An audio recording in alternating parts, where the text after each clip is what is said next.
Hi, good morning, all of you.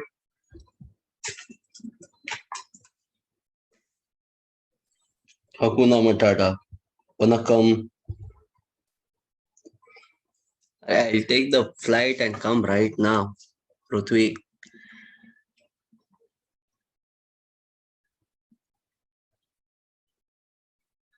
Travel was fantastic.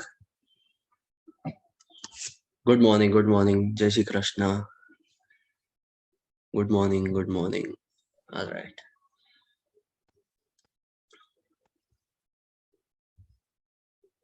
Okay.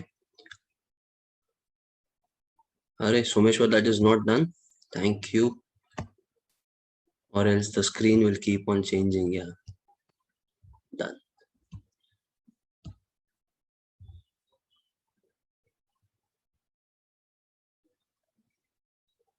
Okay. All right. So, friends, hope all of you are doing great. And please switch on your cameras if possible. If you are in a state where you can be seen, no problem.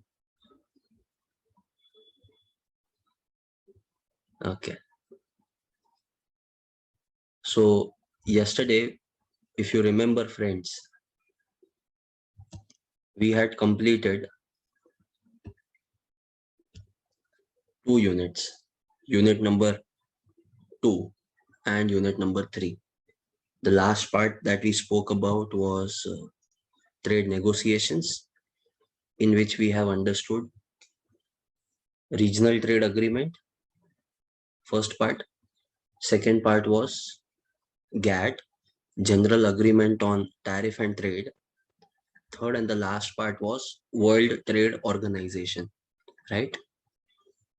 Friends, in our chapter number 4, we are left with 2 parts. What are the 2 parts? Fourth one, that is exchange rate and its economic effects. And we have unit number 5, which is international capital movement. Okay, which means today, depending upon the time element that we are having, we should be in a very fair position to complete both these units. And if time permits, we'll go for revision, or else tomorrow, any which ways, we are revising everything.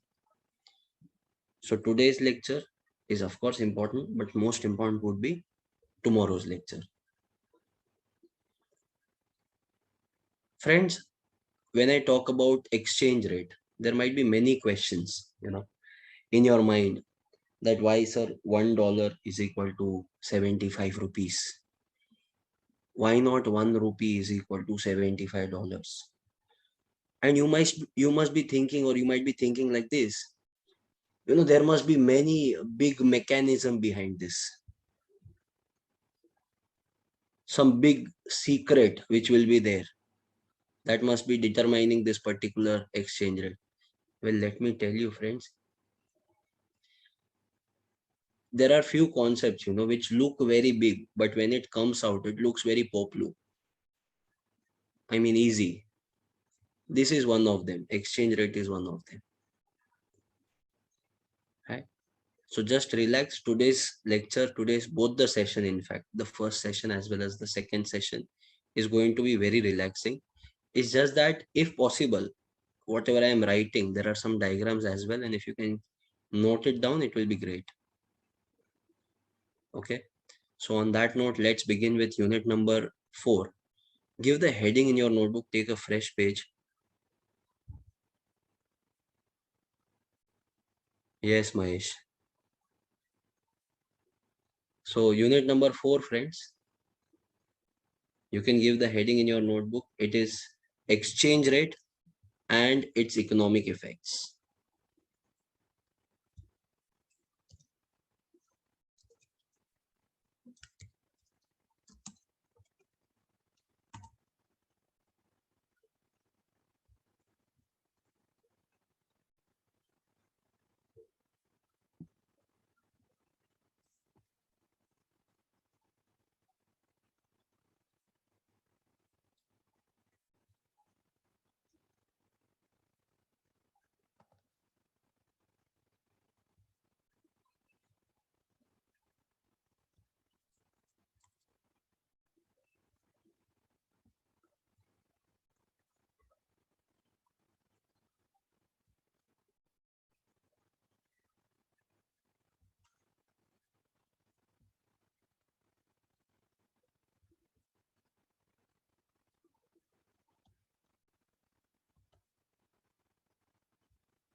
Okay.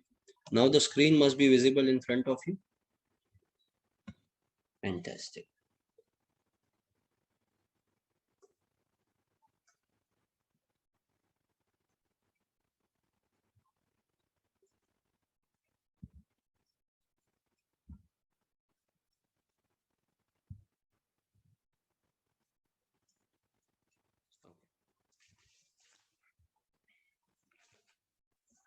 Yes, Someshwar. Now, friends, what are the things we are going to understand in this particular unit? First of all, let's get that right.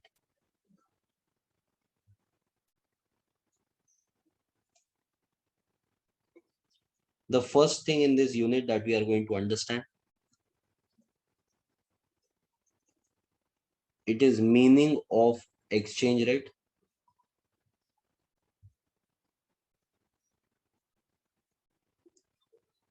Something called as direct quote and indirect quote we are going to understand.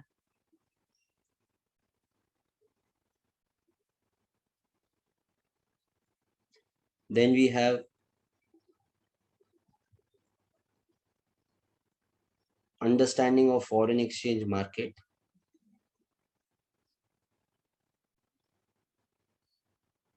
Second topic would be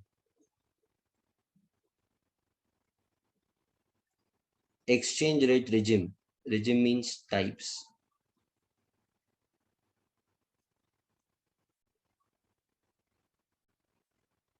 Determination of exchange rate.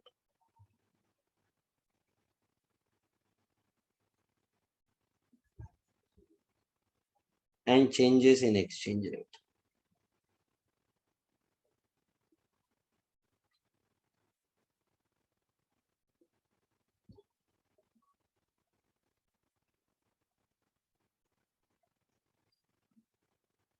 Nominal versus real exchange rate. And lastly,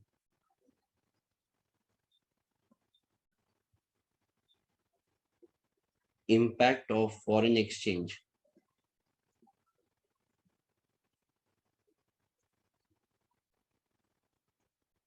on domestic economy.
Okay.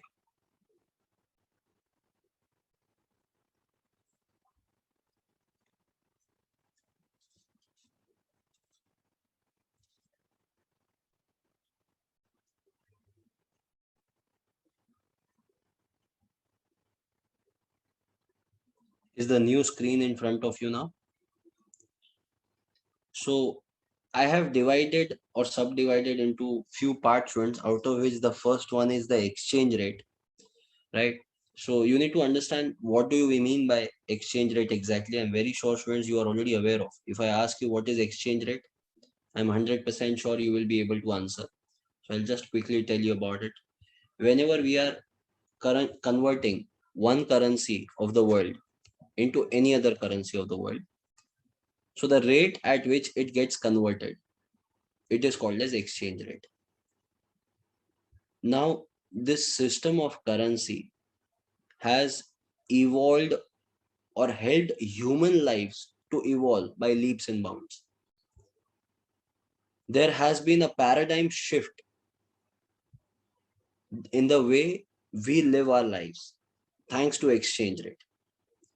Imagine if there was no foreign exchange, what would happen? The trade would have been impossible because there would be no proper medium of exchange. There will be no proper valuation of the goods and services.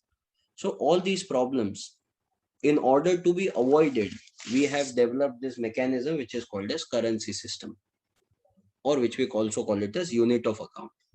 So when I say unit of account, you are aware about it. You can see many currencies, you know, and these currencies are nothing but the unit of account in different countries.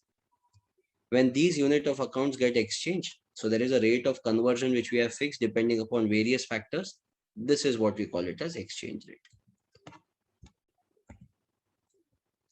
So an exchange rate is the value of current country's currency versus that of another currency or another economic zone.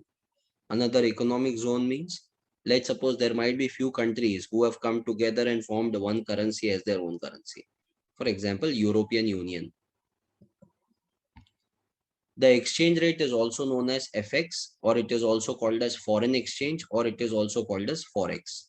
So in your examination, they might use these words as synonyms. So you need not worry about it. If they ask you about Forex, foreign exchange, exchange rate, just write down as FX. That is also fine. Currency can be expressed in the following manner. Now for you and me, if I say, what is the exchange rate? Now you would say, sir, simple. USD INR 75. But we don't express it like this. We write the same thing like this. $1 is equal to 75 rupees. This is our way of writing it. Yes or no? The way of presentation in financial world, it is different. Slightly different. Why, sir? Because in the global phenomenon of financial market, we don't represent currencies by their symbols. We represent currency by three alphabetical letters or alphabets. So usually, okay, first two words represent, or first two letters rather, they represent the country, and the last one represents the currency. But of course, it is not always necessary it will happen like that, because in case of India, we are having INR, that is Indian rupees. Same goes for United States dollars. Same goes for Japanese yen. But when it comes to Switzerland, so they are having CHF, that is Swiss franc. Okay, so it is not necessary that always it will be there, but somewhat like this. So currency expressed is as follows. First one, USA, the most traded currency in the world, also known as the global currency, the most powerful currency of the world. When I say most powerful, I'm not talking about the valuation, friends. Please understand. Valuation doesn't determine the power. It is the exchange phenomena which will determine the power. So this is one currency, students, which can be traded across the globe, and everyone and anyone in the world will accept this currency. That's USD.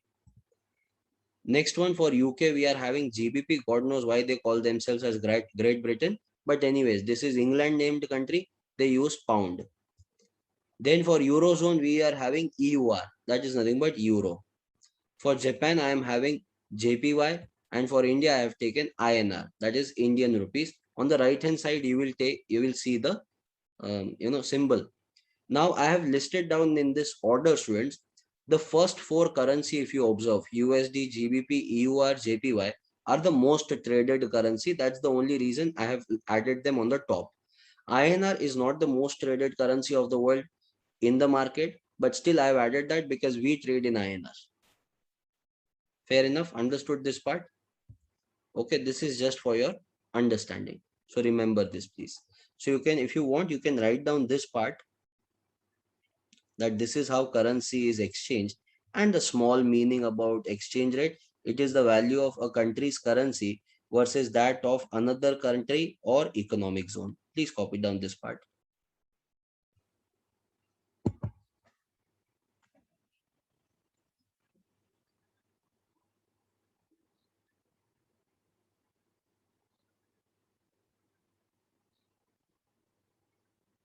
Sanskar has joined. Sanskar, you are there in the class. I can't see you.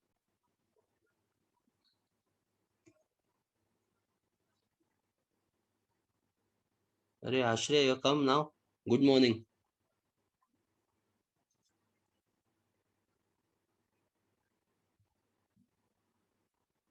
Hi Shabri, good morning.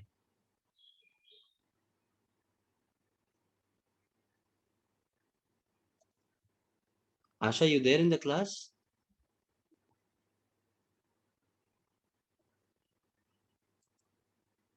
Yeah, now I can see you. Okay.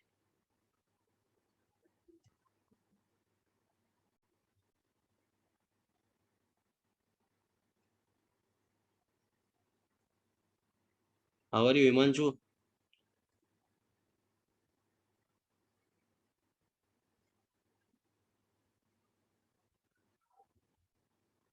Okay, Ashray.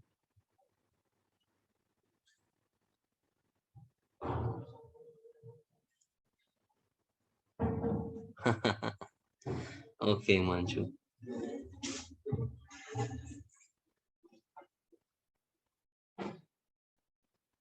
If anyone has Ronak's number, I can't see Ronak and Ovia.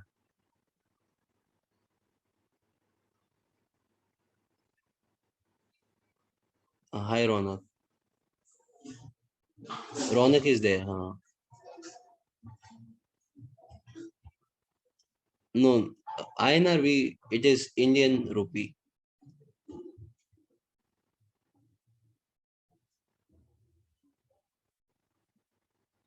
Hi, Ovia, you are there. Okay, perfect.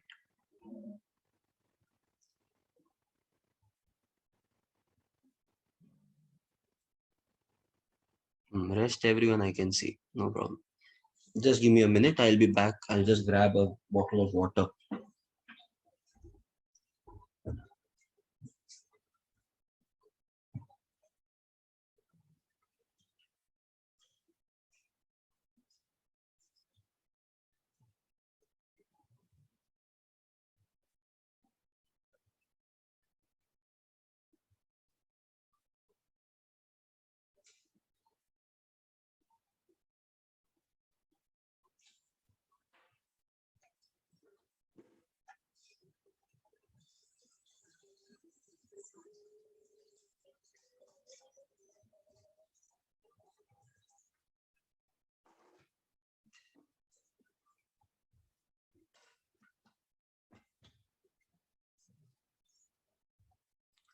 Nikhil, that will be pound. So I followed the sequence, Nikhil.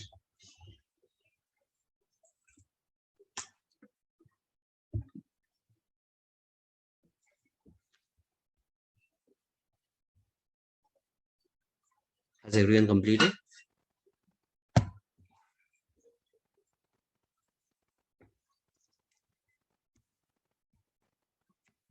Next.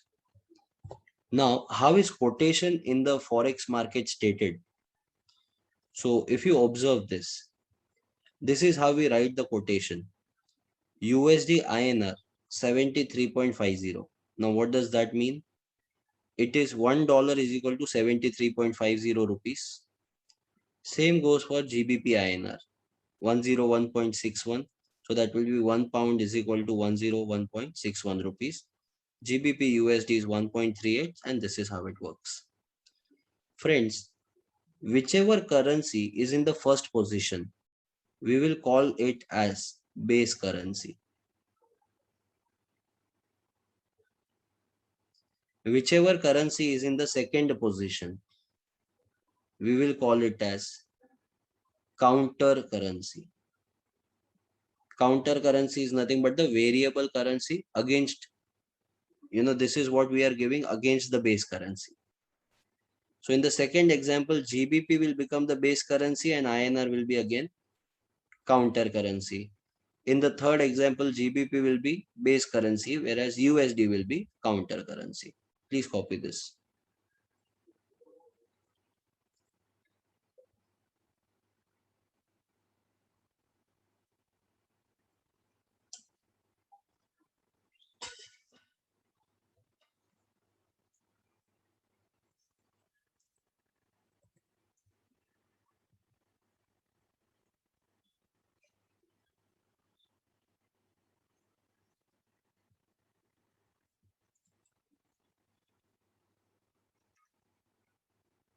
Done?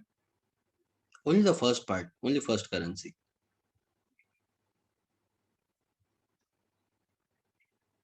That will be real.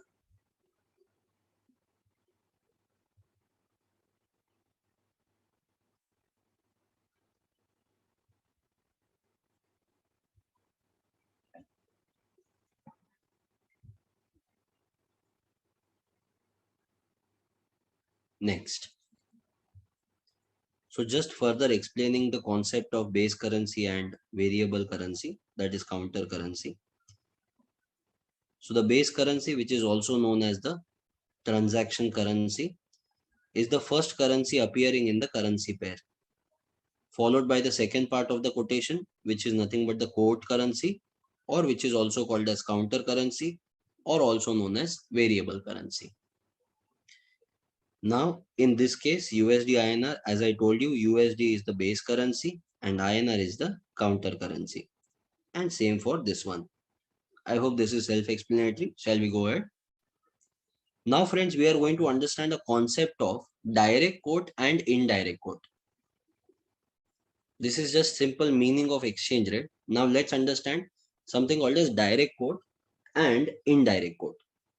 Now, what do you mean by direct quote and what do you mean by indirect quote? See, I will try to explain you here.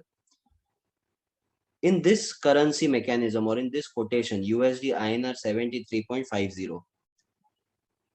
What is Indian currency's position? It is second position, isn't it? Whenever domestic currency, not only about India, friends. Now, because we are Indians, we will think from India's perspective. But any domestic currency, if it is in second position, which position? Second position. For that currency, for that country, it will become direct quote.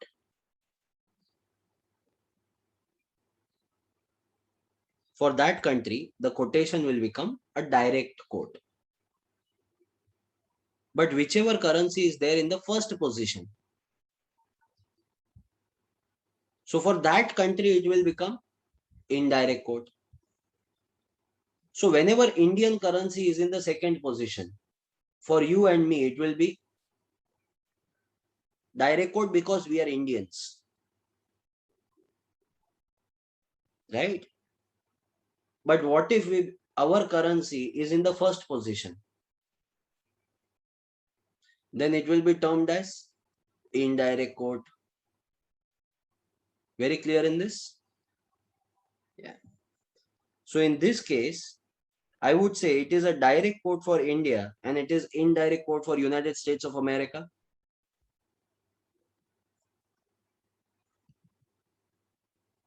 So what is direct quote? It is the number of units of a local currency exchangeable for 1 unit of foreign currency. So when I talk about INR, in this case, it will be local currency. And when I talk about foreign currency here, so it will be USD. So for us, it is going to be direct quote. So this is direct quote for India. The price of $1 may be quoted in the terms of how much rupees it takes to buy $1. The above quote is direct quote for India. A quotation in direct form can easily be converted into quotation into indirect form and vice versa. It can be easily converted. However, the conversion part is not there in our syllabus. That you are going to understand in CA final. Right now, it is just the basics. But at that time, when you are studying the same thing in foreign exchange, so at that time, don't expect any professor to teach you what is direct quote, what is indirect quote, what is base currency, what is counter currency. It should be there in your head. That's the purpose of this unit. Okay. So this is direct quote. In direct quotation, the foreign currency is the base currency, very important, and the domestic currency is the counter currency. This much, friends, you can write the two paragraphs here.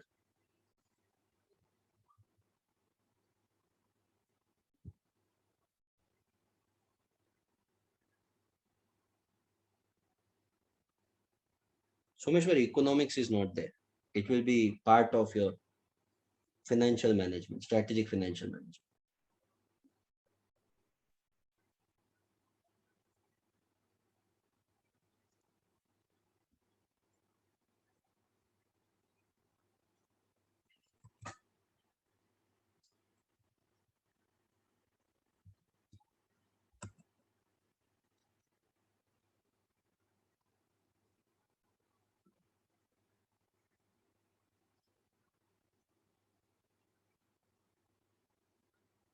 Done, friends? Okay. See, why I'm asking you to write this? These are all short points here. If they ask you a question about direct quote and indirect quote, you write these 4 points. That's it. It will be taken care of. These are all easy topics, can be done, and you will get full marks in this.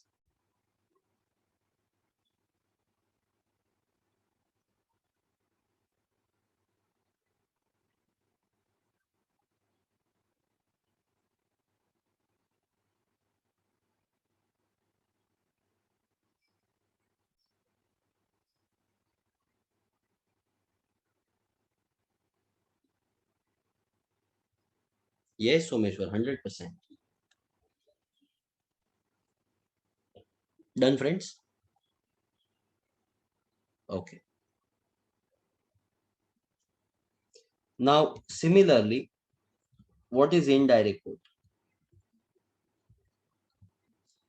So, indirect quote is a currency quote in which the price of domestic currency is expressed in terms of foreign currency. So, if you observe here, INR USD 0.014. So, domestic currency is expressed in terms of a foreign currency. Indirect quote indicate the amount of foreign currency required to purchase or sell the domestic currency. The above quote is indirect quote for India. So it is an indirect quotation for the domestic currency is the base currency and the foreign currency is the counter currency. Please write down this part, students, which I have marked in the red, so that your answer for direct quote and indirect quote is complete.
Done, friends?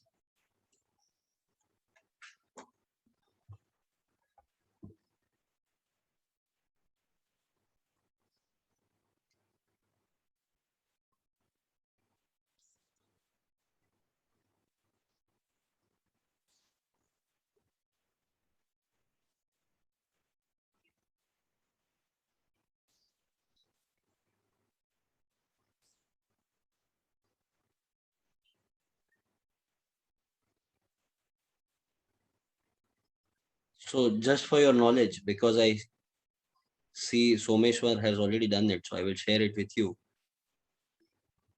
It is very easy to convert one currency into another currency. I mean, if you want to go from direct quote to indirect quote, it is very simple. It's just that one divide by the conversion rate. So today we are having USD INR. If I do just 1 divide by USD INR, you will be getting INR USD. But looking at your maturity level, let me tell you one more thing. Here, though we have noted it as INR USD, but the currency is never expressed like this because the Indian valuation is very low as compared to other countries of the world. So what India or what JPY for that matter does, see, India is having poor valuation. That is nowhere a determination or a conclusion that India is a very backward economy. Please don't have that in your mind, because many a times I have seen that, now, sir, because USA is much more ahead than us. So in our mind, we make this perception that USA, because it is $1 is equal to 75 rupees, so it is much ahead of us. Or let's suppose UK is even more ahead than US. No, it doesn't work like that. Don't bother about that, friends. It is not like that. It's just that there are different aspects which affect this exchange rate. Ultimately, what matters is what is the purchasing power of your currency in your economy, right? So that is what it matters. So here, if I do $1, 1 rupee upon USD INR, I will be getting my INR USD.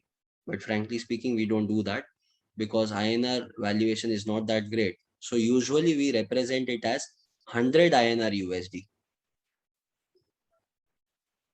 100 JPY any currency.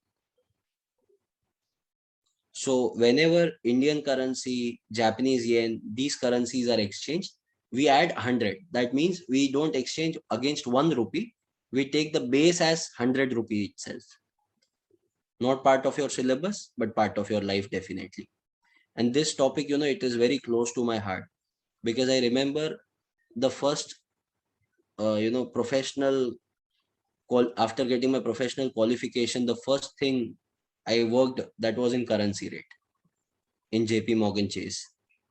So this is very close to my heart because whatever I'm teaching you right now, we have observed that happening live in the market, right? How the currencies are exchanged and everything. So anyway, so that is direct and indirect quote. Next, now going on to exchange rate regime. Okay, please give the new heading in your notebook, exchange rate regime. I've skipped a small part if you observe, foreign exchange market. That I will cover later on.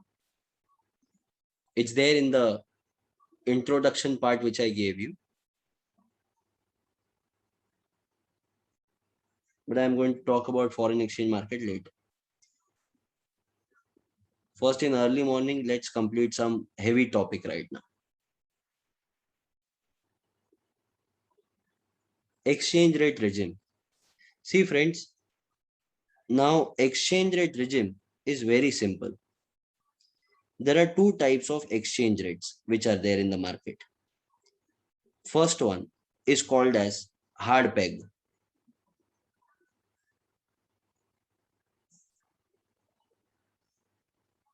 The other one is called as soft peg. Now, don't get excited by the words here. Hard peg, soft peg are used like synonyms, right, Imanshu? For fixed exchange rate system, and soft will be for floating exchange rate system.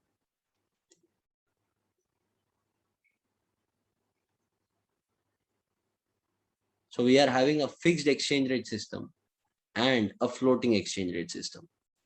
So whenever it is fixed, it is called as hard peg, and floating means it can change. Let me help you with one example. If let's suppose India cracks a deal with United States that in order to increase the level of investments in the country and to make global expansion in trade, India will fix its currency against United States. So let's say now India has fixed $1 is equal to 74 rupees. So there is no possibility of going up or no possibility of going down. It cannot move at all. What's this? Hard peg. Understood? But you know the reality, don't you? Do we have it like this? No. We have $1 is equal to 74, 75 or whatever it is, but it keeps on fluctuating. It can go up, it can go down, it can go up or down. So it keeps on changing. So Himanshu is saying today's rate 74.30, let's say. So $1 is equal to 74.30 and it will go on increasing or decreasing, appreciating or depreciating. So whenever this happens, it will be called as floating exchange rate. Yes, Jay.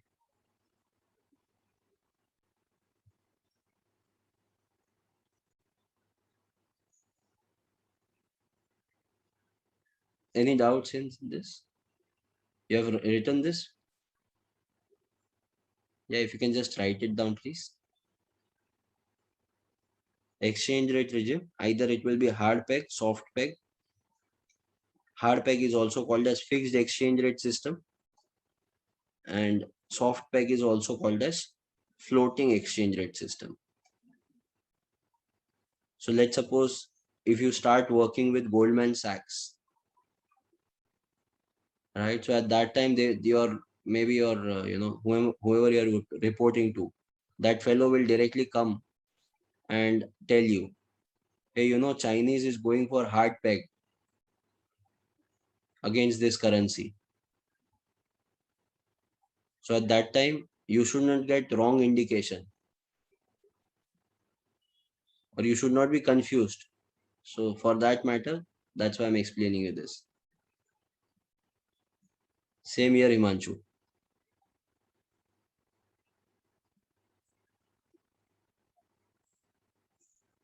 Always there will be floating rate exchange rate system. No, better. That depends upon country to country. There are few countries who have adopted hard peg also. Now the world would have been so nicer if we would have had extremes, right? It would have been so simple if it was either black or white,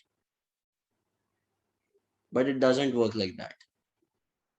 So these are extremes which are there in front of you. Either it is fixed exchange rate system or it is floating exchange rate system. If you observe this, friends, these are extremes. But in between these two, there are many other variations. So these variations are called as IMF classification and exchange rate regime. Okay, so that we are going to understand, of course, IMF classification and exchange rate regime. So what are the different classification which are done by International Monetary Fund and which are the countries who adopt this kind of mechanism? What is India's mechanism of foreign exchange? All these things we are going to understand. But a small request from my side. Please have open mindedness while understanding this concept, or else it won't go into your brain. Many a times it happens, so we don't know. So we don't accept. We know $1 is equal to 75 rupees, it is fluctuating. We know that. So in our mind, we have fixed that. So what other countries are trying to do, we don't accept that easily. Now HKD will have a different sentiments, Hong Kong dollars, right? Arab Emirates dirham will have a different psychology which might not match with Indian thought process. So their currency mechanism will be different. Let's not be stubborn. Let's be more open, more acceptable towards all the currencies of the world. Let's respect their way of exchanging their own currency with the world currency. So can I expect that openness from all of you? That level of acceptability? Only then we will be able to understand this concept. Or every time there will be a question which will be lingering in our mind. Sir, why is this country doing like this? Why? It is their choice. Are they coming and interfering in our life? Why India you are doing like this? Why you are going for floating? You should keep it fixed. No. Understood? Right. So let's begin. Exchange rate regime. An exchange rate regime is nothing but how a nation manages its currency in the foreign exchange market. An exchange rate regime is closely related to the country's monetary policy.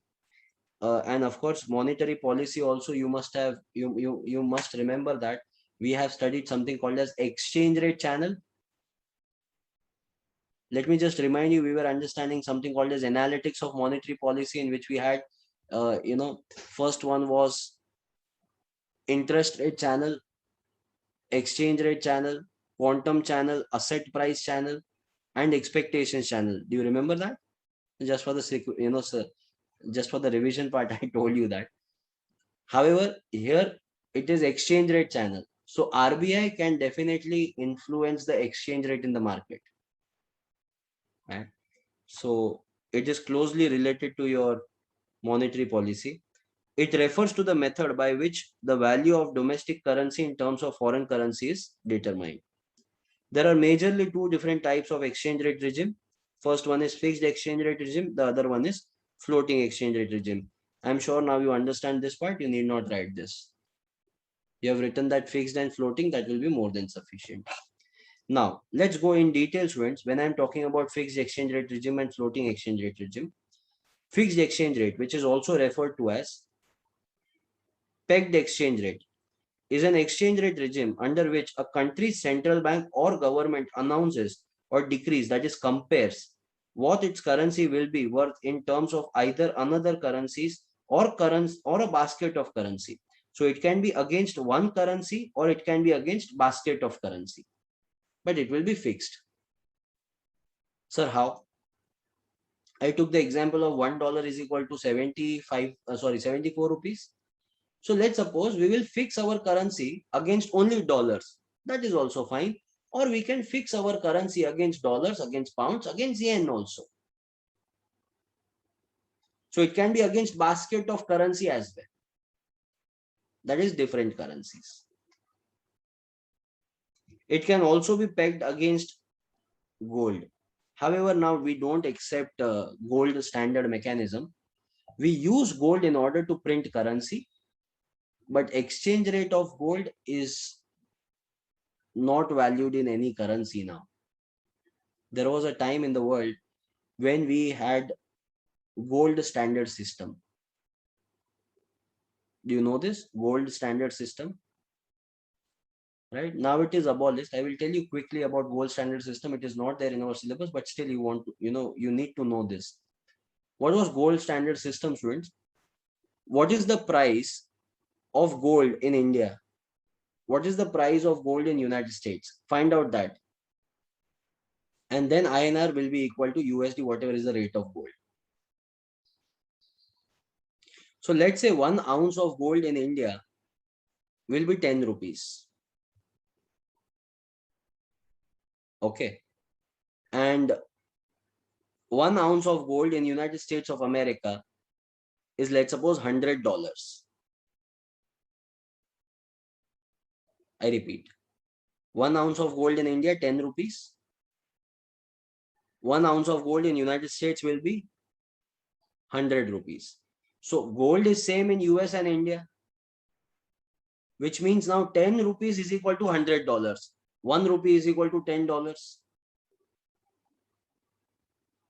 This was gold rate system or gold standard. Now I am being very polite and kind towards United States by taking $100, because there was a time in our country where 1 ounce of gold in India was 1 rupee.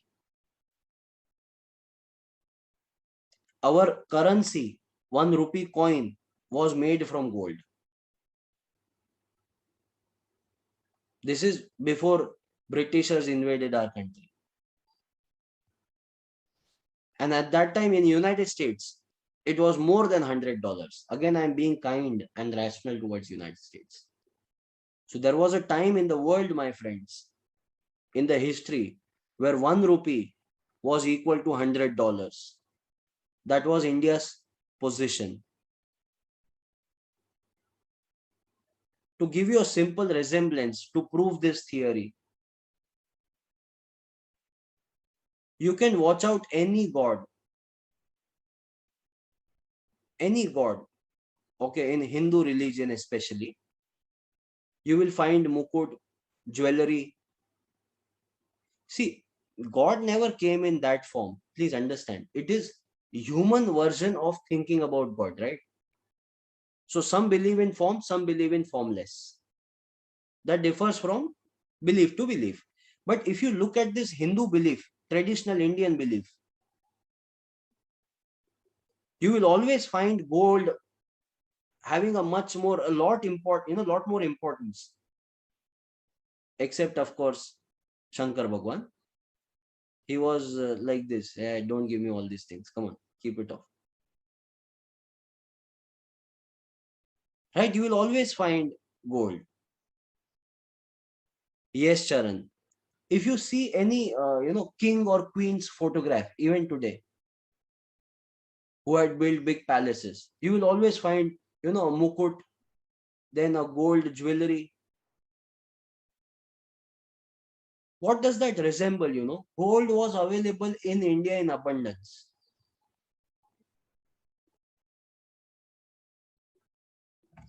But then what happened? Rest is history. We all know about it.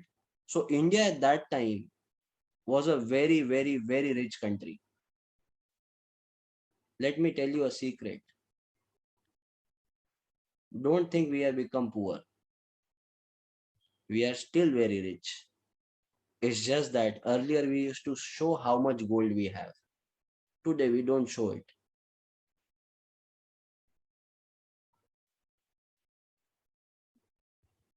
Understood, no? If you take out all the gold which is purchased by mummies in India, even today we can easily buy out entire United Kingdom.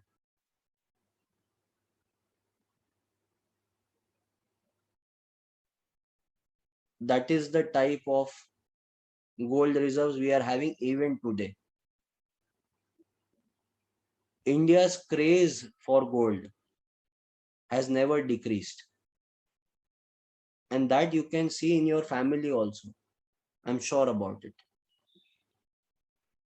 Am I right? Yes or no? Right? But I think our parents are the last generation who have this craze for gold. I'm not sure if you will be having the same legacy, because now you are more inclined towards stocks, towards derivatives, not diamonds, but all these financial assets. Am I right? You will be more inclined towards this. Yeah, Imanshu, that's true. It was just the next thing which I was going to say. You are more interested in cryptocurrencies, possibly. Right? So the world is evolving. So we need to also evolve along with the world. Right?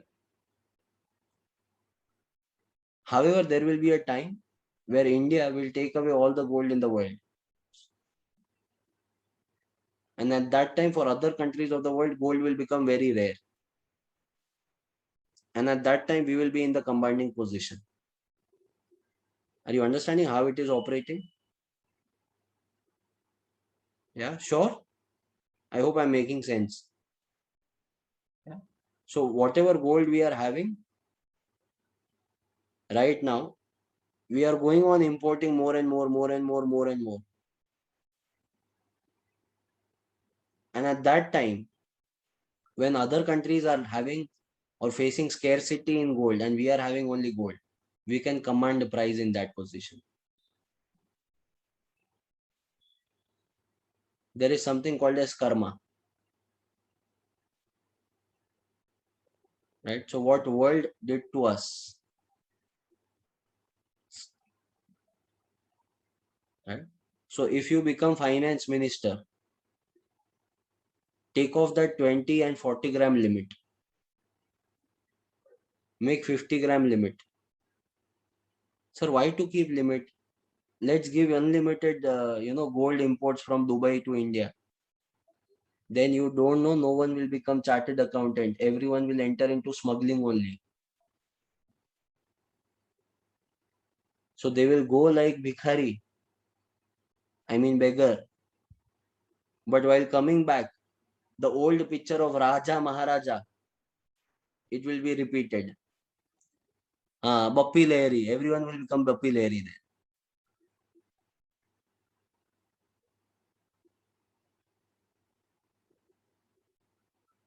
Manvi has asked a very relevant question.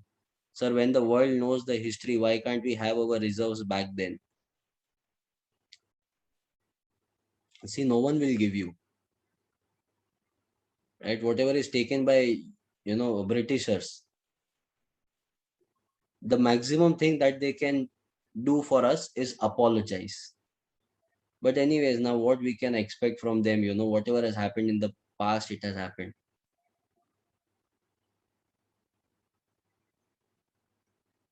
Yeah, Kohinoor diamond is there. I think, but Kohinoor diamond should remain there only. I must have told you this, no, earlier.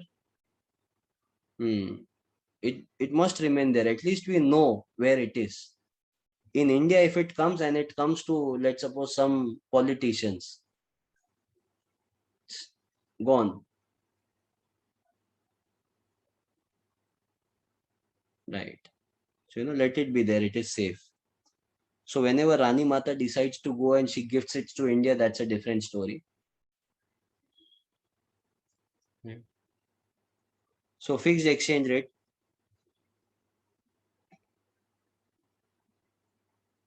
Yes, Jay. A very high level of reserves. Under floating exchange rate system, the equilibrium value, the equilibrium value of the exchange rate in the country's currency market is determined by demand and supply.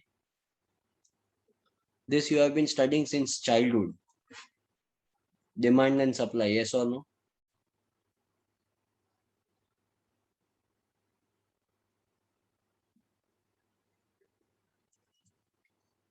So when we talk about demand and supply, it is the main determinant of foreign exchange rate. Jay is asking, is it possible for India to maintain fixed exchange rate? No, Jay, it won't be possible. We are a vast country. There are so many foreign exchange fluctuations which keep on happening in daily basis.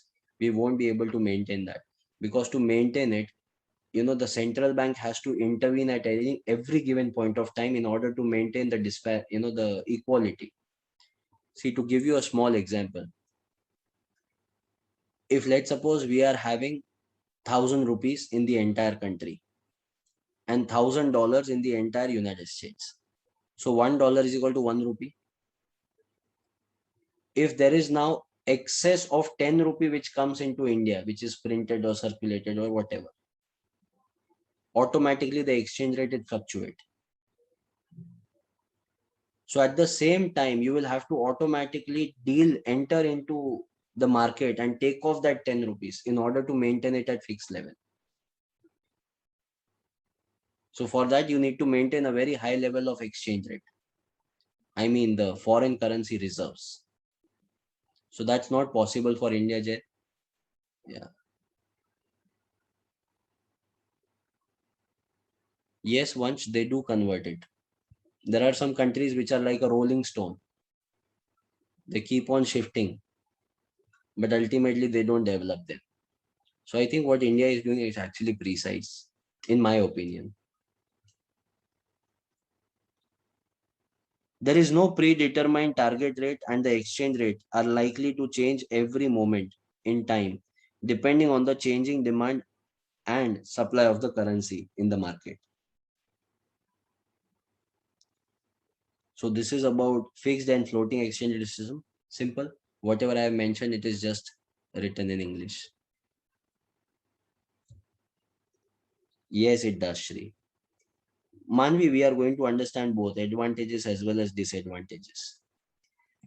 Now, friends, please give the heading in your notebook: IMF classification and exchange rate regime.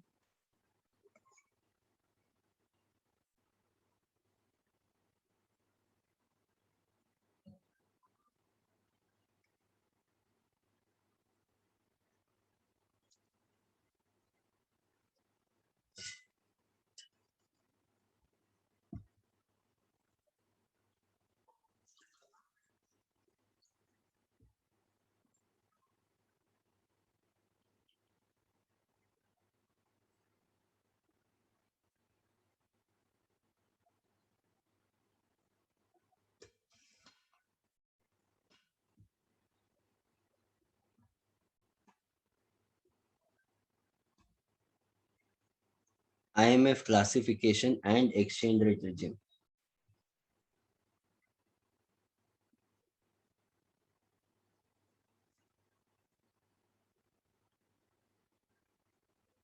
Done? Now the first one in that, it is exchange arrangement with no separate legal tender. So one by one, we are going to understand now all the different types of exchange rate regime which are adopted across the globe. When our turn comes, that is when India's position comes, I will disclose that also. But before that, don't judge India's currency, how it is pegged, where it is pegged. No, when it comes, I will tell you. Okay. First one is exchange rate regime or exchange arrangement with no separate legal tender. Now, when I say exchange arrangement with no separate legal tender, what does that mean? Try to understand the explanation, then we will talk about example. One country, their currency will be pegged. Pegged is compared, fixed against some other currency of the world.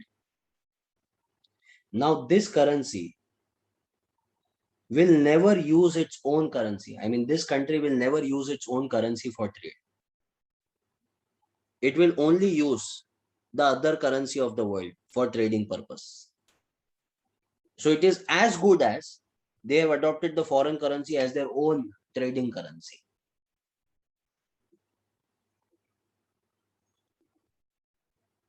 So this will be called as exchange rate regime or exchange arrangement with no separate legal tender. Exactly, Someshwar. This is what I told you. You need to have an open mind. Now, many of you will come in a query, sir, why? Or why would any country do that? As I told you, there might be some implication, some political obligation, some legal obligation, some loan requirements, some trading requirements. Have you ever come across this country called as Panama? Panama. Somewhere on planet Earth it is there. Friends, you are a chartered accountant. You understand finance. You understand economics. Do you expect these small countries, poor countries, to understand economics and finance so nicely? They are still fighting for their basic necessities. They are concerned about their food. There are tribal people who go out on hunting today. What do you expect them to do? Sit on computers and manage foreign exchange? No. But for their survival, their country also needs petrol. But when Panama wants to buy petrol, it will take their own currency. Sir, I have my currency. Give me petrol. You will say, get lost. Who are you? We don't know you. But so what Panama will do? Will request United States of America. America, you are global currency. So I will forget what is my currency. For trading purpose, can I use your currency? USA being global currency will never say no. It will peg its currency with Panama currency, and Panama will be now trading with United States dollars. Now did you understand? Exchange arrangement with no separate legal tender? Yes, only trading. Correct ones. See this. Now there is this country which is called as El Salvador, Ecuador, or Panama. They have accepted completely dollars as their own currency. If I want to show you their photograph, these are the people. Do you expect them to be having knowledge about all these things? See, we are not trying to create here any kind of inferior superior. They are very superior in their knowledge, in their talent. But in our world, their knowledge is not acceptable. Similarly, we need to respect. Our knowledge is nowhere, for them it is nothing. In India also, we are having tribal population, yes or no? if you talk to them, if you say, this is like United States dollars, this is GBP, they will not understand all these things. They will say we need to work for food. That is what we need. Same is with them. This is Ecuador, El Salvador, Panama people. I'm not saying the entire population is like that, but most of them. So they have kept United States dollars as their primary currency. Now, what does United States dollars get benefit from this? It becomes more and more powerful country because of their currency. Because now whenever this country has to trade or other countries have to trade with them, they will always demand US dollars. US dollars demand will always be high. Yes or no? So they will become more and more powerful. That's the only advantage that they have. And the biggest need of human beings, or which after satisfying all the needs of the world, person fights for, it is not their family, it is not food, it is not job, it is not business, it is not money, it is power. Always remember this. When all your needs are satisfied, people crave for power. Many people ask me, what would politicians do who are corrupt? What would they do with all those money that they are having? Ultimately, they have to leave it here. Look at Alexander the Great. Look at any king. They left everything here, of course. But the greed for power that they had, because of which they always fought. USA is also having that greed. For that, they will allow their currency to be traded against the world currency. Because now when United States dollars is standing and Great Britain pound or Indian rupees is standing, this will be more valued. I don't mean, when I'm saying about valued, it is not valuation. It is respected, powerful. Okay. Now, what is written here, friends? Under a no separate legal tender regime, a country uses another country's currency and thus gives away its capacity of using monetary policy. So these countries won't be making their own monetary policy. They will just rely on the Federal Reserve's monetary policy system. The main implication for the country to adopt an exchange arrangement with no separate legal tender is it completely surrenders its control over the monetary policy. The most widely used example of exchange arrangement with no separate legal tender is formal dollarization. Dollarization means giving up own currency for the purpose of trade and accepting only one currency for trade, and that is dollars. Now, in this case, the country adopts the dollars as its own currency. See this, dollar will be accepted as its currency. The most common examples would be Ecuador, Panama, El Salvador. El Salvador is a rare case since dollars exist with the formal domestic currency, the colon. However, the printing of new colons is prohibited. That means they are no longer printing their own currency and they have adopted dollars as their own currency in the long run. Friends, think from power's perspective. If dollar is the only currency which is existing in their country, then automatically they become part of United States of America. But sir, what USA has got to do with that? These countries have abundance of natural resources, abundance of human resources. These people have no idea, but they will be converted into slaves, unfortunately. What are you saying, sir? Exactly. This is what exactly happened with India also. We were very excited when Britishers came to India.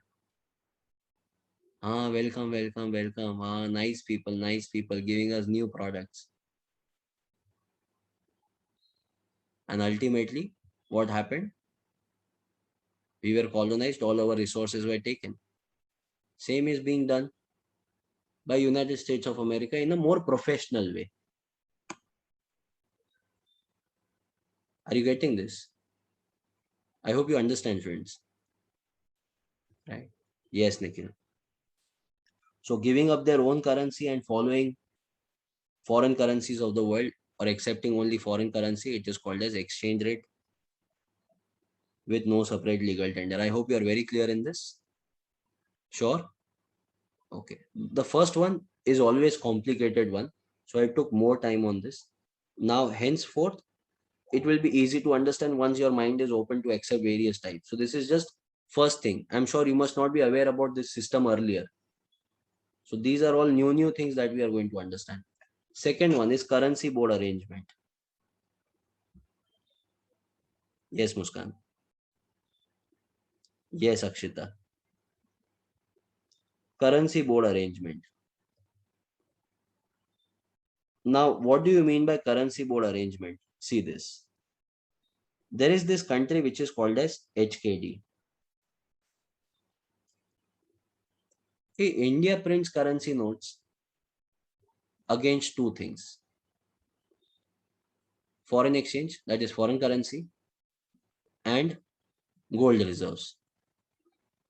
Friends, I'm sure you know this. In India, we follow something called as minimum reserve system. I must have told you this in chapter number 3. So India gets gold, India can print currency. India gets foreign currency, India can print its own currency. We can print our own currency. But Hong Kong dollars, or rather Hong Kong has accepted a mechanism where they can print currency only when they get US dollars. So it is 100% backed by US dollars. So it is as good as it is US dollars only, but the name is different. Yeah, are you getting this?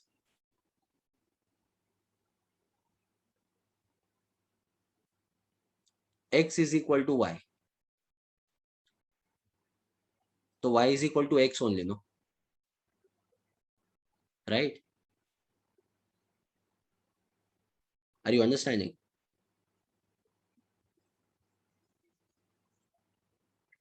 It is not Chirag who is speaking right now.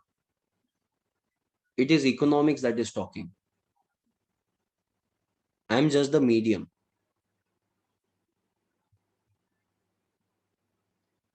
My entire 100% backup reserve is only economics, only this knowledge. I'm just a presenter, a medium. Are you understanding this?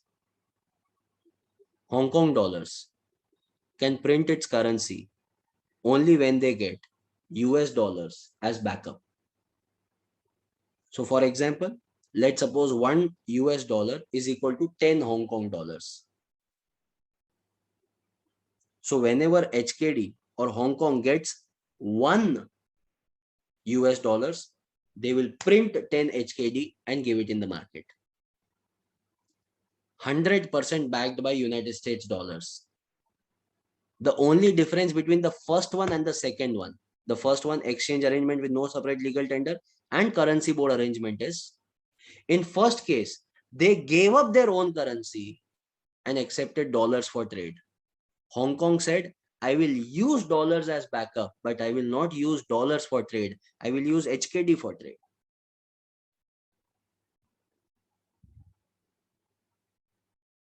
Understanding this? High dependency, very high dependency. Just 1 second. So if you observe here, it is a monetary regime based on explicit legislative commitment to exchange domestic currency for a specific foreign currency, and that too at fixed range or fixed exchange rate, combined with restriction on the issuing authority. The example which we can have, and the same example you are going to write in your examination also. So in the bracket, if you want to write this example, you can do that. Hong Kong has a currency arrangement that maintains, please see this, fixed exchange rate between US dollars and Hong Kong dollars. Hong Kong currency board arrangement will have 100% reserve requirement. So all the Hong Kong dollars are fully backed with US dollars. Fully backed with US dollars.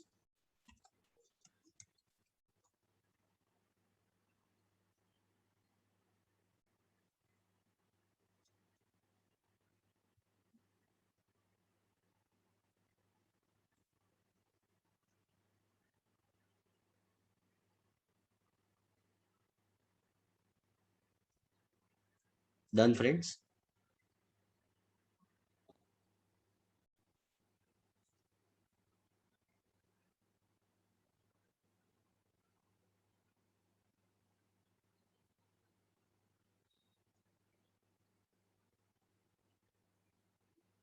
Muskan, it means only against dollars.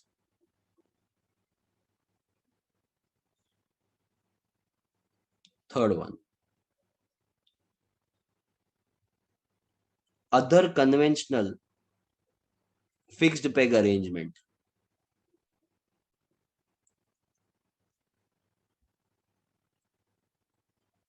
Now, what do you mean by other conventional fixed peg arrangement? Let me share a small example here. I will take example of, let's suppose, UAE, United Arab Emirates. They use AED. So USD AED, friends, it is 3.67. $1 is equal to 3.67. For our sake of understanding, can I round it off to 4? Would that be okay?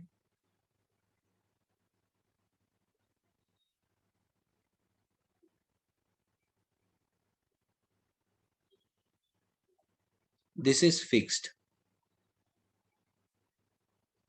Hello? Completely fixed. Okay, it is a pact signed between US dollars and AED, that is United Arab Emirates, that this will remain fixed. Okay. But there is a small clause. The small clause here is it can fluctuate, but only within a narrow margin of 1%. So it can go plus 1%, it can go minus 1%.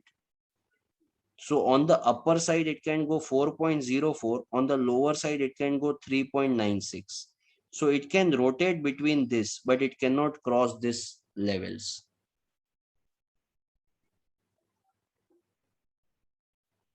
So it is fixed, but with small margin. Such type of arrangement is called as other conventional fixed peg arrangement. Understood? Okay. My sister-in-law, okay, this is like 2-3 months back. They have a small kid. Now, just because they stay nearby, and if I am not having lectures or anything like that, and if they want to go out, they feel this is a dumping ground for their kids. Okay. And there are many people who would say, wow, sir, it's so nice. I don't like that. See, if I want to play with a toy, I will buy my own.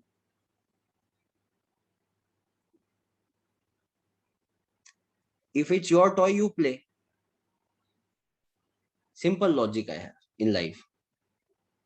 But they think, he was saying he wants to meet you. He's 2.5 years old. He wants to meet me.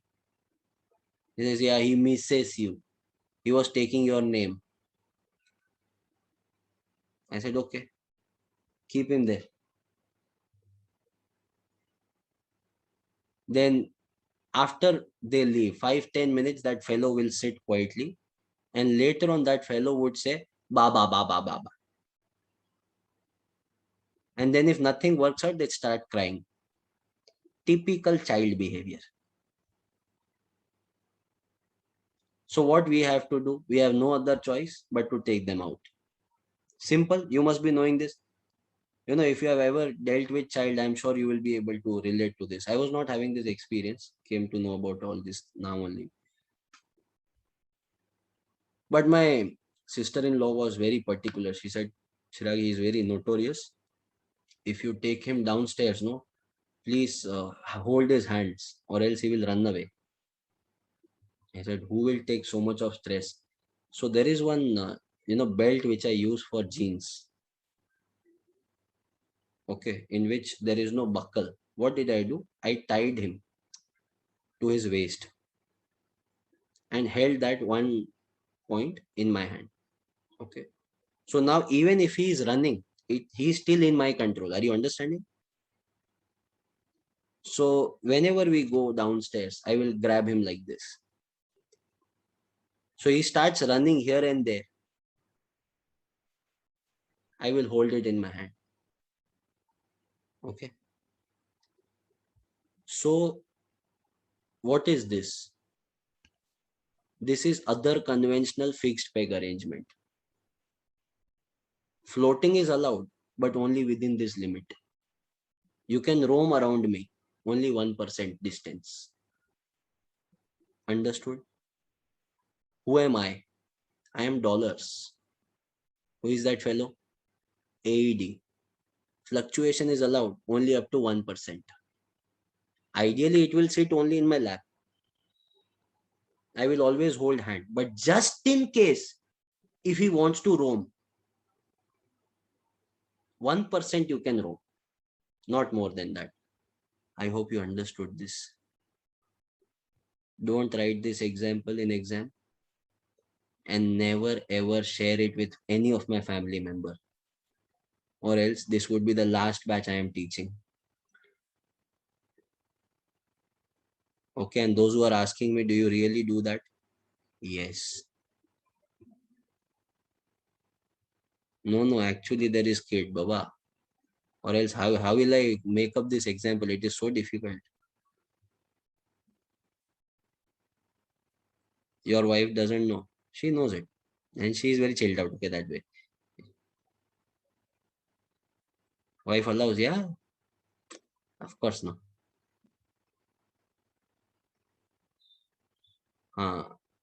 Babysitting center, no. I tell you, your babysitting center, when I look at them, the amount of money that they make, it makes me rethink about my career option. Junior KG, sister-in-law knows? No, she doesn't know about it, Pagal. Okay. And she is elder to me, okay, and she has complete right to come and then punch me on my face. Brother-in-law, he is not concerned about it. He would say, you give him a choke slam, no worries. If kid says, no problem, we'll see. Till 5 years, see, for him it is enjoyment, right? Because he is getting adventure. So he tries to run and says, come on, catch me if you can. And then we are like, "Ah." So understood this point, right? Sure. Hmm. So these examples are Oman, Qatar, Saudi Arabia, UAE, etc. to US. And there are some more countries who have pegged their currency like Senegal, Cameroon, Niger, Mali to euros. Point number 4, friends. Pegged exchange rate within horizontal bands.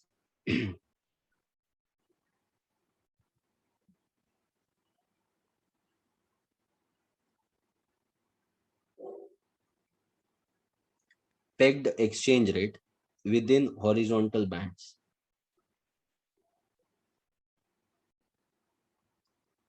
See, for the purpose of explaining you, I have to put my life on risk many a times, by trusting you that you will never ever leak this information. But I'm now scared of Himanshu.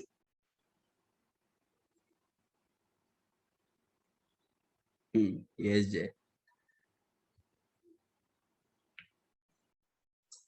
Pegged exchange rate within horizontal bands. Yes, Himanshu, I know. What is this, friends? The value of the currency is maintained within the central margin of the fluctuation, at least 1% around a fixed exchange central rate, or the margin between maximum and minimum value of the exchange rate, 2%. Now, what do you mean by this? Let me help you with one example so that you are very clear in this.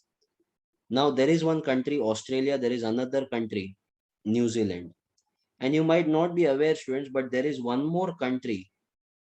This is called as Tonga. Okay, what is the name of the country? Tonga. Now, Tonga's currency is Panga.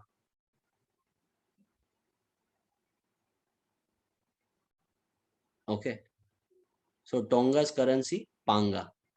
So you must have not even heard about this currency, but still they also have right to deal with the world. They need to enter into world trade, yes or no? So now, friends, this Panga currency is pegged. Look at this. Tonga's monetary policy is implemented in the context of the fixed exchange arrangement, according to which the value of Panga, which is the currency of Tonga, is determined based on the basket of currency comprising of AUD, JPY, NZD, and USD. So this currency is exchanged against AUD, JPY, NZD, and USD. Now it remains fixed. It remains what? Fixed.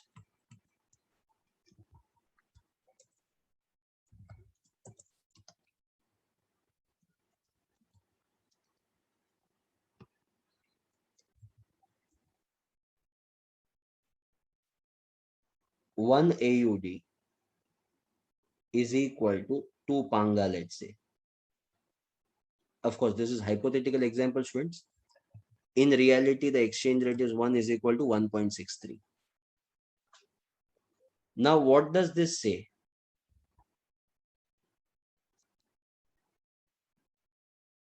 Listen to this very carefully, okay? Plus 1%, minus 1%. Between these two, whenever it rotates, it will be 2 only. So, till the time it becomes 2.02 or 1.98, the world will never come to know that it is fluctuating. The world will think it is only 2. But once it breaches this level, then it becomes completely fluctuating. So in this limit, it remains fixed. Once it crosses the limit, then it becomes fluctuating. So these currencies will hold Panga only when it is fluctuating between 2%. 1% on the upper side, 1% on the lower side. If it is fluctuating between this, then it will be fixed at 2. But if it crosses this level, then AUD will say, now you need to maintain the foreign exchange which is existing in the market, because it has crossed 1% on the higher side or 1% on the lower side. Understanding this? So bracket of 1% is given. See, what is the difference between the previous one and this one? In the previous one, the limit was given only of 1%. It is allowed to rotate in that 1%. It cannot cross the limit. Here, it cannot rotate between 1%. It can only cross the limit. Understood the difference? Let me help you with one example. Now, you all know how Indian parents are, right? You must also be having this kind of norm, it feels.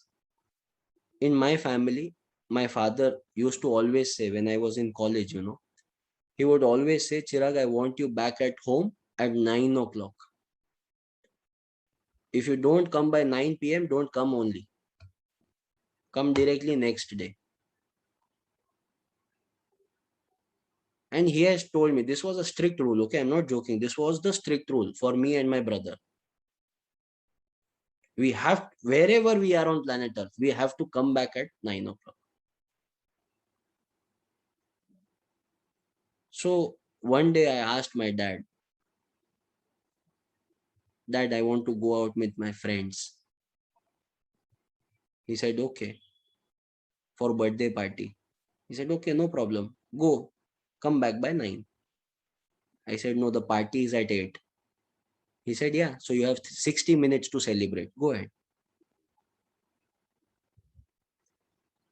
I said, Papa, it starts at 8. It will go on till 11, 11:30, and then I will come back. No. He said, no, don't come then. This is simple rule. Okay. I said, Papa, but why it is like that? Why do you think, I should not go outside 9, after 9 o'clock? He said, Beta, see, understand, after 9, there are lot many bad, evil activities which happen. I don't want you to face that. Okay. So I asked him, who told you I can't do anything wrong at 3 o'clock in the afternoon?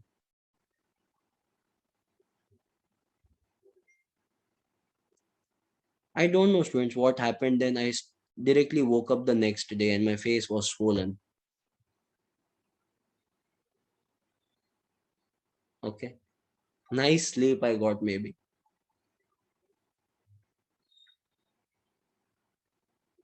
One day I still remember, and I'm not joking, okay. I arrived at 9:45. I went out with my friends. Okay, college time, you know how it is, right? I insisted my friends, Arey, let me go back.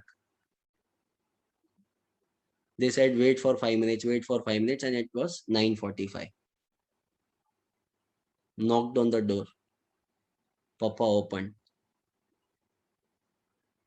Didn't open, we had this, what say, some security door. So we can see who is outside the door. So from that security door, he says, yes, how can I help you? I said, Papa, same DNA. Let me come in, no? He said, I don't know you. Come tomorrow. Go. I said, go means what? We live in Mumbai. I cannot sleep on footpath. You don't know. Salman boy will come driving. He said, go and sleep on the railway platforms. I don't care. Get lost.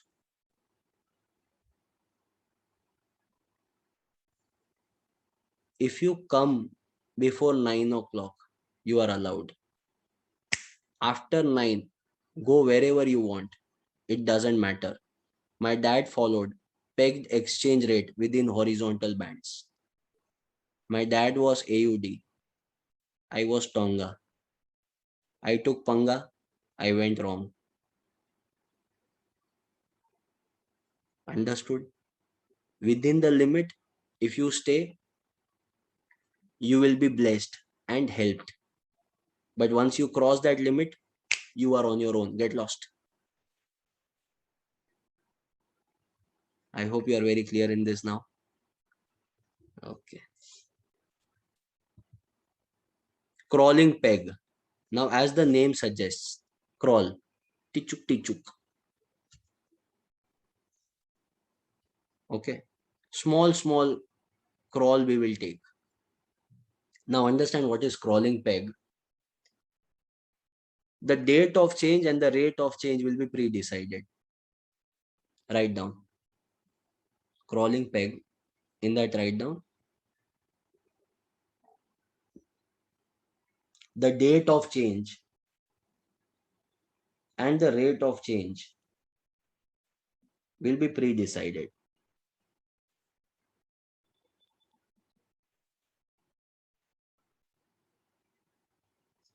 What is this, my friend? Date of change and rate of change will be pre-decided. It means whenever two countries are entering into exchange rate, it will be fluctuating. It will be fluctuating, but it can fluctuate on a particular day, and that too on the pre-decided date. Let me take a hypothetical example to explain you this. What say? Fair? Okay, understand this. Let's suppose $1 is equal to 100 yen. Now dollars and Japan, like US and Japan, are into an agreement that US will remain constant at 1, but Japanese yen will depreciate its currency by 0.25 every quarter. Hey, of course, this is hypothetical, okay? Every quarter, Japanese yen will depreciate by, come on, tell me, 0.25. Understood this? How does it work? So let's say it happens on 1st of January. So 1st January 21, it will depreciate, it will become 100.25. On 1st April 21, it will become 100.50. On 1st of July 21, it will become 100.75. On 1st of October 21, it will become 101.00. So every quarter, it is going to depreciate itself by 0.25. I hope you understand depreciation, appreciation. This is what we had discussed already. So this becomes 100.25, 100.5, 100.75, and 101. Now, friends, if you observe this carefully, can I say this was pre-decided between dollars and yen? The date is pre-decided, the rate is pre-decided, how much it is going to change. Such type of mechanism is called as crawling peg. Understood this part? Just copy this example so that you remember it.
Done, friends?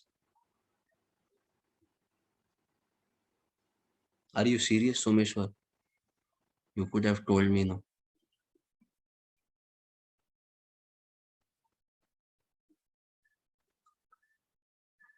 Friends,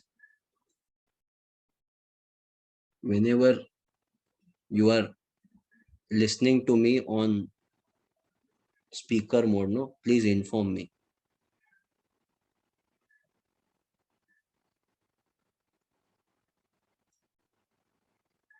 All right. Home theater. Oh my God. No, there are few examples. No, Sanskar. I get scared when parents listen to this. Okay, so that's, if you have understood this, then it is more than sufficient. Thailand had did this with United States of America in the past, in reality, in 1997. Crawling peg. Next one is crawl-like arrangement. Please write down crawl-like arrangement.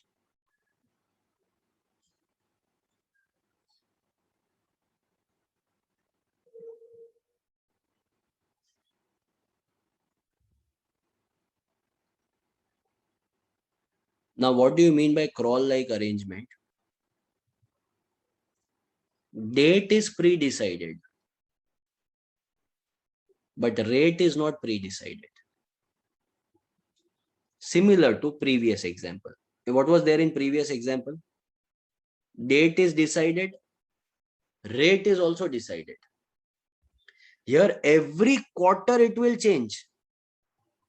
But how much it will change, sir? So the change will be between 1 to 2%.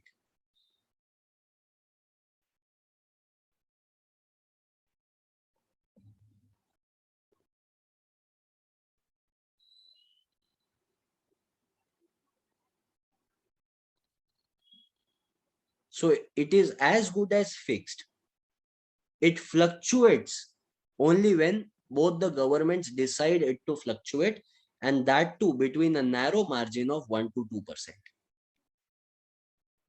So if I go by the previous example of USD JPY, on 1st of January 2021, it will fluctuate. But how much? That will be decided on 1st January. It will be between 1 to 2%. Understood? Either on the upper side or on the lower side. Such is called as crawl-like arrangement. So Iran, Afghanistan, Costa Rica are the examples which use this. Right? So currency is maintained within certain fluctuations level, that is 1 to 2%. 1% around the central rate, but not exceeding the 2% rate. And they are adjusted periodically at the fixed response in selective quantitative indicators. Say after some time, please. Point number 7, other managed arrangement. Other managed arrangement.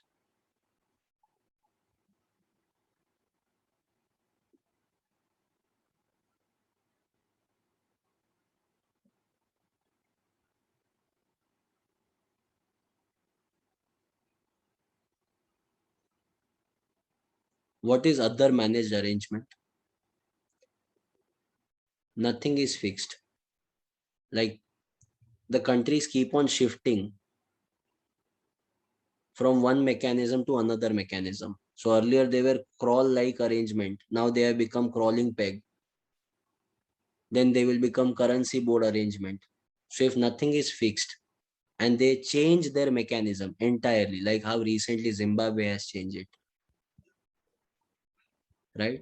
So very soon, any country which is of going through hyperinflation, these countries tend to change their mechanism level.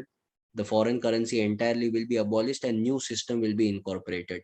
Such type of mechanism is called as other managed arrangement. So this category is used when the exchange rate arrangement does not meet, see this is very important, does not meet the criteria for any other categories. Are frequent shifts in the policies. So whenever there is frequent shift in the mechanism, it will be called as other managed arrangement. For example, we are today having 13 currencies who have adopted this kind of mechanism. They keep on shifting. But if you keep on shifting from one methodology to another, it doesn't create a good sign.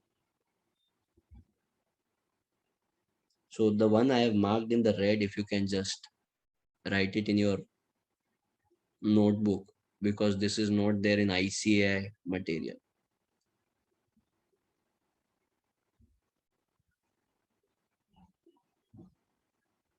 Sai, please give me some time.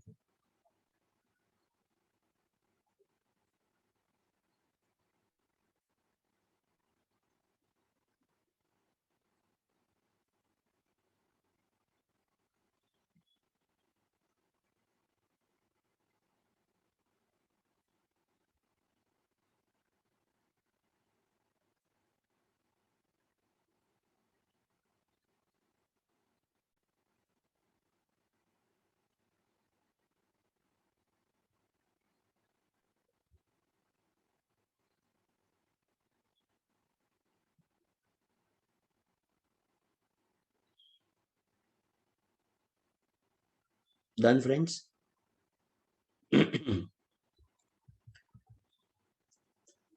Floating. India. This is our mechanism.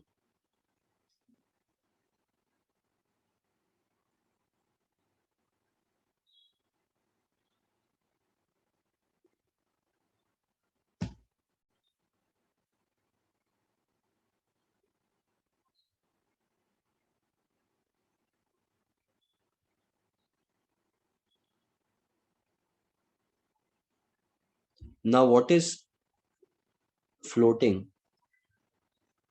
According to me, Someshwar, this one, India is what India is adopting. Muskan, Zimbabwe would be the example for the previous one. Now, in case of floating,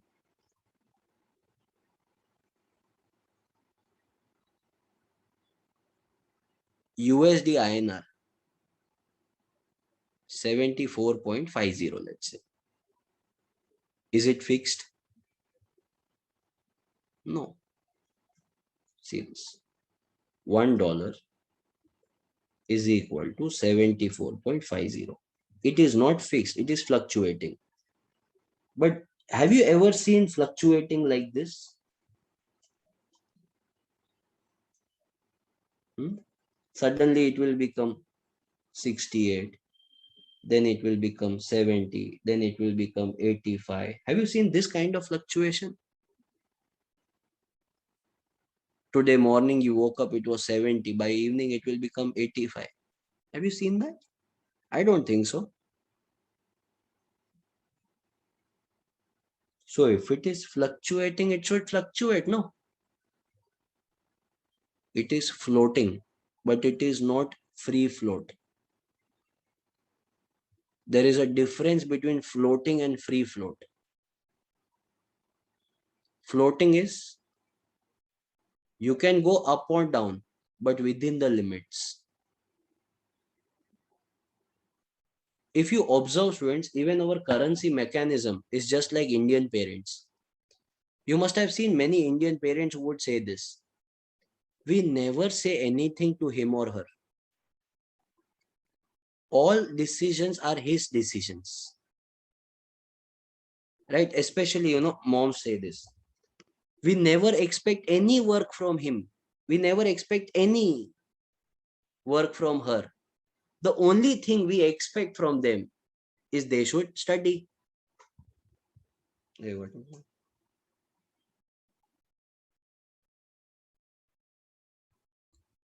Right? The only thing we expect that they should study, nothing else. Okay. We don't control his or her life. Their choice. They want to make friends, it's completely fine. Okay. So now you make one friend and that friend comes at your home. The same mummy daddy, okay? Hey, why are you friends with him? He's a bad company. She's a bad company. See, but you said you will allow, no? Yeah, we allow, but only limit, okay? Don't go outside limit. Typical RBI behavior, you can say. So our currency can fluctuate, but only within the limits. So look at this now.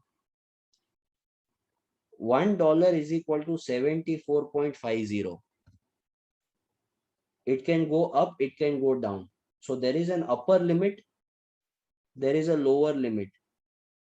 Who decides this? So this is decided by RBI. So it can fluctuate between this, but it cannot cross this level. But sir, what is the limit?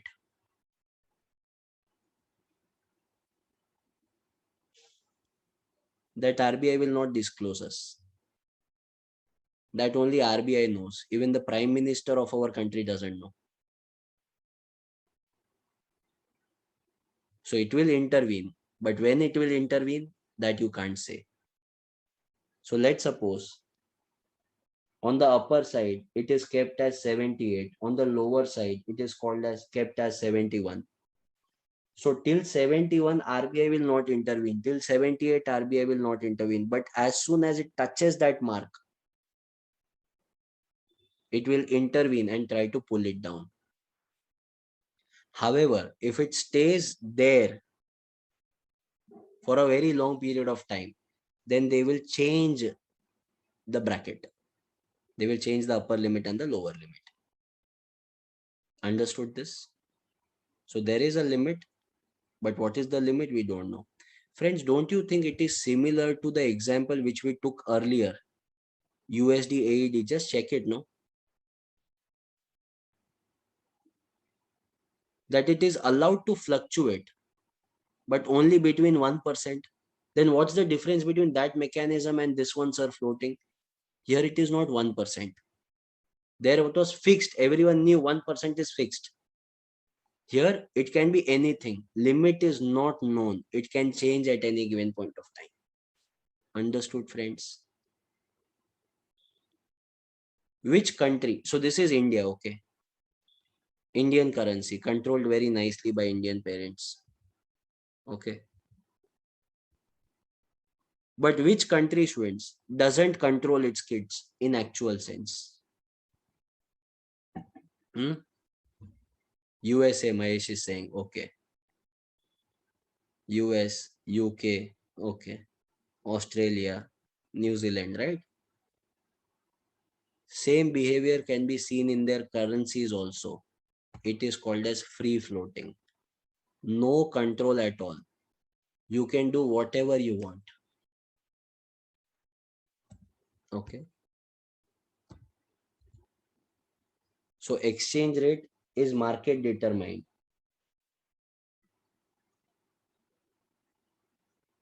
Is market determined without any official foreign exchange market intervention, aiming at moderating the rate of change or fluctuation. Okay, so there is no limit which will be set. Any country can trade it any manner. For example, US, Canada,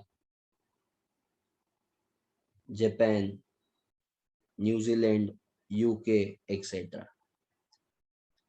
So in floating, it can float, but within limits. You can write this much only. In free floating, no limit, complete fluctuating.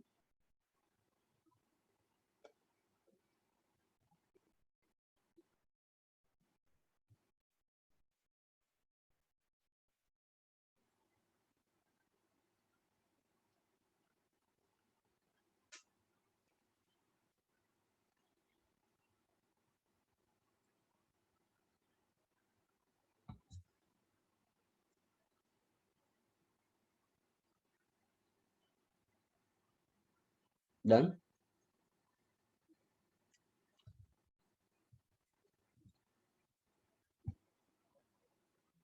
That completes our IMF classification and definition of exchange rate regime. Yes, Himanshu. Now, what are the advantages and disadvantages of fixed and floating exchange rate regime? Now, we have already studied fixed and floating, isn't it? But what are the advantages and disadvantages? Now, students, see, understand. Fixed and floating, these are two opposite things. So whatever will be advantage of fixed, it will become disadvantage of floating. Correct, no? Whatever is disadvantage of fixed will become advantage of floating. Understood this part? So we will do it simultaneously. Later on, you can just take a screenshot. Don't write it. Leave one page blank and then you can write it after by hearting. Understood the system? This one are points. I have always told you, you need to by heart points. So when you are at home revising this topic today, later in the evening, at that time, please by heart the points and then write down. Let's begin. The first part is advantage. In fixed exchange rate system, it eliminates the exchange rate risk and transaction cost. There is no exchange rate risk, no, in fixed. In floating, there is high exchange rate risk because investors will invest and they don't know whether they are going to get their money back or no. There is high risk because it keeps on fluctuating. The value change, they will not be getting their same value again. And there is transaction cost also. That is the commission or the brokerage that you have to pay every time you exchange. In floating, in fixed, there is no transaction cost. Hello? Correct, no? In fixed, it is going to be the same. So no transaction cost involved. So here it is an advantage. It eliminates exchange rate risk and the transaction cost. Friends, then what will be disadvantage of floating? High exchange rate risk and transaction cost, yes or no? Let's have a look at the point then. Understood this part? Okay. Look at the next point. It enhances trade and investment. Which one? Fixed one. It enhances trade as well as investment, because the investors will think it is fixed. If I make profit or loss, it will be out of business. I will not be making loss because of exchange rate fluctuation. In case of floating exchange rate, there is dual risk. Business risk is always there, but exchange rate risk is also present. So in floating exchange rate, don't you think the investors will be very cautious before investing because of the fluctuations? So that's the disadvantage. Investors are cautious. Third one is self-explanatory. In fixed, there is no speculation, that is no trading, buying and selling. In case of fluctuating or floating, can I say there will be high level of speculation? Just ignore this point.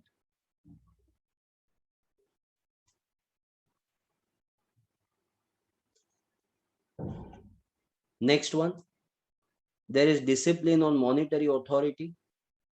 Here it lacks discipline in monetary authority. And last one, it improves the creditability because of stability. Here it lacks stability. I hope you are very clear in this. Floating, let's have a look at the floating advantages and disadvantages of fixed. Central bank is required to stand ready to intervene in the foreign exchange market. You remember the example I shared you at the beginning of the lecture, that we can't keep fixed in India because every time then RBI will have to intervene. Right? But in case of floating exchange rate system, there is no obligation at all to intervene in the currency market. Right? Here, disadvantage, we need to maintain a high level of foreign exchange reserves. No reserves required. There is no independence in making your monetary policy. Here you are completely independent to make your own monetary policy. And last one, you cannot use fixed exchange rate system as policy tool, but floating exchange rate system can be used as policy tool. What do you mean by policy tool, friends? Exchange rate channel. RBI can use exchange rate channel as far as floating exchange rate is concerned, not in case of fixed. Right? So you can just take the screenshot of this page, and later on, once you buy heart, you can write down in your notebook.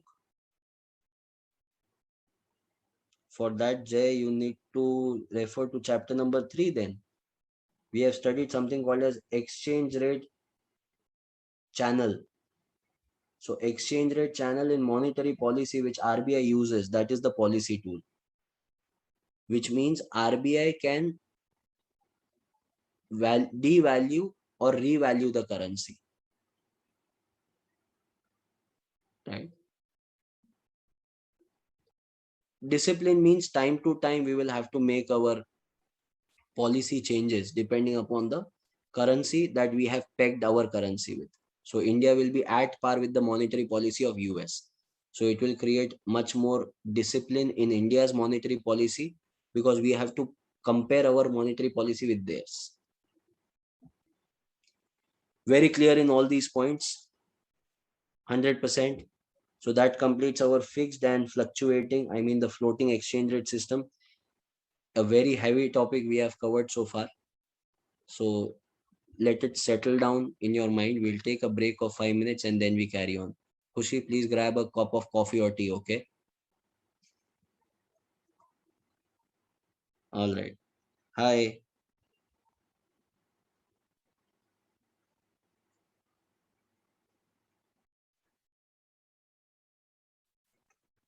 Let's go ahead, friends. That completes our fixed and floating exchange rate mechanism entirely.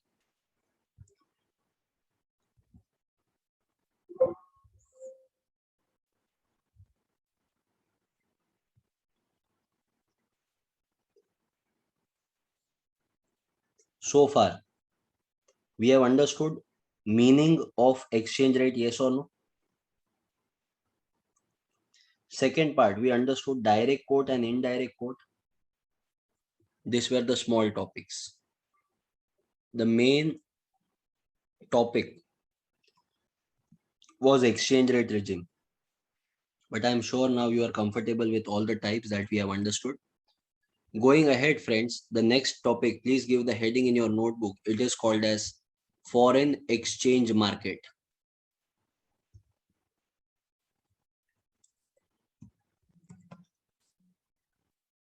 Foreign exchange market.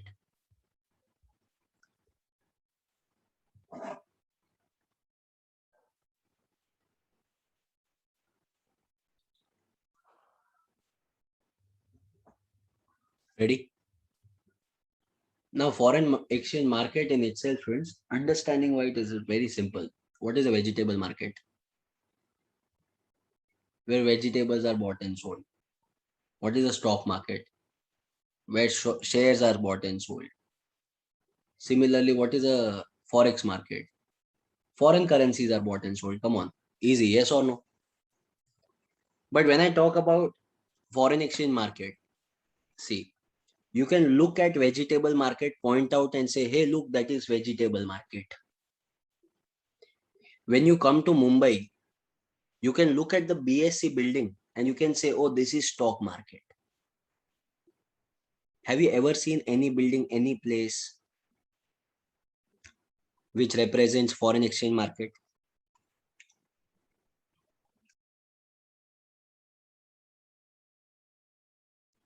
The answer is no. Why? Because it is completely electronically linked market, entirely online. Not only that, there are on over the counter transactions happening, but these over the counter transactions are not market, are happening between the participants of the foreign exchange market. Friends, any idea which is the world's largest market?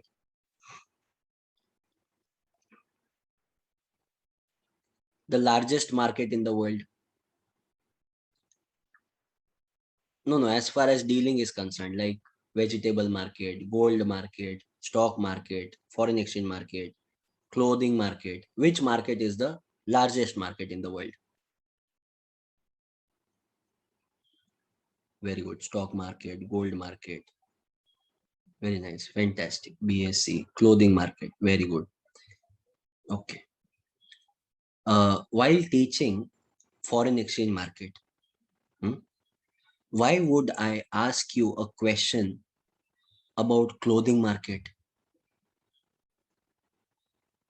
Why would I ask you a question about stock market? See, it is simple logic when a professor is asking which is the largest market and in front of you he is teaching foreign exchange market. That means he is expecting the answer as the foreign exchange market. Hello, good morning. Huh? Right. Last topic was so dangerous or what? Clothing market is the largest market. My goodness. Forex market. Come on, yeah. Largest market in the world is foreign currency market because all other trade, you talk about gold, you talk about clothes, you talk about anything. It happens only via foreign currency, no? So automatically, foreign exchange market becomes the largest market in the world. But sir, you only said no. Keep open mind, right? Pukal is asking me. So open mind doesn't mean no. We will think about anything else now. Okay, anyway. So the largest market in the world, my friend, it is foreign exchange market. And you know what? This operates for 24/7. Now you would say, sir, 24/7? But right now the market will be closed in India. It will open at 9, it will function till 4. No, today it's Saturday. Today is off. Saturday, Sunday off. So how you are saying 24/7? See, India is not working Saturday, Sundays. Gulf countries are working. Gulf countries are not off on Saturdays and Sunday. That means our currency is being traded there, even at this time. So it is open. Okay. Sir, what about festivals? That's a valid question. See, at the time of Diwali, India is not working. European countries, Americans, Gulf countries are working, no? At the time of Eid, India is not working. Gulf countries are not working. But US and Europe is working, no? So at the time of Christmas, yeah, at the time of Christmas, India is not working. US and Europe is not working. But Gulf countries will be working, no? Moral of the story is India is never working.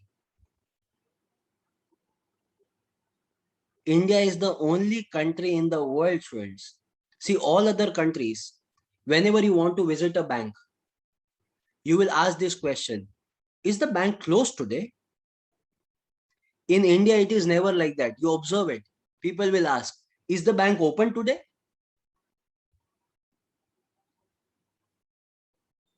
Am I right or am I joking? This is correct, no? Even if you want to deposit a check, you will ask, is it open today? What do you mean by is it open today? You should be doubtful about closed. But no, probability of it being closed is much greater than probability of it being open. And SBI is only open till the time you make an account there. After that, it is always closed. Right? Who are the participants in foreign exchange market according to you? Who are the participants? All countries. Very good. Government. Yes, very good. Someshwar, Sai, very good. Importers, right? Who else? Banks. Sejal, absolutely right. Commercial banks. Exporters, correct. Various countries. Who in countries? Who in countries? Go ahead. Give answers. Come on. Who are the participants? Investors, forex dealers, central banks, correct. RBI is there. Brokers, commercial bank, central bank, correct, Jay. Big companies, MNCs, multinational corporations, forex dealers, Sanskar is saying, absolutely right. The manufacturers, Kushal is saying, absolutely. Chirag sir, thank you. Right, I am also a participant. Okay. Stock brokers, absolutely. When you are trading in other countries of the world, then it will be hedgers. Hedgers are the ones who transfer their risk by entering into contract. Then there will be arbitragers buying from one market, selling it to another market, and in between they make profits. Speculators, the investors, when they invest at a lower price, withdraw at the higher price. So all these are nothing but participants. There are two types of forex market. One is spot market, the other one is forward or future market. You understand the difference? Come on, you have studied this in CA Foundation also. If we enter into transaction today, completed the transaction, it is called as spot market. If we enter into a contract for a future date, that will be called as future or forward market. Primarily, your foreign exchange market answer is done. Electronically linked market, over the counter transactions take place, but only between the participants. No physical location. Largest market in the world, 24/7. Spot market, future market, dealers and participants. Understood? Answer is done. We'll still have a look at the points which are given here. And the important points I will mark so that you can just write it for your reference. Foreign exchange market is a decentralized market, or even the over-the-counter trading takes place. This market determines foreign exchange for every currency. See this, the largest market in the world, no set hour of trading, which means it operates for 24 hours. Major participants, star mark this, this can be asked separately for 2 marks. Central banks, commercial banks, government, dealers, MNCs, non-banking financial institutions also, insurance companies, brokers, arbitrators, speculators. Please write down these points, very important points, and these are the same points that you are going to write in your examination.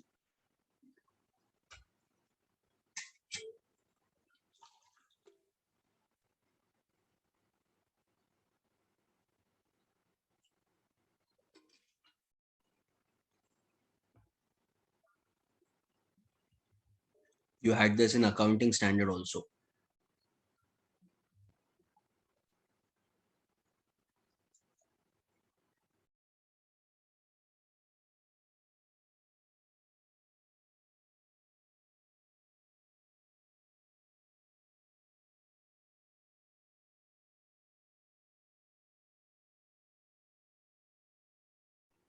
Hmm.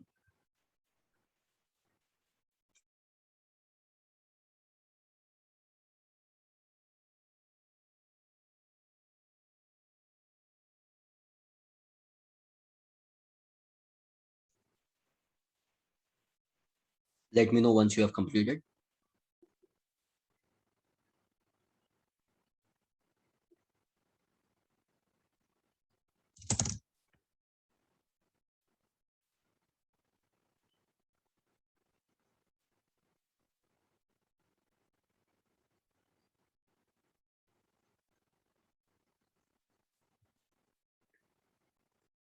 Nikhil, they are the portfolio management firms.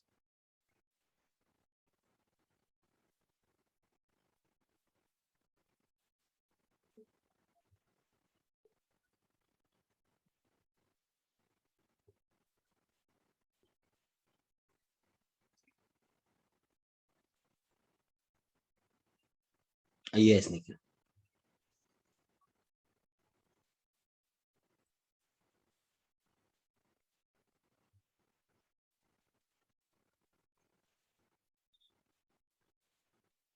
Yes, Rahul, that's true.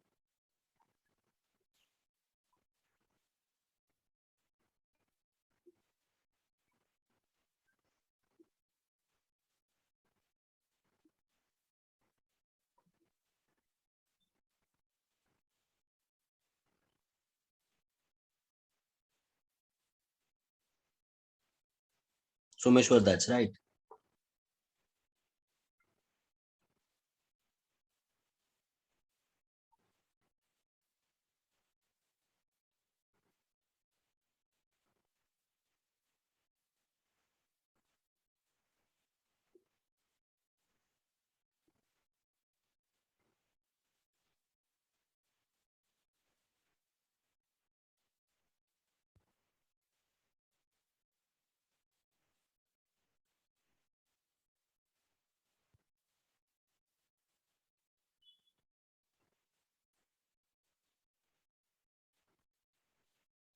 Okay, Sanskar. Okay, Someshwar. What about others completed?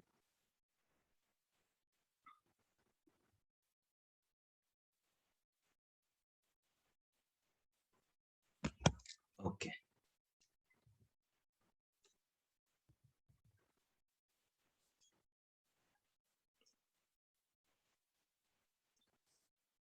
Regardless of the physical location, that means there is no physical location, and mark and given that the markets are highly integrated at any given moment, all the markets tend to have the same exchange rate for a given currency.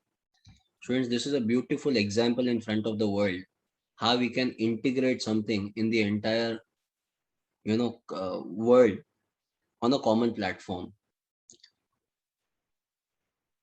Even though there is no physical location, still if you look at the efficiency level, it is so high, you know, which means all the central banks of the world, the global currency, they are doing extremely brilliant job while maintaining the foreign exchange. There are two types of market. What are they? First one is spot market. The other one is called as future market. While a foreign exchange can involve any two currencies, the most transaction or involved exchanges are US dollars, even when it is not a national currency of the importer or the exporter. Just write down these 2 points. No, two types of market: spot market and future market, and the most traded currency would be US, even if it is not a domestic currency between the exporter and importer.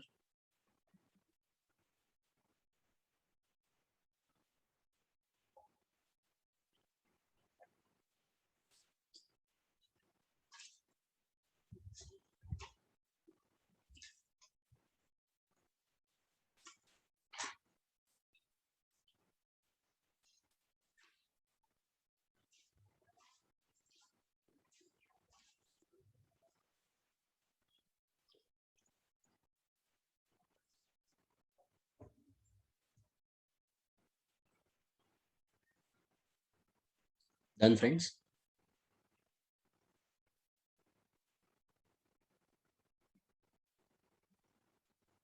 Okay.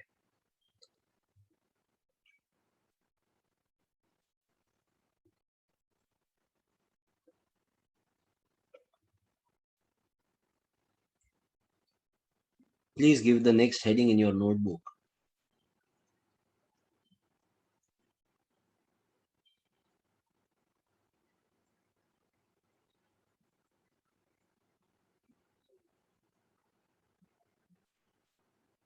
Determination of exchange rate. Two topics now we are going to understand: determination of exchange rate and changes in exchange rate.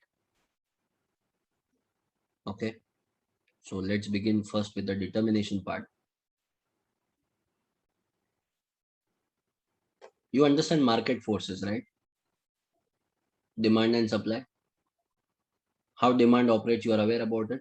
Higher the price, lesser the demand, lesser the price, higher the demand.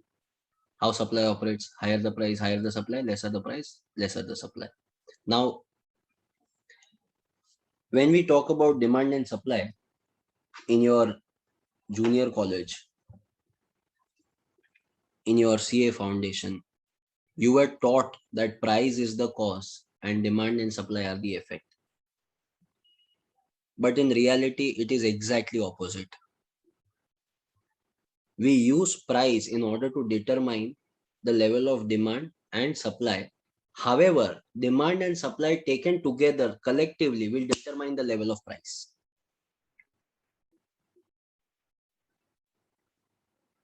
Am I complicating this or understanding?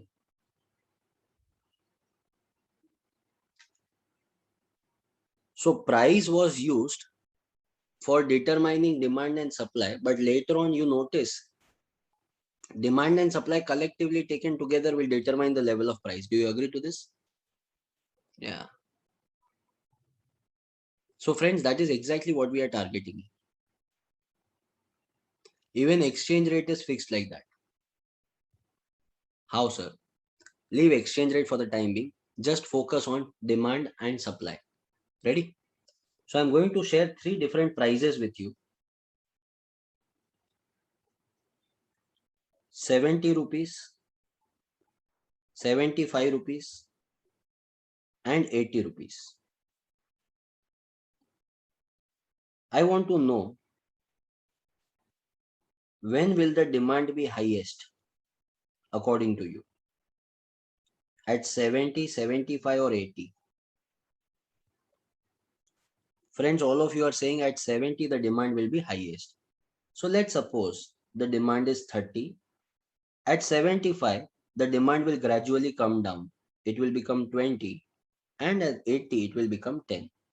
Any doubts in this? This is simple, yes or no? I want to know, friends, when will supply be the highest according to you? Fantastic, guys. Absolutely stunning. So supply will be highest at 80, you all are saying. That means at 70, it will be lowest. So at 70, it is 10, then 20, and then 30. If going by this table, can you tell me what should be the equilibrium price in this case? Yes, Mahesh. Yes, Ashriya. Correct. Yash. Correct. Karina. Correct. Sejal. Shabri. Everyone. Perfect. It will be 75 because demand is equal to supply at that time. So demand is equal to supply. So this becomes our ideal level of equilibrium price. Friends, what you used to call it as equilibrium price today in front of you, it will be called as exchange rate. This is $1 is equal to 70 rupees, 75 rupees, and 80 rupees.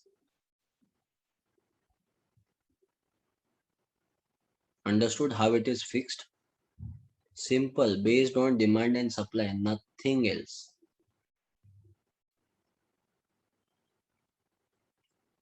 Now, in this case,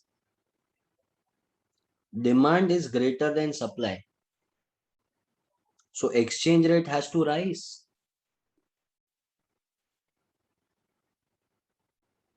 Are you getting this?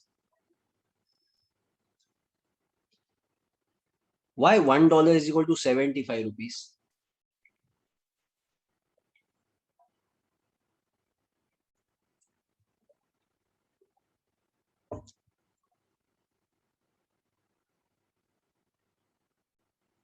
Hmm?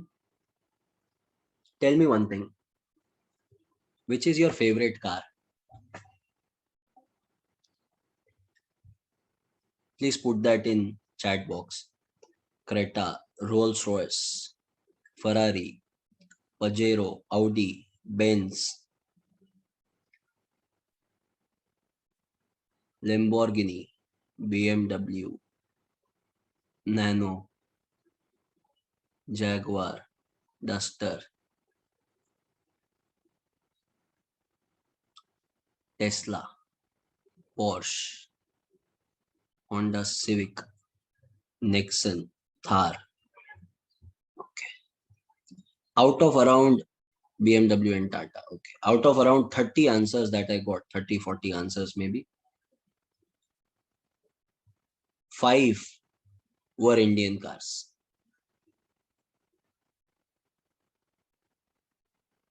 That's why $1 is equal to 75 rupees and 1 rupee is not equal to $75. Listen to this. I'm not done yet. When you want to go out with your friends, hang out with your friends, where would you go? Like some restaurant or cafe. So where do you go? Reality, okay? Don't try to make up now.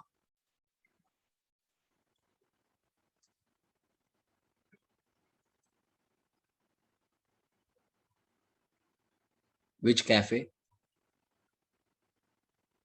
Domino's, McDonald's, Starbucks, CCD, Pizza Hut, local one, okay.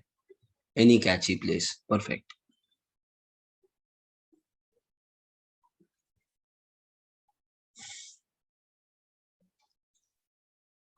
You hang out with your friends in McDonald's, Starbucks,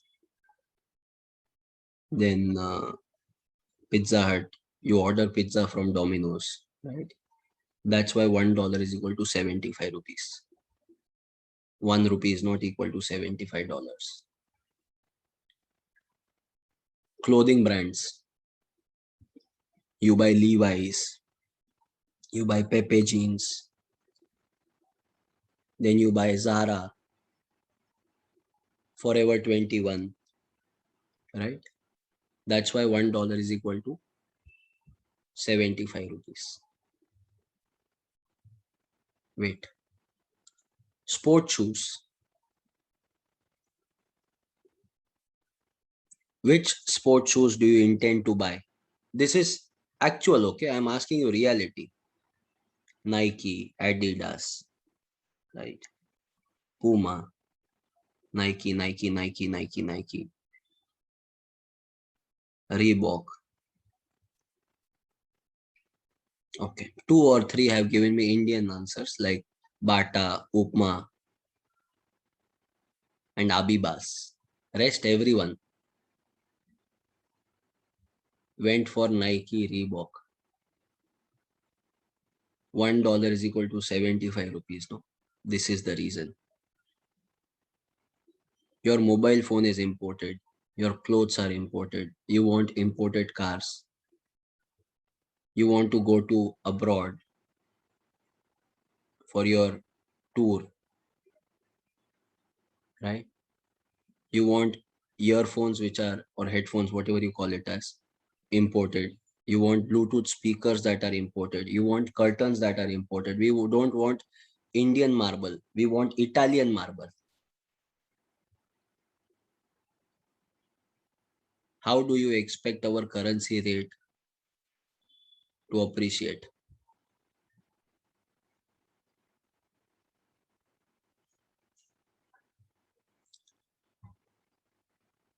You know why US is so powerful? Because they only produce, and sell to the entire world. They buy only what they need. They don't show off. They support local. Do Indians support local?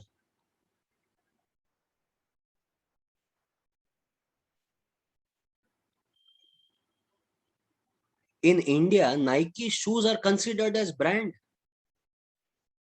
In US, if you go students and if you offer them a pair of shoes which is from Paragon or Nike, they will say which one is better quality. Let me check and then I will finalize. They don't blindly trust. They don't post Instagram selfies of Starbucks. They don't tag on Facebook enjoying with my friends at McDonald's. That's why they are far more superior than us. We try to pretend that we are superior, whereas actually we are not. In real sense, whoever is superior, they need not show. You are a chartered accountant, my friend. My clothes cannot determine my worth. My words will determine my worth.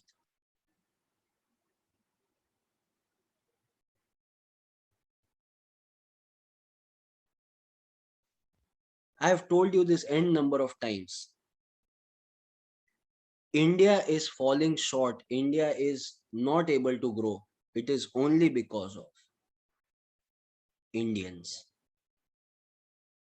India has enormous potential. And mind well, my friend, the capitalist community of our country is trying very hard, extremely hard, to compete against these foreign firms. Tata has been trying really hard. Bajaj has been trying really hard. Mahindra, Maruti have been trying really hard. But somehow, I don't know, these efforts always go unrecognized.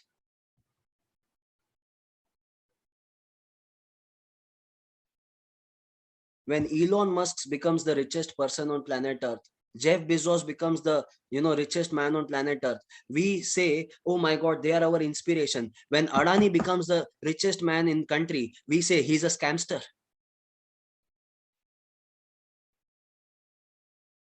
When Mukesh Ambani becomes the richest man in India, we say he must have played some dirty games. How dare you say that?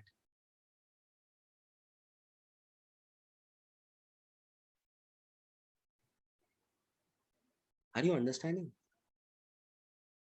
Why is this unfair advantage which is taken by either Britishers, Europeans, or Americans over Indians?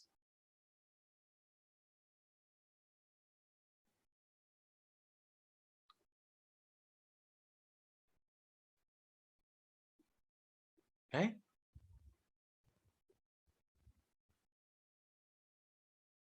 Every person in the country has an right to grow.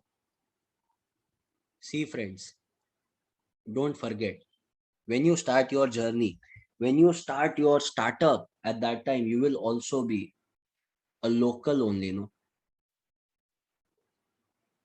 If at this junction we don't support local, how can you expect our juniors to support us? If I wear only Nike, Nike, Nike, and one fine day I realize, oh my God, we should be making Indian footwear brand, which will be globally recognized. For my entire life, I always craved for foreign goods. Now, if I am trying to launch an Indian product,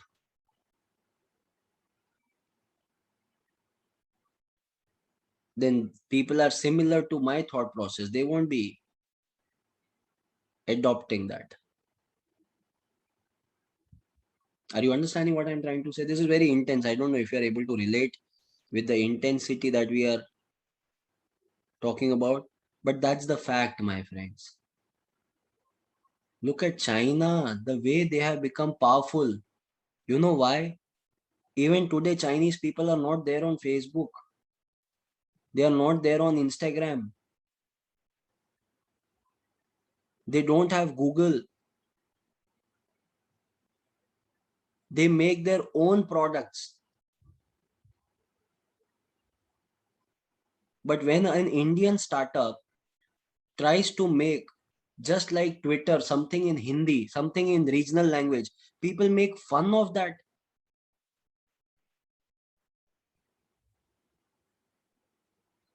When PUBG is there, we think it is very cool. But when same PUBG is banned and we come up with 4G, then we think it is a cheaper version of PUBG. At least give it a try. We have initiated, we have started something, no? But no, we have a verdict for everything. That's why $1 is equal to 75. So next time, remember who is to be blamed. When $1 is equal to 75 rupees, it is not RBI's mistake. It is not government's mistake. It is not at all government's mistake. It is our mistake.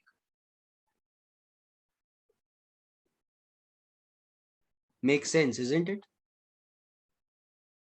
And if we go on craving for these foreign products, go on craving for the, the worst part? One of my friend told me, "Sir, I am waiting for Sputnik. Once I get that, only then I will take vaccination. I don't trust COVID shield." Go to Russia only. Sit in Putin's lap and dance.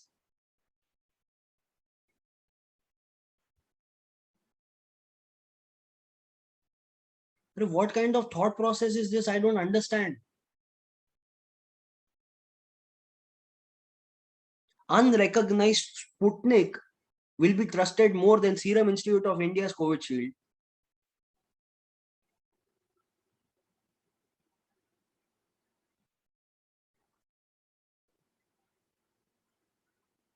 I hope you are understanding, friends.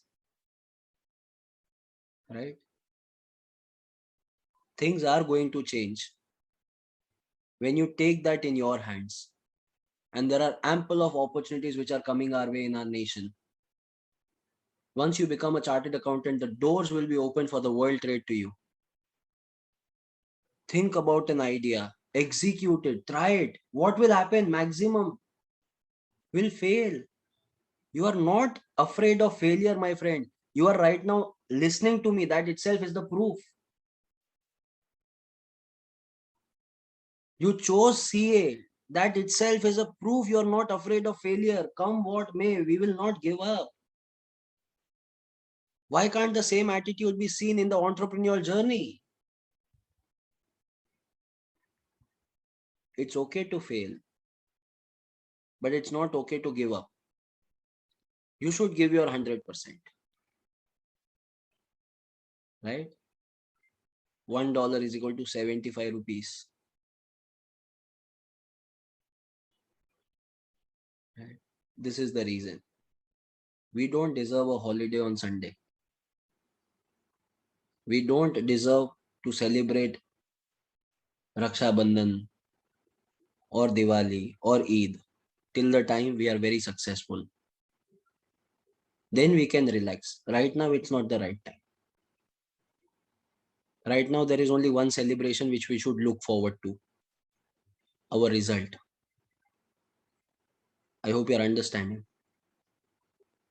Anything else is just an excuse, right? So please remember, whenever we go on demanding foreign products, foreign services, whenever you eat at McDonald's, whenever you eat at Domino's, whenever you buy clothes from Zara, whenever you shop from Amazon, you are contributing to the success of United States of America.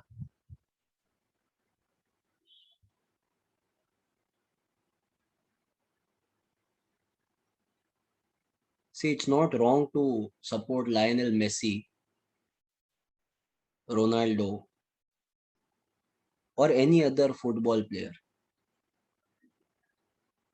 But do you know how our Indian athletes are preparing in Olympics? People know who Joe Biden is. They don't know who is their local corporator. Don't ask what government has done for you. What you have done for the government of the country. You saw a pothole, right? As a citizen, don't you think it is your responsibility to report the pothole to the municipality? And if they don't do it, if they don't do anything, then it is their mistake. Come on, every day you can't expect municipal corporation people to, check every day. Oh, is there pothole here, pothole there?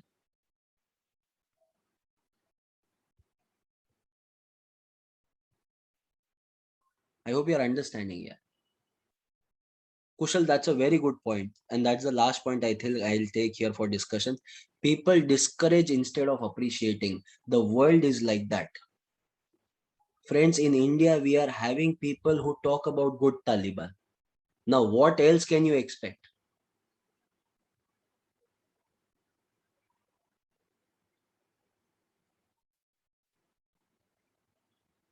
Some Indians are like that, but because of that, people, we should not forget the millions of people who are actually good. If there are people who discourage you, make distance from them. Then that person can be anyone, even a family member. Never discuss your goals and plans with that person who discourages you.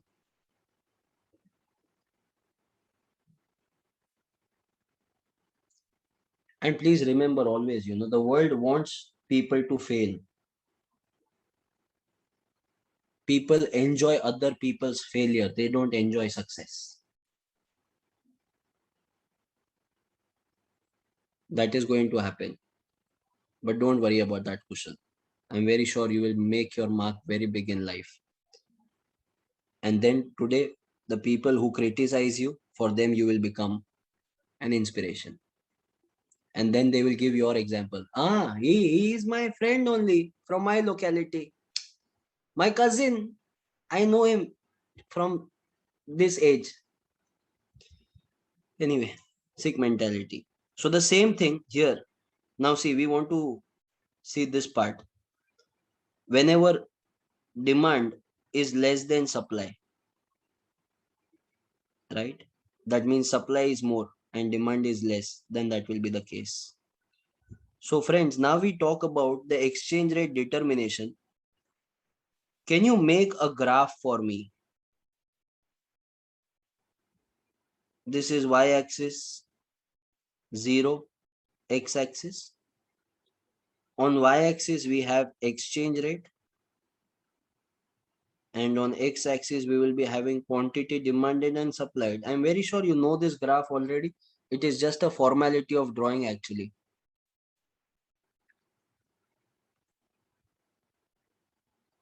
How is the demand curve here? Demand curve, always it is downward sloping. So this will be our demand curve DD. This will be our supply curve SS. This becomes our equilibrium quantity. And this becomes our equilibrium price. Friends, in our case, the equilibrium price was how much? The exchange rate which we took, it was 75 rupees, isn't it?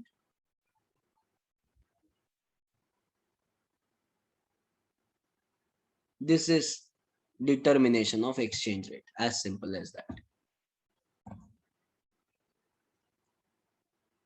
So whenever we demand more of dollars, our currency rate will fall. Whenever there is excessive supply in the market of dollars, our currency rate will increase, it will expand, it will appreciate. Next, please give the heading changes in exchange rate.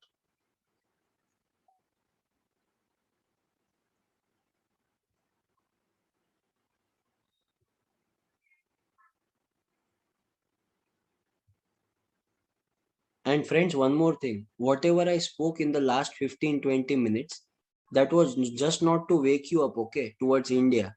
That is the point that you have to write in the examination. About the clothes, about food, the examples which I was sharing, you have to write that in your examination. Why India is demanding more of dollars? Because all these companies are present in India, which we buy, and the money flows out of the country. Rupees goes, we demand more dollar, our currency rate depreciates. Understood, no? So don't take it as a emotional monologue which came out of a professor's mouth. No, this is you have to write in the examination. Okay. Yes, Someshwar, that's true. Changes in exchange rate, students. Now there are four possibilities that we are going to talk about. If let's suppose the demand of dollars increases, what will be the rupees position? Second case, if let's suppose the dollar demand, this is dollars demand, okay? If dollars demand decreases, then what will happen to rupee? Whether it will appreciate or depreciate, that we need to understand. Third case, if let's suppose dollars supply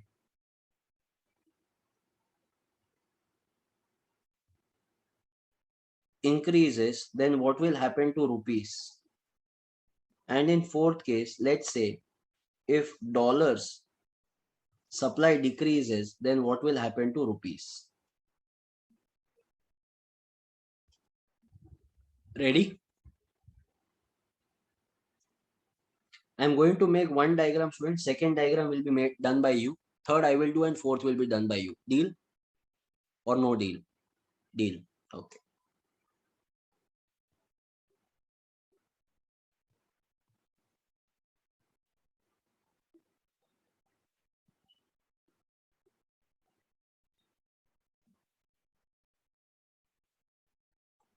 Y-axis 0, x-axis. On y-axis we will be having exchange rate.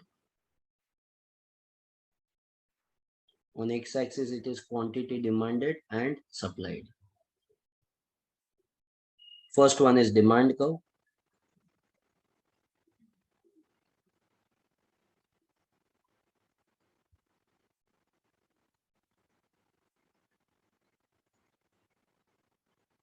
This will be our $1 is equal to 75 rupees.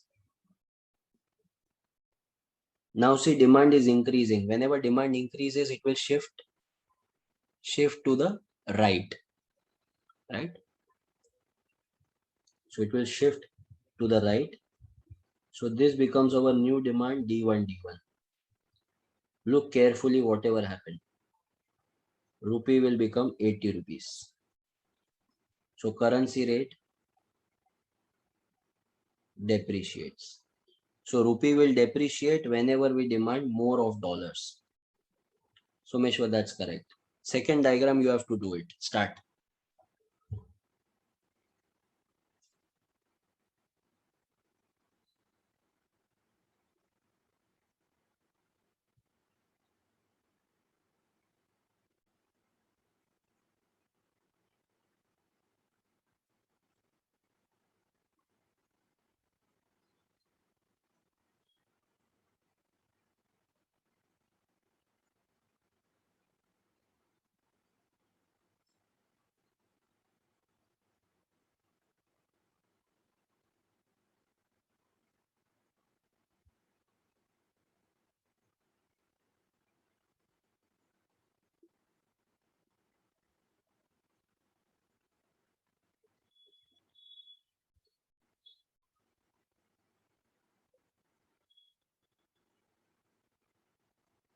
It can once.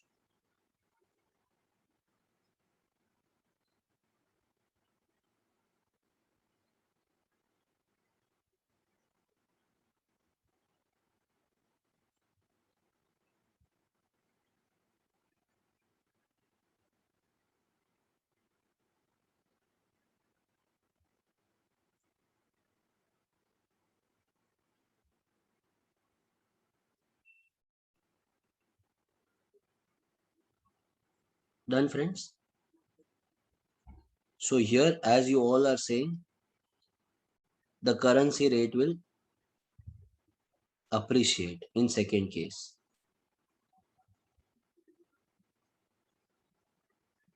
Third case,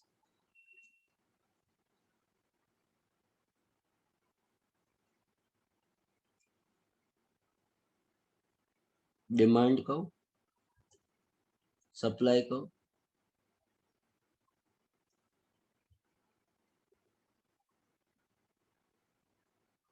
$1 is equal to 75 rupees. Now in this case, the supply has increased. So supply curve will shift to the right. So this will be new supply curve S1, S1. $1 will be equal to 70 rupees.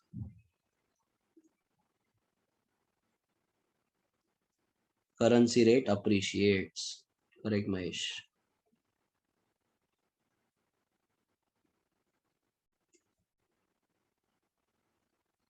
Draw the last one, friends.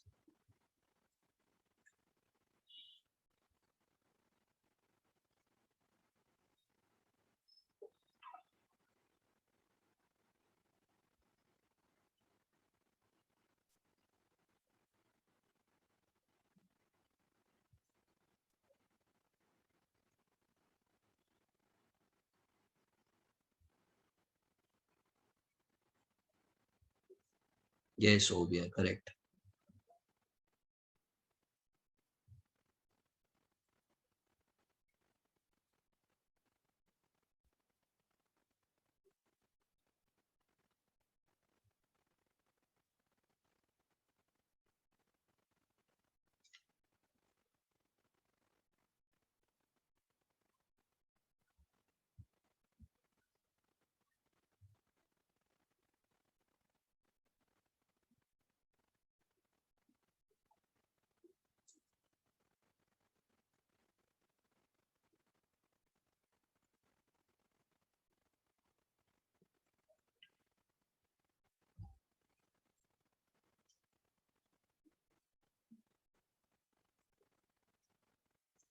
I think this is very clear now, everyone. Okay. Now see, there can be 16 different possibilities depending upon demand and supply. Now at CA inter level, we need not discuss all the 16 possibilities. Depending upon variations in demand and supply, we can derive different effects on exchange rate mechanism, right? So these were the 16 policies that you have already studied in CA Foundation, right? And if you have not, don't worry about this. My lectures are available on YouTube. In January, you can go and visit that. Right now, only these four are required. Okay.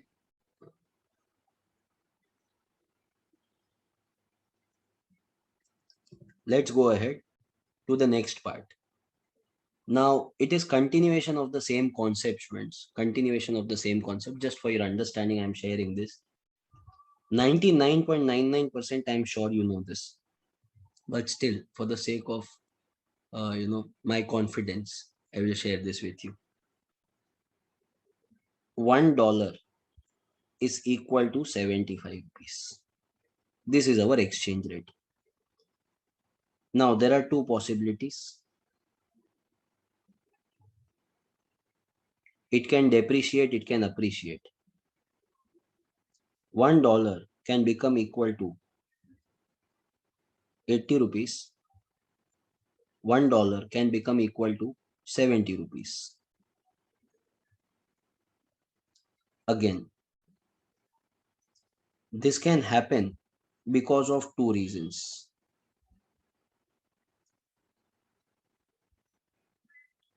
This can also happen because of two reasons.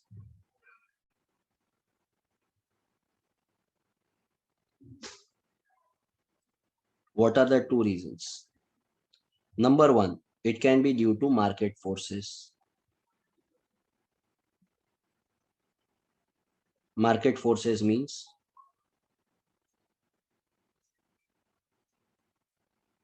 demand and supply. Or it can be due to intervention of RBI or government. Simple.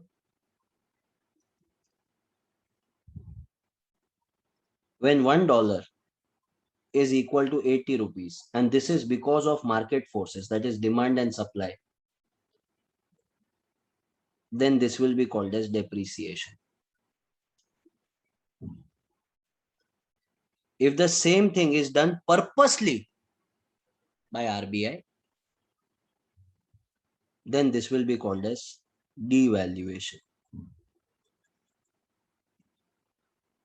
Terminologies are different, sentiments are the same. Understood? So it can be depreciation, devaluation.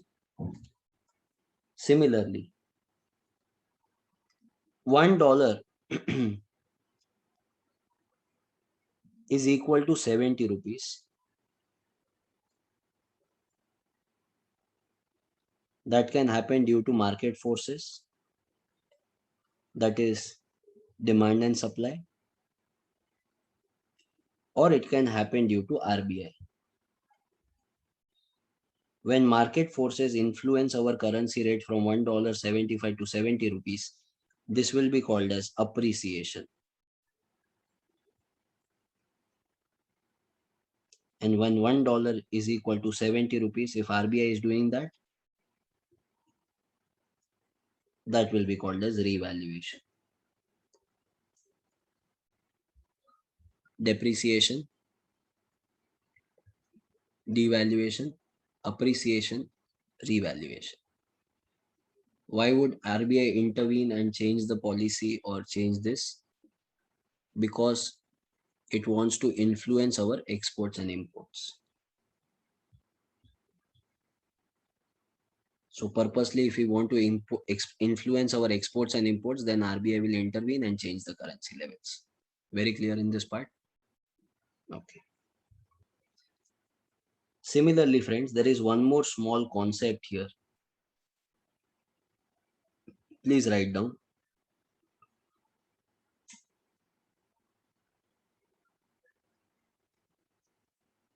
Nominal exchange rate and real exchange rate.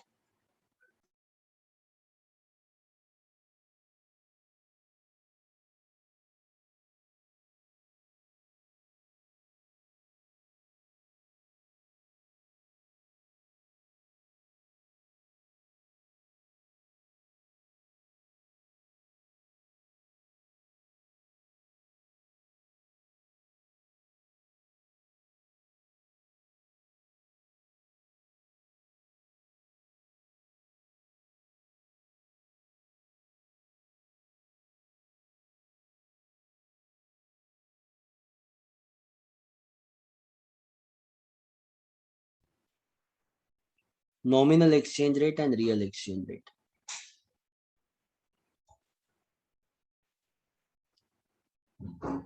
Now, what is nominal exchange rate and what is real exchange rate? A small question worth 2 marks. Friends, ideally in this question, you just need to know one formula, putting it very frankly, of nominal exchange rate and real exchange rate. That's the only thing. But just understand, apart from formula, one more thing. What is nominal exchange rate?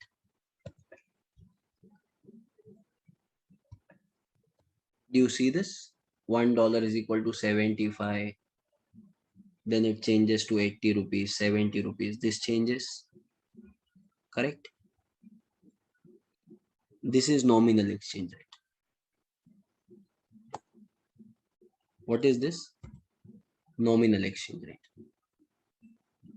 So nominal exchange rate, basically, it is as per the market forces, whatever is the rate determined. Nominal exchange rate. What do you mean by real exchange rate?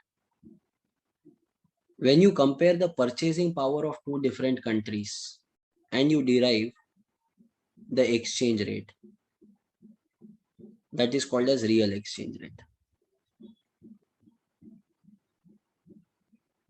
Okay. See, if you go on demanding more and more, if you demand more and more dollars, now $1 was equal to 75, then it will become 78, then it will become 80, then it will become 90, 100, and so on. Why? Because we went on demanding more dollars. So we go on demanding more and more dollars, our currency goes on depreciating. Suddenly, if they find very much interest in Indian market, who? US economy, they think of now completely shifting to Ayurveda. They shift to yoga. They shift to Indian tourist destinations. They shift to Indian food. Then supply of dollars will increase.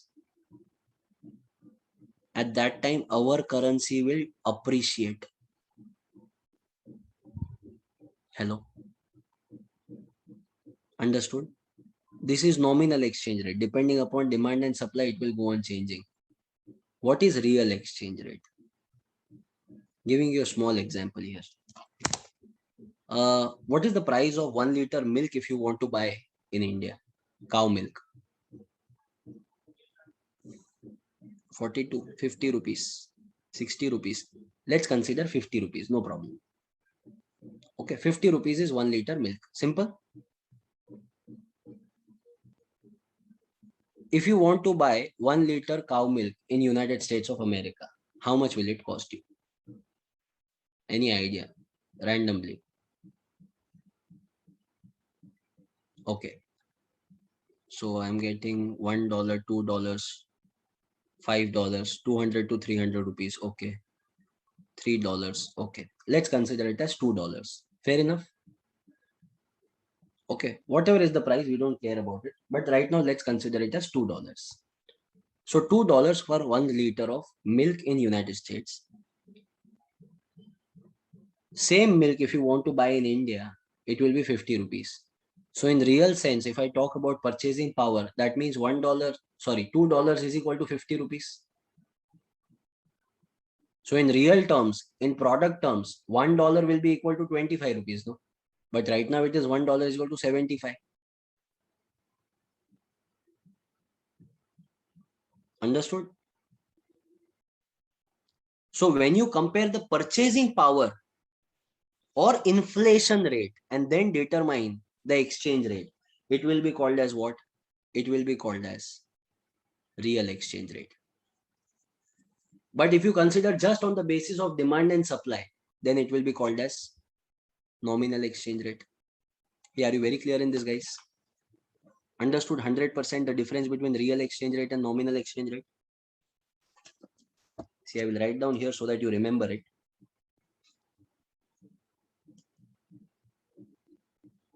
Nominal exchange rate.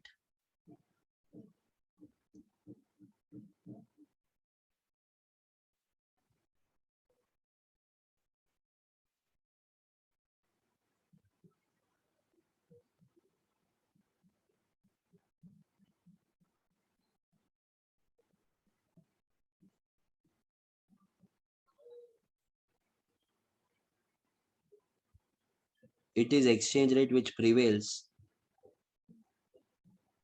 in market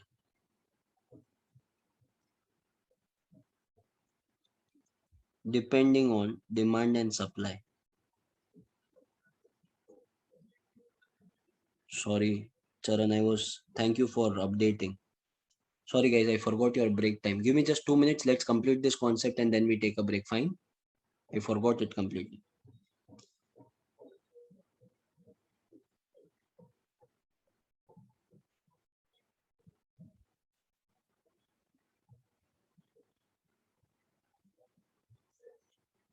Real exchange rate.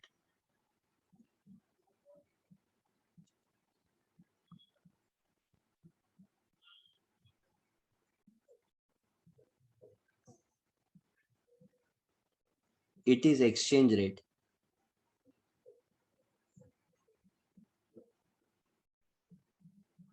that describes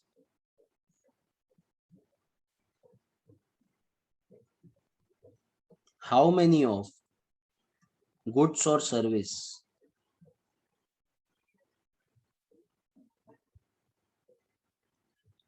can be traded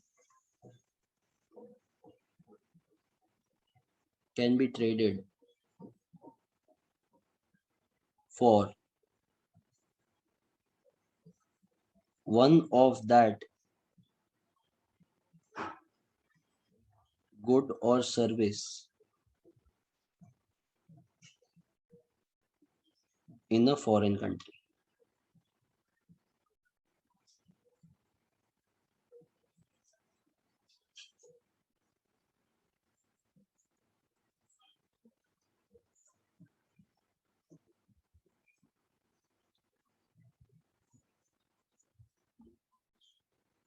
Same here, Mahesh. The last part is nothing but the formula how we derive. So please write down real exchange rate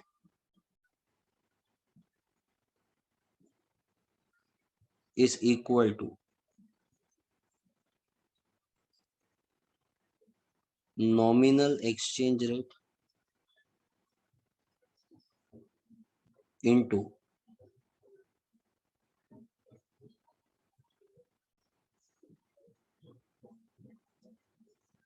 domestic price index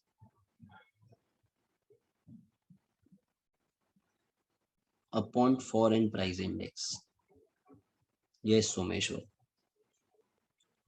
So we consider the domestic purchasing power and the foreign purchasing power, compare it with nominal exchange rate, and we will derive it as real exchange rate. I hope you are very clear in this. No numericals required here, students, just the formula. So when in examination they have asked this, just explain what is nominal exchange rate, real exchange rate, and you can use the example of milk which I gave you. I think that will be more than sufficient. Okay till here? Just give me 1 second, please, here.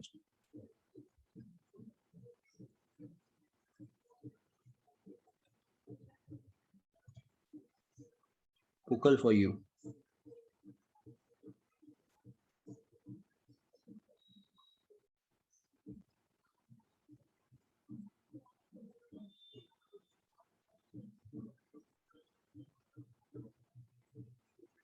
Okay.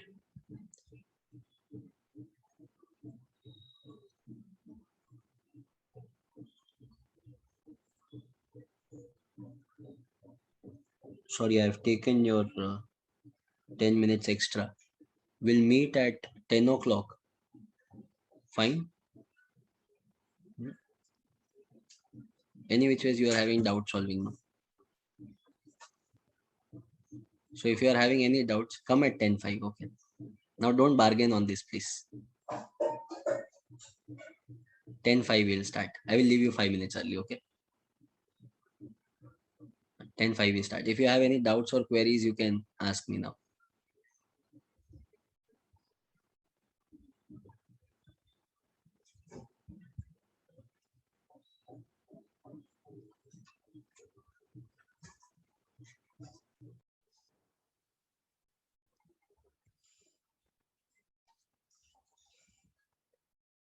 Okay.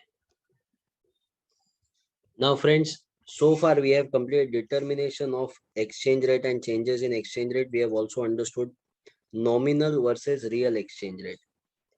Now, let's begin with the next part, and that is nothing but impact of foreign exchange on domestic economy. Please give the heading in your notebook. Mukilan soon. Yes, that's the last part in unit number 4.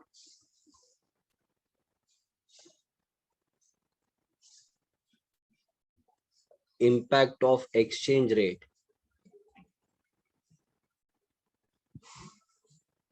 on domestic economy.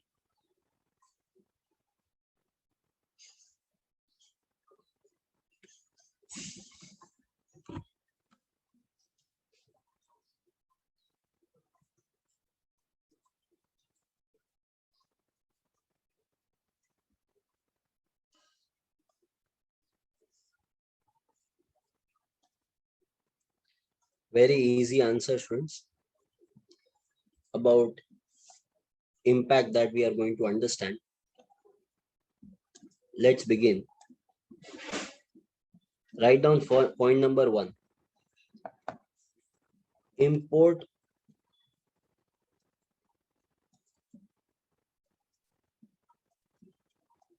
and export price would change.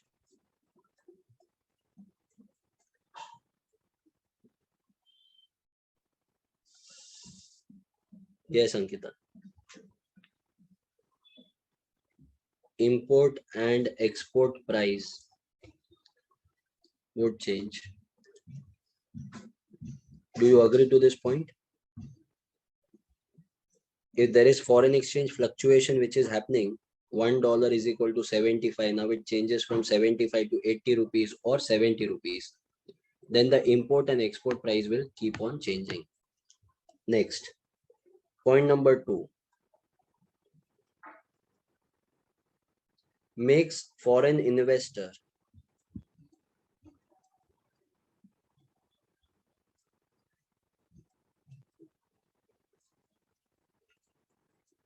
highly cautious. This is a repetitive point if you observe. We have already studied that in case of foreign exchange, right? If it is fluctuating exchange rate, then that means the investors would think before investing into any economy. So it makes the investors highly cautious. Third one,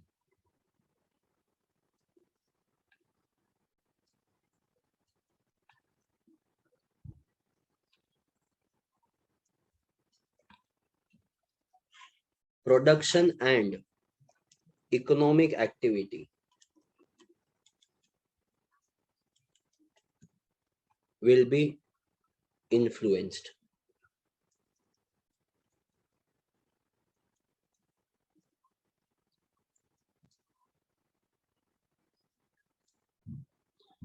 Friends, due to exchange rate, our exports and imports will be affected. Do you agree to this?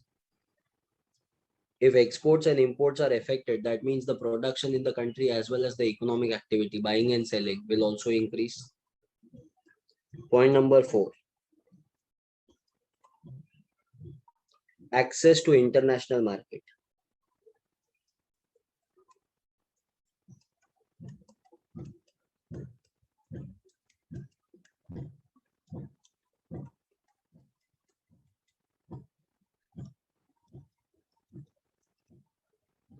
Without foreign exchange, global trade is possible or impossible?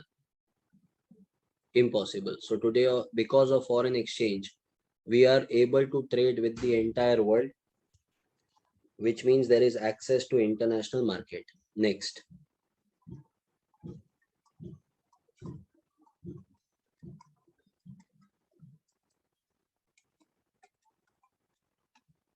Consumer price inflation.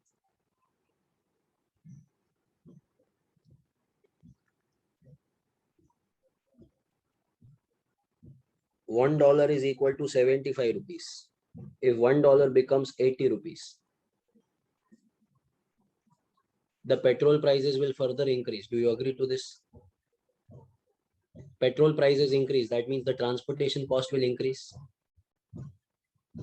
If the transportation cost increases, what does that mean? That means the price of all the goods and services which are being transported, the price will also increase. Consumer price inflation. Last point, point number 6. Terms of trade would change.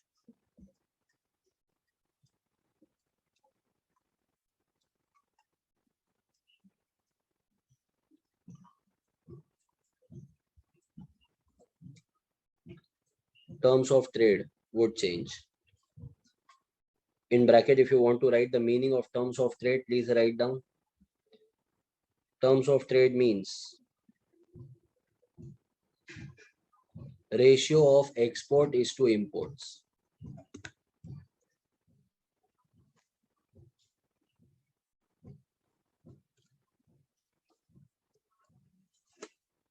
Ratio of exports is to imports. Tell me one thing, friends. If our exports are greater than imports, that is good for our economy. It will be called as favorable terms of trade. Imports are greater than exports, unfavorable terms of trade. Basically, terms of trade will be influenced because of exports and imports, and exports and imports are influenced because of exchange rate, currency rate fluctuation. Do you agree to this? These are the 6 point points that you need to by heart and explain in your own words. Yeah, the question is impact of exchange rate. The answer is IMPACT, impact. Okay. So the question can be like this: what is the impact of foreign exchange fluctuation? These 6 points. Question can be, what is the impact of depreciation on economy? Same 6 points. What is the impact of appreciation on domestic economy? Same 6 points.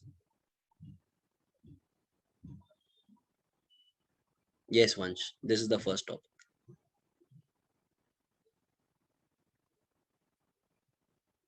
Sure. Manishwar, see, if $1 becomes equal to 80 rupees, the imports will become expensive. We will have to pay a high price, which will result into inflation.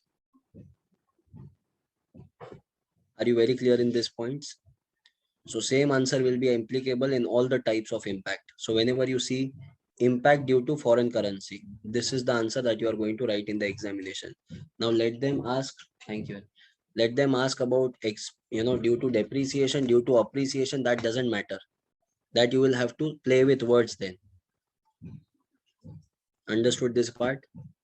That completes our unit number 4. Now moving on to unit number 5. Wait a minute. Where is Shri? Shri is there in the class? Shri, if you're there, raise your hand, please. I can't find you. Oh, you are here, Shri. All okay, Shri? Okay. Tanishka, you joined in now? Okay.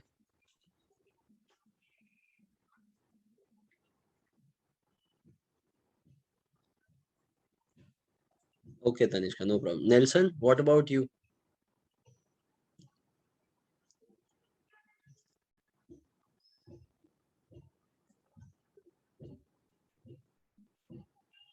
Okay, amazing.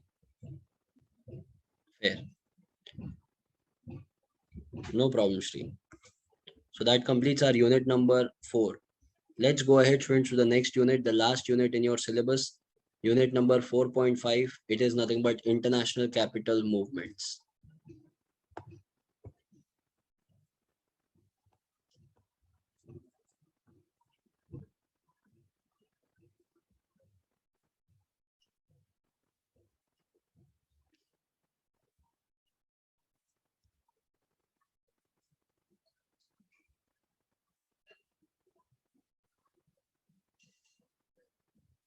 Unit number 5, international capital movement.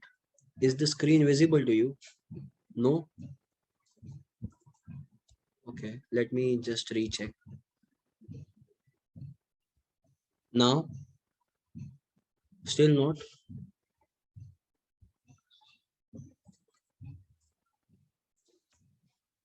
Do you see a PPT? Okay. Okay. If you are able to see that, then no problem, because I'm not able to see.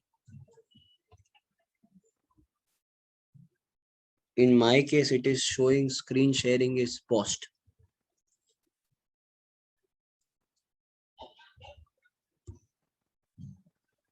But for you, it is visible, then no problem. Not visible.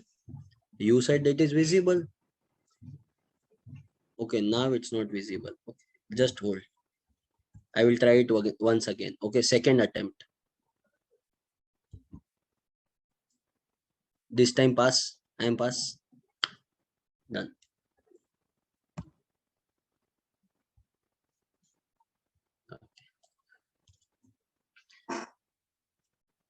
Pass with exemption. Okay. Please write down unit number 5, friends, in your notebook. It is International Capital Movement. Very interesting topic. Very relaxed topic for you as well as for me. Okay. Sir, you say the same thing, then it is bombarding. No, no. Today morning was heavy. I agree to that. Now this is very relaxing. Okay.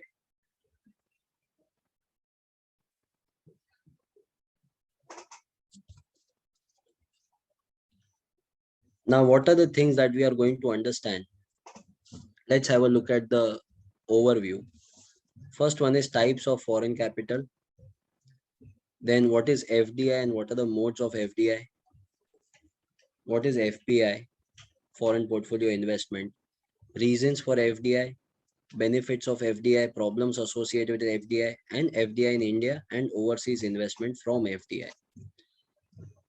In this unit, particularly students, most of the points we need to by heart. Okay. Concepts are very minimal, points are maximum. Okay. But don't worry, I'll make sure that you remember all the points. So this is the overview. If you want to write down, you can quickly do that. Use the short forms for FDI and FPI.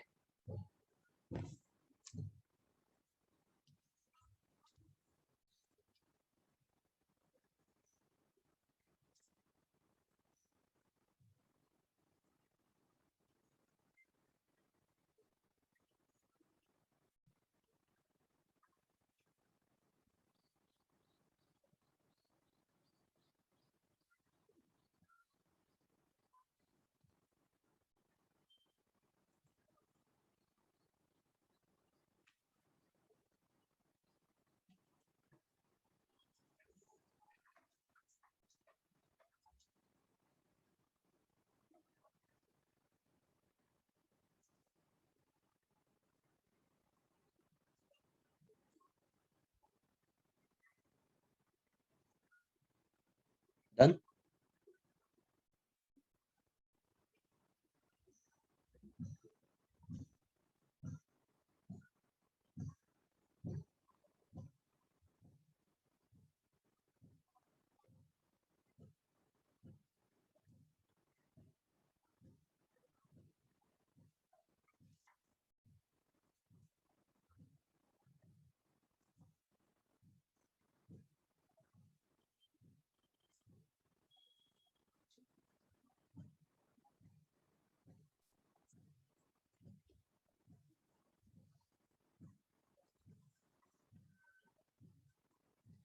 First part, students, it is types of foreign capital. Now, many a times when it comes to capital, we misunderstand the terminology capital, especially foreign capital, because we use foreign capital as a synonym to foreign investments. Now, you only tell me, does it necessarily means capital means always investments, right? So it can be any kind of foreign capital. Yes, investment is majority part. I'm not denying the fact. But please understand, investment is not the only part of foreign capital. There are others too. Okay. So there are going to be 4 different types of foreign capital, which are that 4 parts. Understand this. First one is foreign aid. What do you mean by foreign aid? It is nothing but help, gift, grant, donation, unilateral receipt or unilateral payment. One-sided. Once it is given, they don't expect it to be returned. It is called as foreign aid. Second one will be foreign borrowings. What do you mean by foreign borrowings? Once we take that amount, they expect that we are going to return it. It's a loan, right? Then it will be deposits from NRI. What is deposits from NRI? Deposits from NRI are nothing but the non-residential Indians when they go abroad and when they are sending money to India. That will be called as deposits from NRI. Now, friends, it is quite obvious whenever you go abroad for work, at that time you will be sending money to your parents, your guardians, yes or no? So when you are sending money back to India, it will be part of foreign capital. First one was foreign aid. Second one is foreign borrowings. Third one is deposits from NRI. Fourth and last one is investment. What do you mean by investment? Of course, it is a cross-border investment into business. There can be two types of investment. First one is foreign direct investment. The other one is foreign portfolio investment. What's the difference between foreign direct investment and foreign portfolio investment? That we will understand later on. But right now, just have a look at the topics that I have just shared with you. First one is foreign aid or assistance. Second one is borrowings. Third one is deposits from NRI, right? Now, if you observe, students, in this first point, there are some subtypes, right? What are they? First one, it is bilateral or direct intergovernment grants. India helping Bangladesh. So if India is helping Bangladesh for any reason, giving them donation. So one government is giving donation to another government. It is called as bilateral or direct intergovernment aid. Okay. The richest countries on planet Earth. First one, India, then US, UK, and so on. Now, all these countries, they contribute to World Bank. They give donation, gift to World Bank. What does World Bank do? World Bank will give this money to poor countries of the world like South Africa, like Sri Lanka, Nepal, and so on. Are you getting this? This is called as multilateral aid. Now there can be tied aid or untied aid. What is tied aid? When World Health Organization gives us donation to fight against COVID-19. So this is called as tied aid. That means the money is given to you for COVID-19. You cannot construct highways by that amount. This is called as tied aid. But let's suppose IMF is giving us money, but they have not specified we will be using for any particular purpose. So no purpose is specified. That means it is untied aid. Last one, any kind of foreign grants. Now it can be through government, it can be through agencies, private institutions, etc., etc., etc. Please write this down. Give the heading types of foreign capital, and only in short you have to write. First point, foreign aid.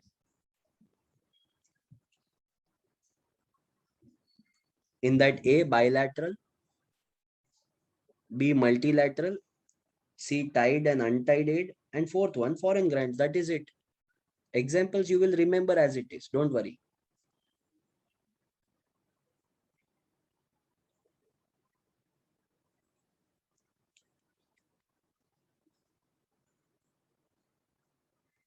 Mahesh, please raise your hand once in the app.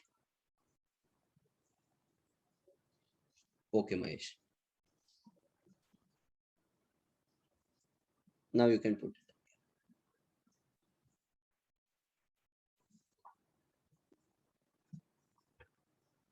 Okay, Jay.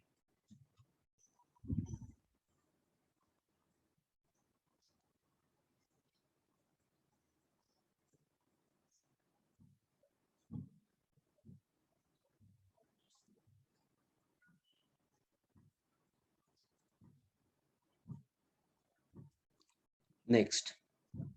Can I turn the page? Same goes for borrowings, my friend. No difference at all. So point number 2 will be borrowings.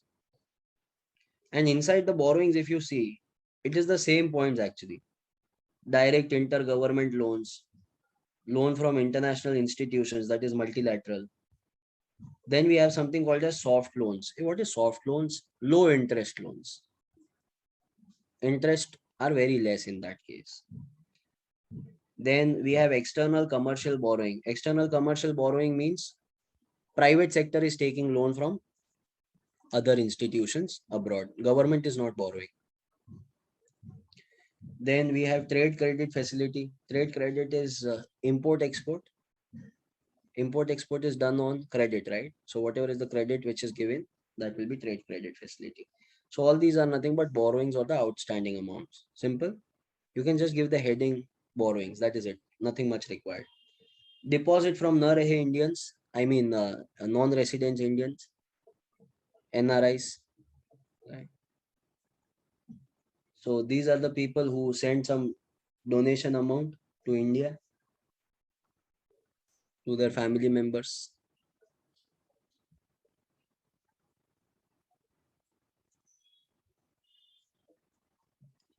And last one is investment.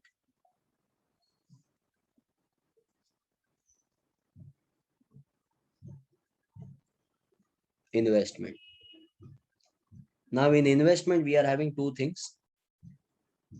First one is FDI, the other one is FPI.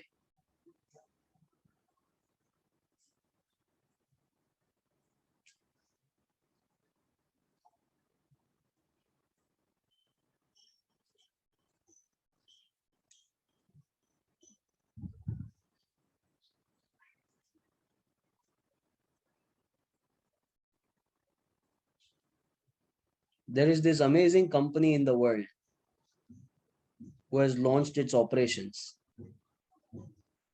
Very high valuation, 1,000 crore company. It's just that the CEO is not looking here. Pukal Enterprises. Now he is looking here. Okay. So now Pukal Enterprises, friends, this company is, let's suppose, worth 1,000 crores.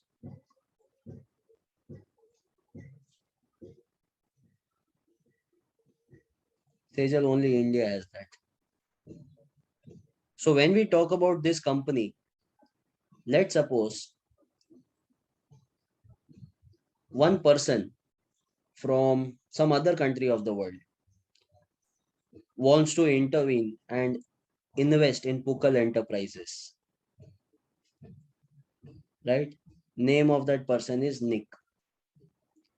Now Nick wants to intervene and invest in Pukal Enterprises. How much, 30%. When I say 30% means 30% of 1,000 crores. So Nick will invest 300 crore rupees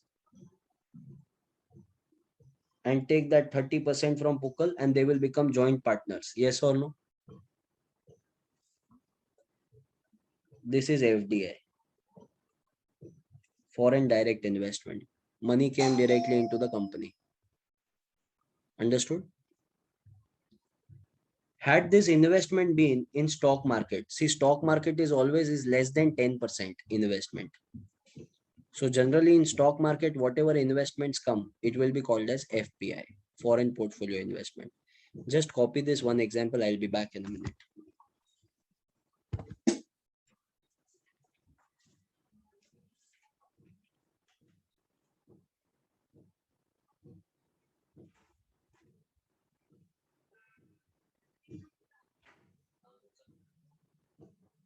Yes.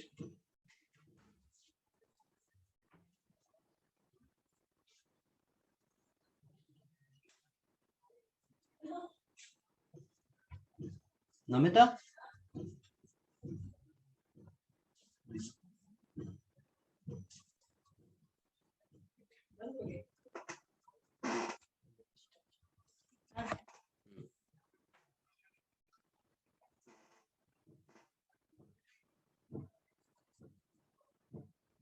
In this case, What if the investment would have been only 20%? Friends, still it will be FDI. If it was 10%, still it is FDI. If it was 5%, only 50 crore rupee invested, then then it will be FPI. Whenever investment in the company is more than 10%, 10% or more than 10%, it is FDI. Less than 10%, it will be called as FPI. Comfortable with this? Generally, whenever it is in stock market, it is less than 10%. So we many a times misunderstand this. Many people say whenever investment is coming in stock market, it is FPI, and whenever it is coming into company, it is called as FDI. Well, that's not the entire truth.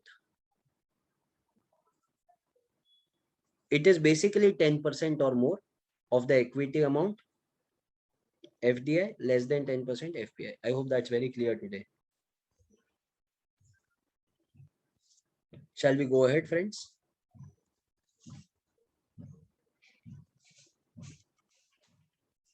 Now, let's talk about foreign direct investment.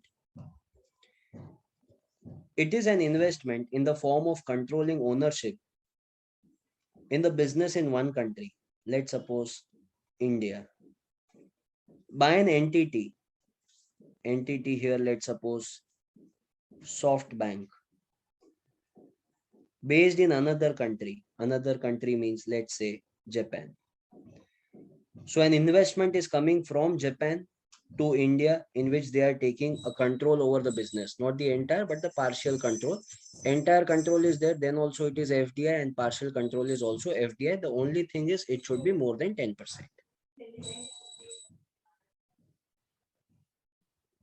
No limit, Rahul. Next.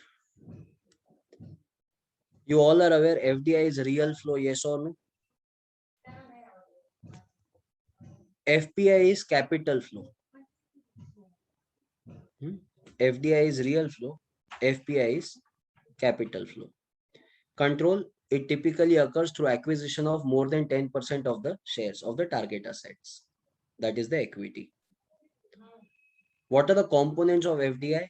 So there are three components. Number one, it can be equity. Number two, it will be reinvested earnings. And number three, it is other direct capital.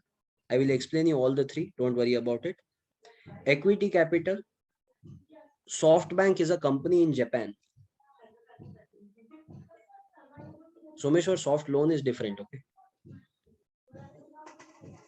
SoftBank is an investment firm in Japan. Let's suppose if they are investing in India in a company called as Ola Cabs. This is a realistic example. This has happened, okay? They are investing in Ola Cabs. So now that is equity investment, equity capital. They are taking the shares from Ola Cabs, though it is private placement, but it is equity capital. Reinvested earnings, whatever you have earned from the business, you have reinvested into the business by taking an additional share of your business. In startup world, it is also called as bootstrap. So let's suppose Vansh is now very committed to his business. For next 3 years, he is not going to withdraw any amount from his business. Initial investment is, let's suppose, 5 crores. So even if he starts earning from that 5 crore rupees, he will reinvest that business into the business. Reinvested earnings, bootstrapping. Okay. Just shift S to the trap. Someshwar, it is bootstrap. And last one, it is other direct capital in the form of intra-company loan. That is, parent company is investing in the subsidiary company or giving loans to the subsidiary company. Very basic example we can take here. Unilever Limited investing in Hindustan Unilever Limited. Understood this? Sure. Okay. So just write down FDI, and you can just write down more than 10% and three components, these three components. and here it will be only intra-company loans.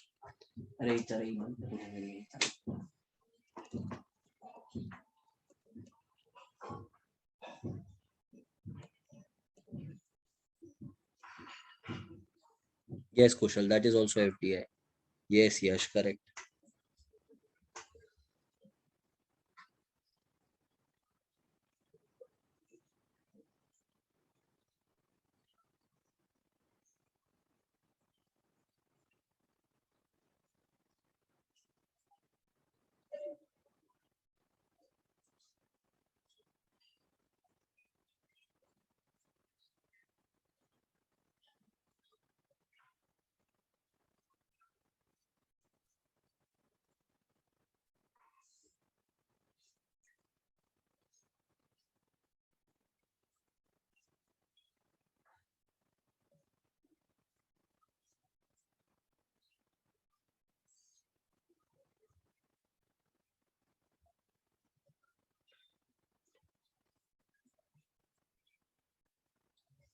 Muskan, SoftBank investing in Ola Cabs.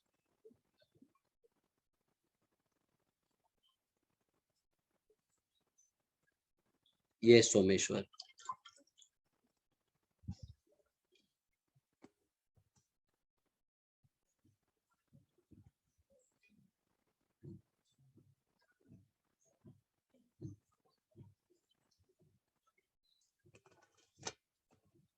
Done, friends?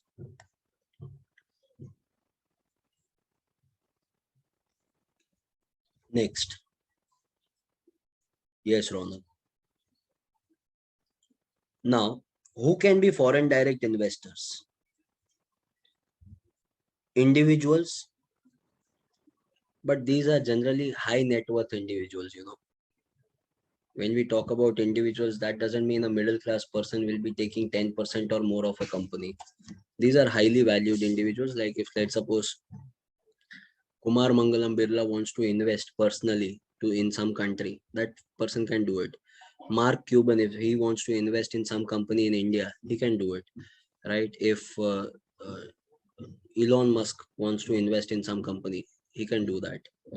So it can be individuals, private enterprises, or public enterprises. Yes, I definitely. Private and public enterprises, maybe incorporated or unincorporated. So it can be government institutions as well as private institutions. We also call them as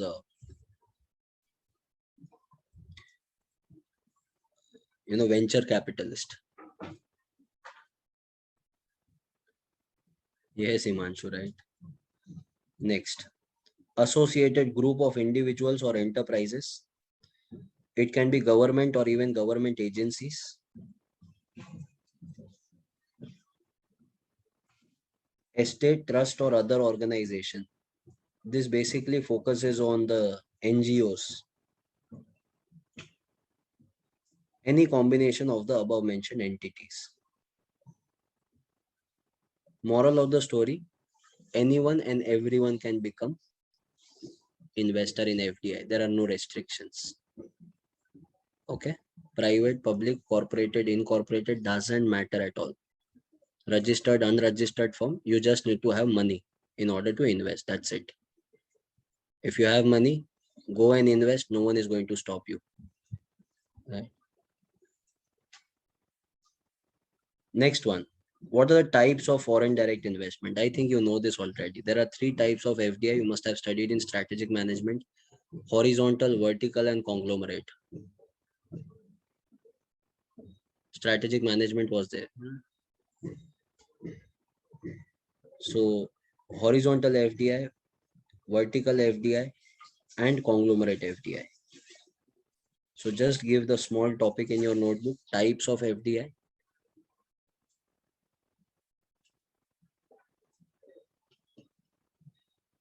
First one is horizontal FDI.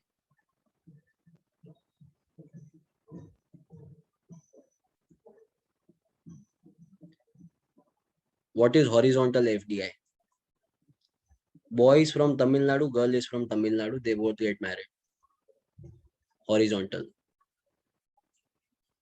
Boy is from Tamil Nadu and girl is from Punjab. 2 states, right? Vertical FDI. Boy is Indian. Girl is Lauren from foreign. Conglomerate FDI. Same business, horizontal. Related business, vertical. Completely different business, conglomerate. Understood? Of course, sorry, I have taken boy and girl example. It can be boy also, girl also. I am very liberal by that way, right? So no worries. So whatever is individual preference, I am no one to judge anyone's sexuality. So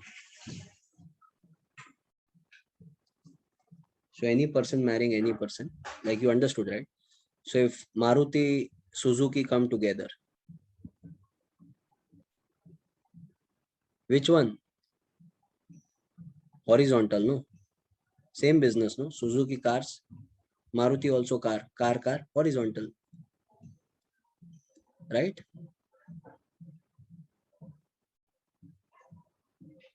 Suzuki is manufacturing car, Ashriya. Maruti is also manufacturing car. They come together, manufacture car. Horizontal FDI. One more example I will give you. Flipkart, online. Walmart, retail. Walmart investing in Flipkart. Vertical, no? Related business, no? Walmart investing in Maruti. Conglomerate, completely different. I think you understood.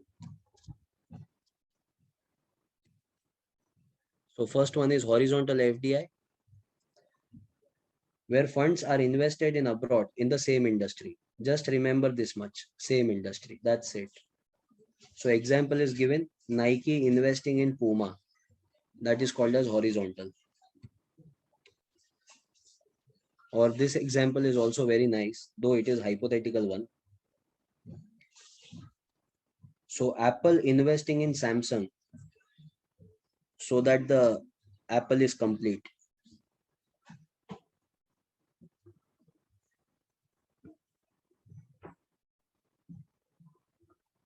This is called as horizontal FDI.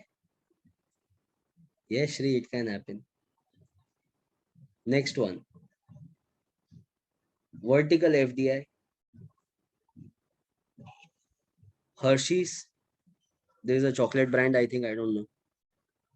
So Hershey's investing in cocoa company.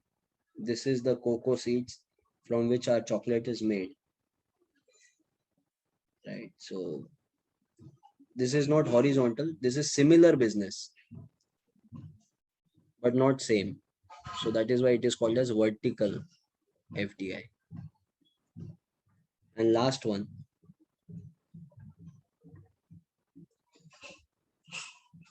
Is it Someshwar? I was not aware. Yes, Manvi. Walmart investing in BMW. Right? Of course, I don't want that to happen. But still. Noodle packets in retail stores. Yes, Jay. Yes, I. Understood, right? Everyone? So any example that you think you are comfortable with, I have given you 2-3 examples. Yes, Shri, right.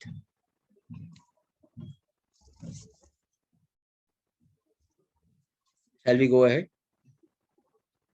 Give the heading now, very important, because this part is there in our JKSC material as well as ICI material, but the examples are not there. So I will give you example for each and everything. So write down the point by point and then the example attached to that so that you remember it. A separate question can be asked for 2 marks, types of FDI. A separate question can be asked for 2 marks, modes of FDI. Please don't misunderstand or get confused between these two. Types are 3, modes are different. Students commit this mistake here. Okay, don't do that. So what are the modes of FDI? First one, please write down. Opening a subsidiary. Just write this much. Opening a subsidiary. Keep it simple, sweet, and short.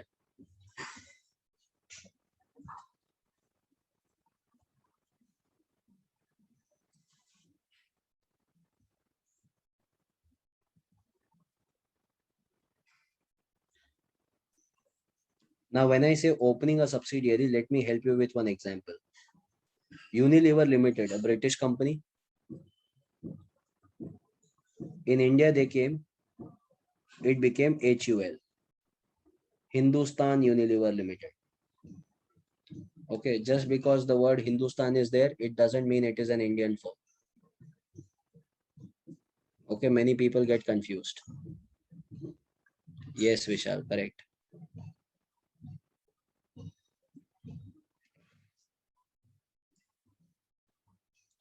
This is called as opening a subsidiary. It is first mode of FDI. Comfortable with this? You can write down the example of UL and HUL.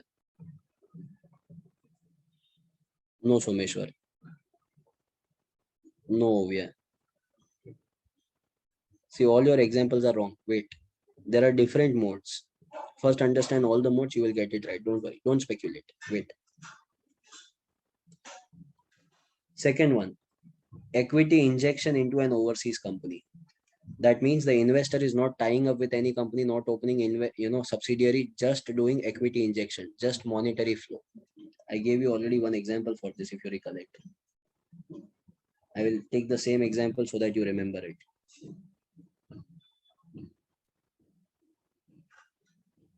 SoftBank investing in Ola Caps.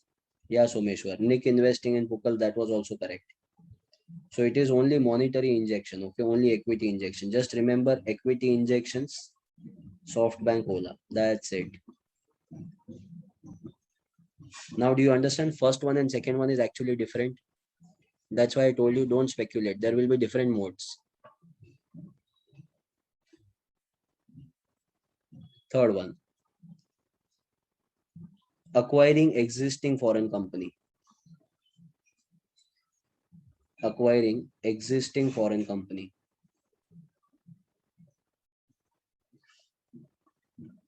Vodafone came into India.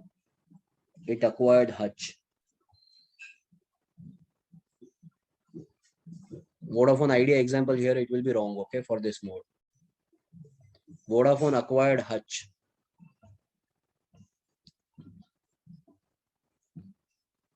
Jaguar and Tata.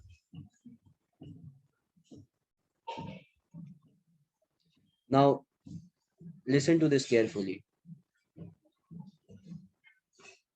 When we talk about, Vodafone, actually this company, I don't know, something is wrong with Vodafone. Something is wrong with that company. I don't know. Like I might be in traditional mindset when I say this, some places are not good. I have a belief. Like I believe in all these things. Similarly, I don't know, some companies always face this bad luck. If you look, Vodafone is also like that only. Vodafone in India, when they came, they acquired Hutch. When Hutch came to India, they acquired Orange. When Orange had come to India, they acquired Just Talk. When Just Talk came in India, they acquired Loop. So this company has been always sold off to someone else. Now I think same Vodafone will be soon sold off to government. Then again, government will not be able to manage it and it will be sold to some private entity. Circle of life. So, you have to be extra cautious if you get into such kind of trap in business. At that time, we need to take some decision which might not sound rational. Like if I tell this to the CEO of maybe Vodafone, that person would say you are a fool. But numbers don't lie. So that's the thing. Anyway, it's their choice. So acquiring a existing foreign company, mergers and acquisitions. Now in accounts, I think you have this different mergers and acquisitions. You have studied it very nicely. Still, I will give you one example here. Mergers, when Maruti and Suzuki came together, like Suzuki merged with Maruti in India, so that is called as Maruti Suzuki. It is called as merger. Okay, this is not acquisition. Now what do you mean by acquisition?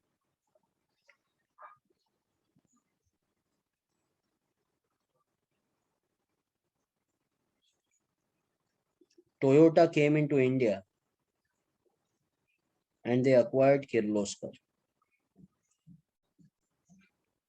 Neeraj Byju's will be a wrong example because that's an Indian firm acquiring an Indian firm. We are talking about foreign firm acquiring Indian firm.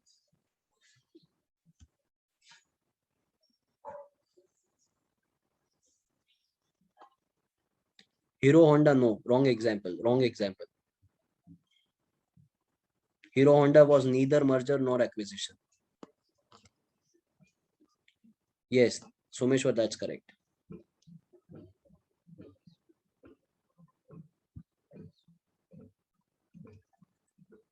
Hero Honda was joint venture.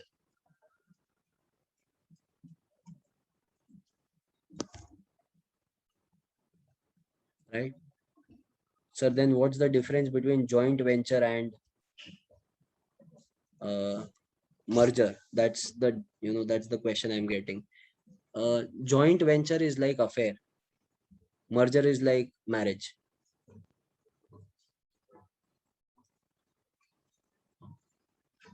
Okay, joint venture can come to an end at any given point of time. Mergers do not come to an end, and even if it comes, it is very brutal.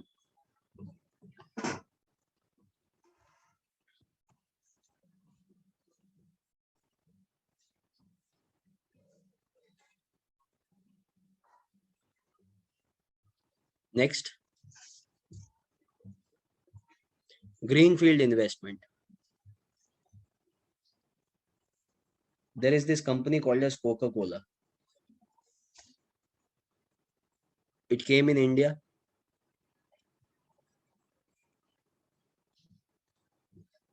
And now it is known as Coca-Cola.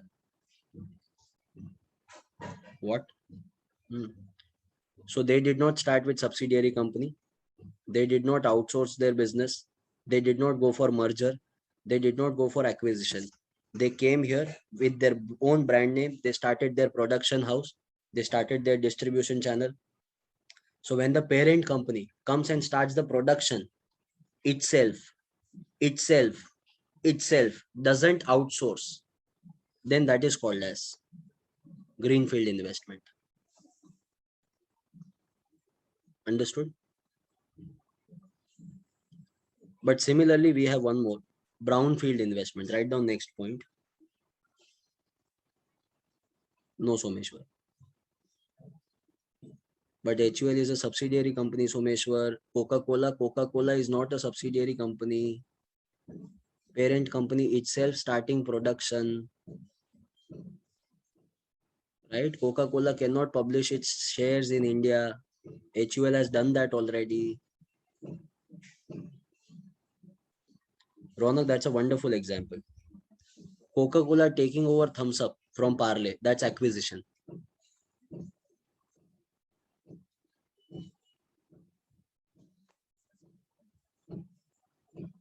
Yes, Kavya. Did you write brownfield investment? Did I tell you that? Yeah. So please write down the next mode, the last mode, point number 7, brownfield investment.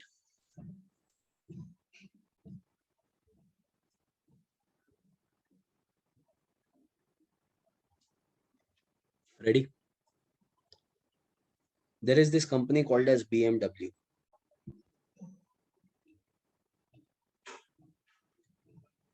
BMW has entered into Indian market. You all are aware about it. But now they have tie-up with TVS, wherein they are using TVS factory to produce their goods and services. BMW is using TVS factory to manufacture bikes.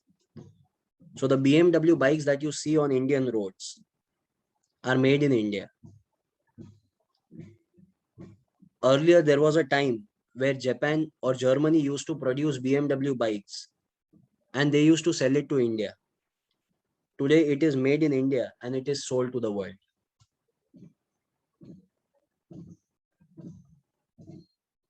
BMW hiring, not outsourcing. Outsourcing is different. Hiring TVS factory for its production. It is called as brownfield investment. You can write down this example. Sai, that's a fantastic example. Yes, Sanskar. Yes, Vansh.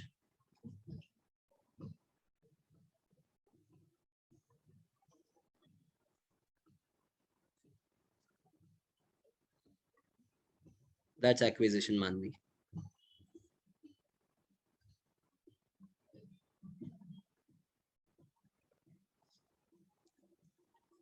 Similar but not same, Rahul.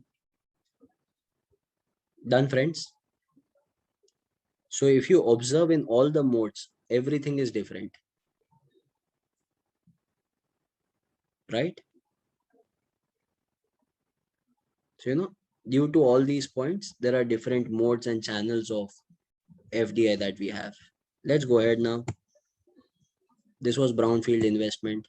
The next and the last in the investment category, FDI, we have already completed. It is nothing but now FPI. Yes, Manvi. Now, what is FPI? It is very simple, students. Foreign portfolio investment. Foreign portfolio investment, my friends, it is also known as foreign institutional investment. Okay. So, foreign portfolio investment, holding financial assets from a country outside of its investor zone, holding only financial assets from a country, let's say USA.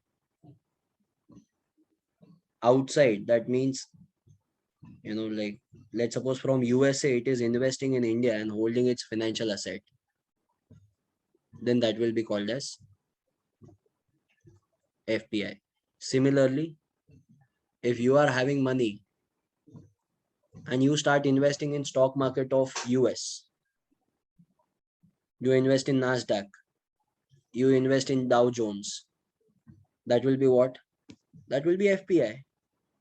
Sir, can we do that? Of course you can do that. Who has stopped you? Right? You just need to have an international trading account and you can start investing. No problem at all.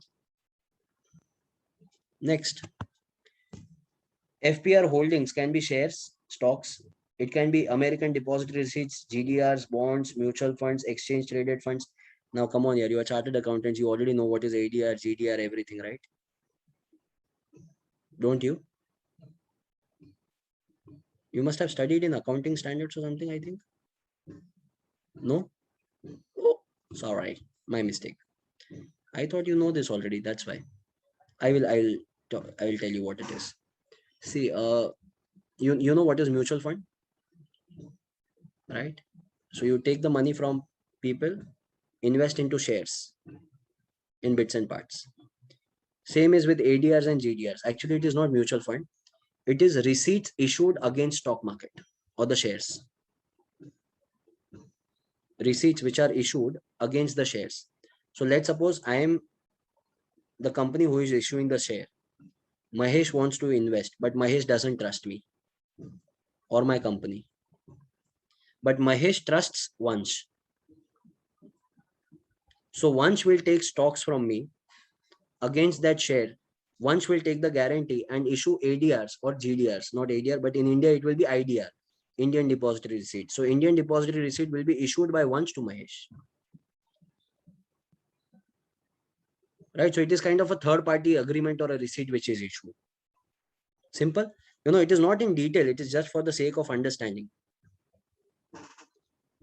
Oh, okay, Ronak. I was not aware about it. It's there in BCK. Ronak is saying in your CA foundation. But anyways, no problem. Along with FDI, FPI is also one of the common ways for investors to participate in overseas company, especially the retail investor. Retail investors means, as I told you, you can also invest. The individual investors, they can invest in FPI. You must be investing already into Indian stock market. No. You're 18 plus? Yes, no? What's stopping you then? Open free account. Angel Broking, Motilal Oswal, Sher Khan. Somewhere you will find free broking account. Start your free account, start trading. Invest at least 100 rupees per week. That much you can spend. Come on here. Buy some shares and make loss. That is fine. But learn it. Okay. Don't take it lightly. You're opening the account on Monday. Today, I don't think they might be open. Just you have to do it online. Just submit your Aadhaar card, PAN card, and it will be done. Linked to your saving account. You will invest your article stipend. Yes, invest entirely because you don't know how it is going to flourish. See, stock markets today are 56,000. Once it was on 10,000, no one would have imagined it will go 56,000. Today also, if it is on 56,000, people are not imagining that it will cross 80,000, but it will, someday will come, right? So invest in stock market here. What are you doing? I thought all of you invest. On Monday, that's your homework, okay? You are making your account. Zero balance account, it is available everywhere. Don't study, apply this logically, no? Papa is denying, no problem. Still invest. When you give big returns, no, at that time, everyone will be happy. It is asking for cancel check. You don't have it over. From your bank account, saving account, you can give no easily. PAN card is necessary. Loss हुआ तो sir, अरे होएगा ही. What is this? होगा. Loss is going to happen. Who said? I am not saying invest for profit. Invest for learning. And I'm not asking you to invest millions of dollars. As such, you don't have. Invest 100 rupees, no? See, when you invest your money every day, you will look at the stock market then. Automatically, you will learn. Girish sir was stockbroker. Which Girish sir? Girish Jaggi sir. Okay. Okay. I was not aware about it. Okay. So invest in the stocks. Okay. Any stocks which you like. Sir, which places do you invest? I invest in people actually.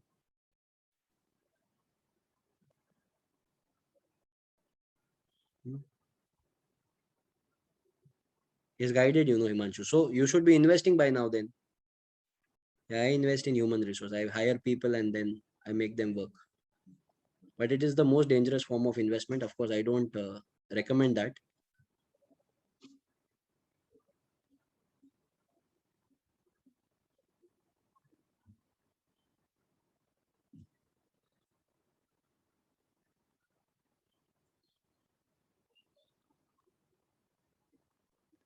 Best stock to start with. My favorite would be First Source Solution. I purchased it long back when I was in college at around 19 rupees, I think. Now I don't know. I have not checked the price. Yeah, but you start with large cap, I think. That will be much better. First Source Solution, Jay. But don't follow me, okay? Don't follow me. Don't invest because if it doesn't work in your favor, then you will curse me because I had invested in Yes Bank also at 120 rupees. Yes, once penny stock, but invest small amount. Yeah, I invested in Yes Bank. So choice is yours, but do invest. That is your homework. Okay, Monday or you have to make your account. Start investing 100 rupees. Okay, sir. What if we don't have even 100 rupees? Beg, borrow, steal. No, beg or borrow, don't steal.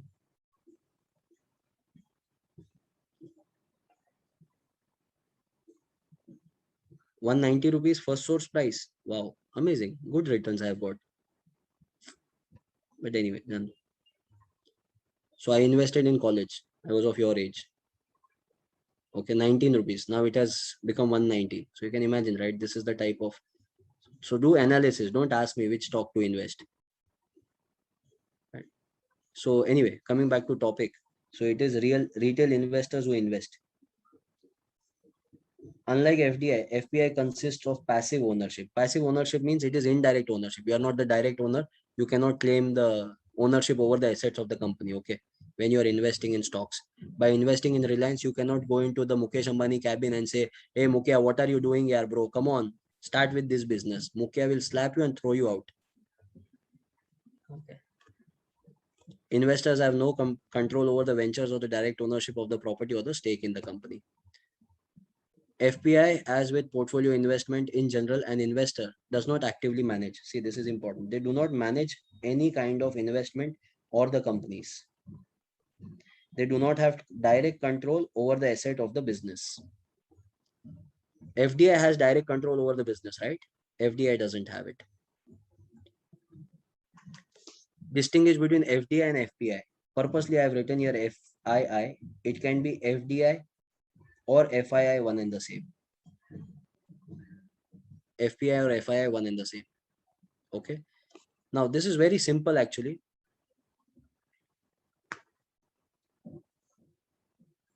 Is it going to launch, Himanshu? I don't think so. I don't know.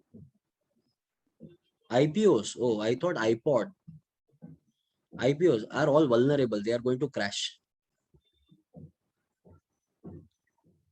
So see, FDI is a long-term investment. FPI is short-term. Do you agree to this?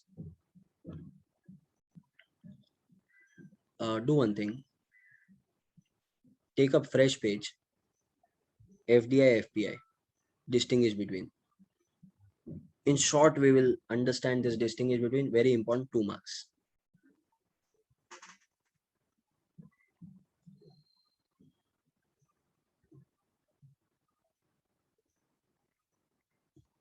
Ready?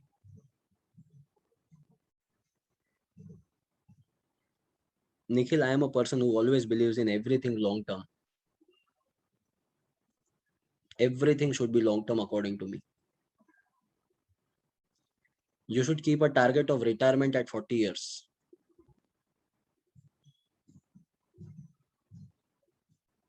That is my idea of living. Okay. Not 56. No.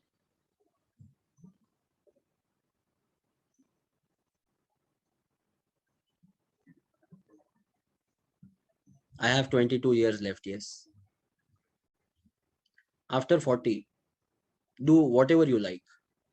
Like if you want to get into philanthropy work, you can do that. But your struggle should end there at 40.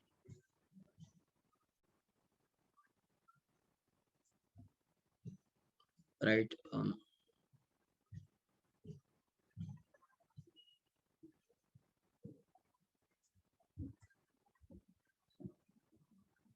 In Bhagavad Gita, it is said, Arth, Kama, Moksha, Dharma, Kam. Arth, Kam, Dharma, and Moksha. So moksha is basically liberation. Once you attain all the 3 factors previous to that, then you should become that. So I might become a politician after 40, you never know. Right? Sitting in the parliament and looking at you. Anyway, never, never. Telangana CM, oh my God. Very complicated. You never know, Mahesh. Anything can happen, right?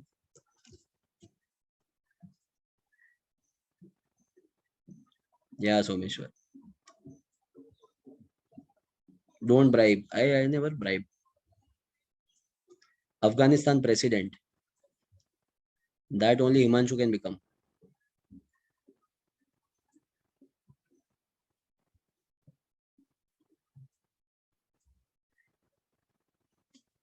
right?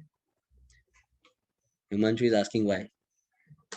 That entire class understands, Himanshu. Don't worry. Okay.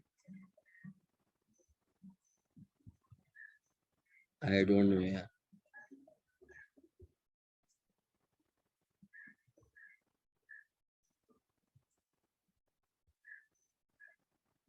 Yes, Himanshu. That's true. That I agree. 100%. Okay. FDI versus FPI. You have written that? First point, short term in FII or FPI and long term in FDI. Right, Jay. You never know.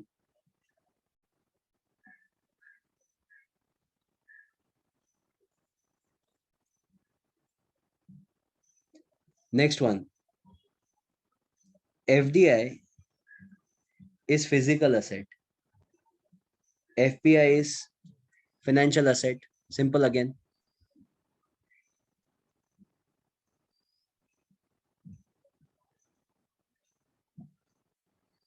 Physical asset and financial asset.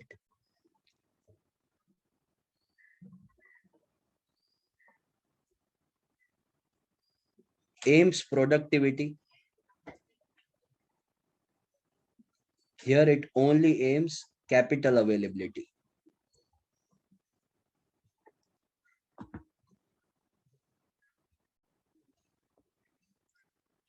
FDI emphasizes that your country's production should increase, your business should increase. FPI says only price should increase, Baba. I'm not interested in all other things.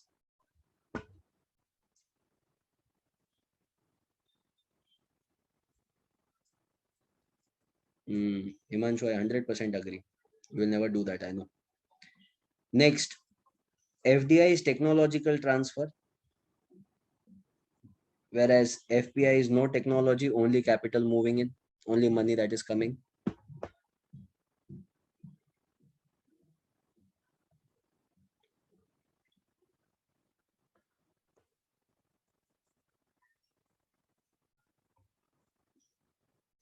Next, FDI is generally into primary market, FII is into stock market, that is secondary market. Do you understand the meaning of primary and secondary market? So that's fine, easy.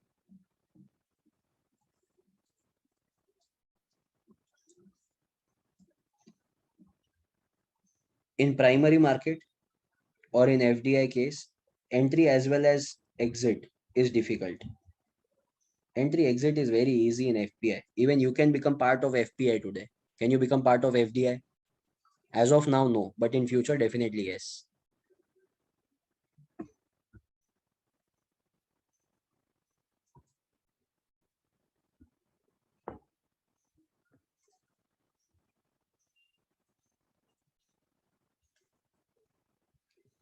FDI is eligible for profits of the company.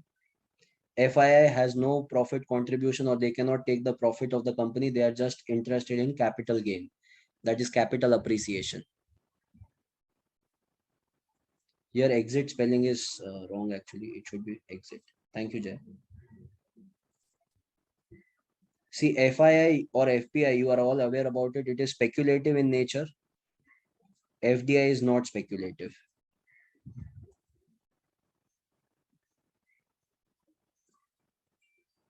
FDI will have impact on employment.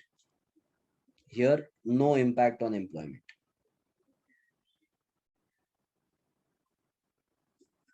And lastly, FDI is having interest in management. Here, fleeting, that means no interest in management. That is FDI versus FPI.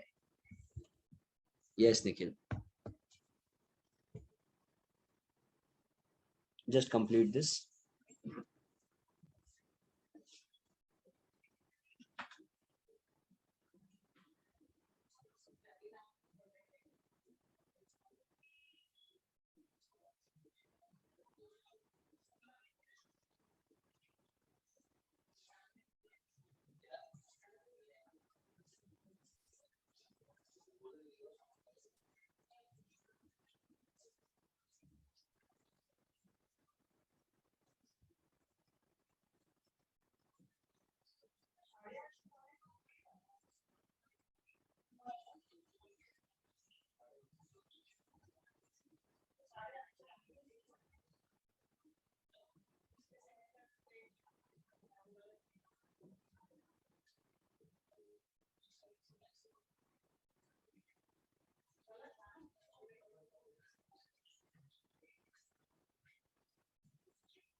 Okay.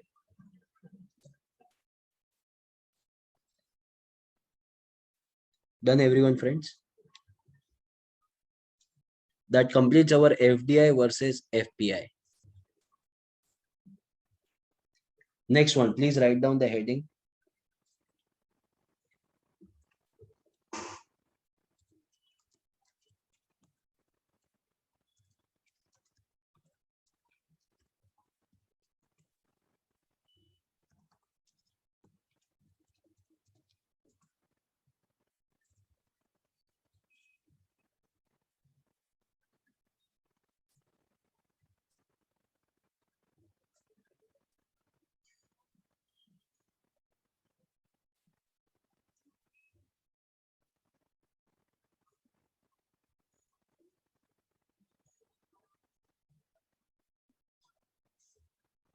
Reasons of FDI.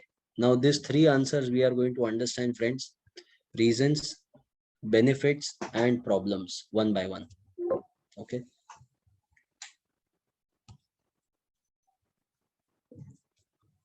Let's begin. What are the various reasons for FDI? First one, please write down, retain control of production knowledge.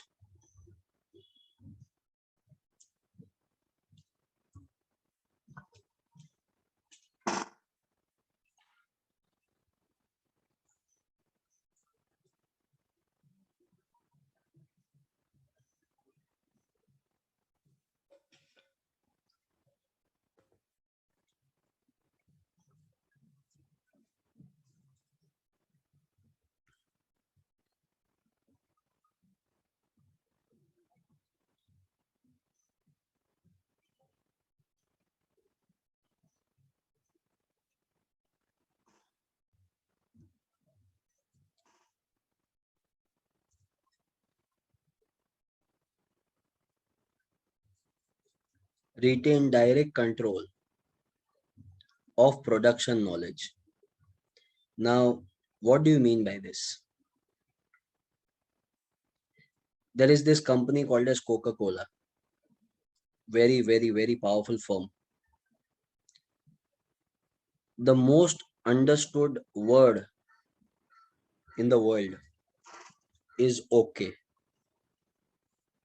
Even if people don't know English, they still understand okay. Second most understood word in the world is Coca-Cola. It is not hi, it is not hello, it is not how are you, food. No, it is Coca-Cola. That's the power of this brand.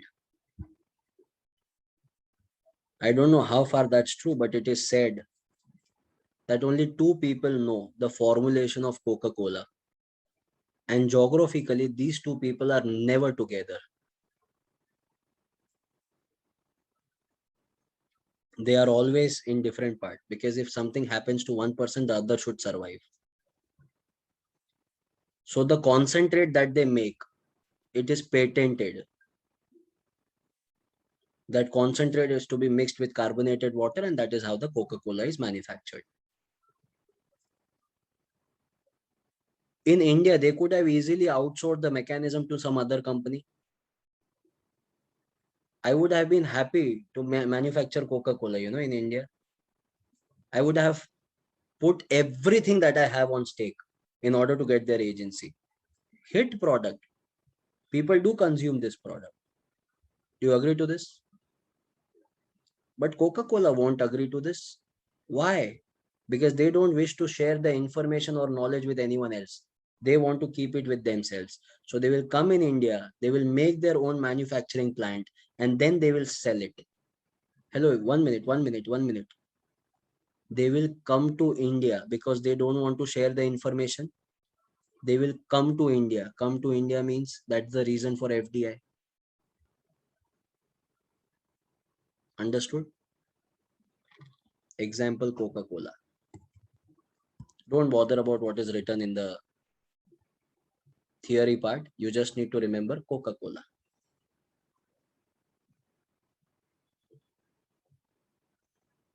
Yeah, it was banned because Indian government did not want Coca-Cola to be sold in market, because at that time Indian government was selling its own soft drinks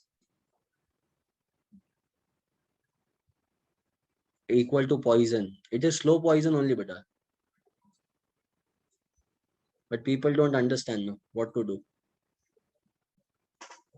Yes, Vishal, it is. Next, please write down point number 2, economies of scale. Same Krishna, same side, same.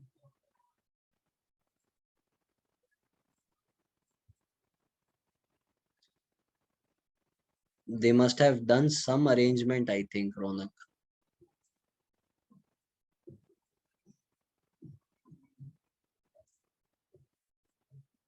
Yeah, Imanshu, I agree. Economies of scale. Do you know what is economies of scale? Large scale production, isn't it? No, Shri. So whenever you want to attain economies of scale, you will expand the production level, right? So if you see, if you increase the production level, your per unit cost will come down. So production goes on increasing, but per unit cost, that is cost of production, go on diminishing. And that is possible when you enter into multiple countries of the world and start producing there. See, if you are present only in one country and if you are producing from there and supplying to the entire world, your cost will be very high. So if you go into multiple countries and at that time you start with the production to attain economies of scale, but when you go to other country, that becomes the reason for FDI. Understood? Second reason for FDI, economies of scale. Point number 3, to avoid future competition.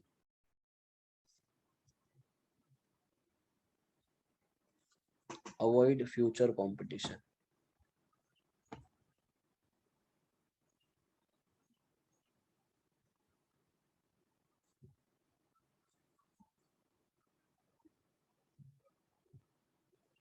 Showing you an image now. Look at this image. Burberry, Louis Vuitton, Versace.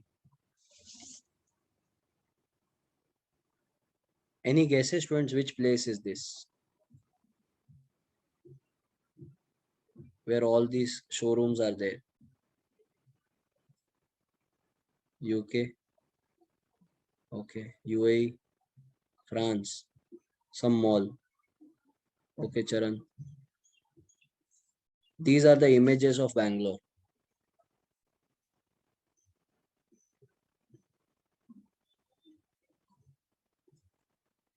In Bangalore, we are having all these things. And in Mumbai also there are stores, right? So Burberry, Louis Vuitton, Versace, all these companies are making losses in India. their losses range between 1500 to 2000 crore rupees every year. Of course, all these brands collectively taken together. But still they are prevailing in the market. What for? Because they understand when India becomes a developed economy in the world, they will have a strong market presence by then, and then they will start making profits. So in the future, they don't want competition. So right now they have entered into Indian markets. That's FDI. So one more reason for FDI, to avoid future competition, we start early. Point number 4, please write down. Saving in time and transport cost. This is quite simple.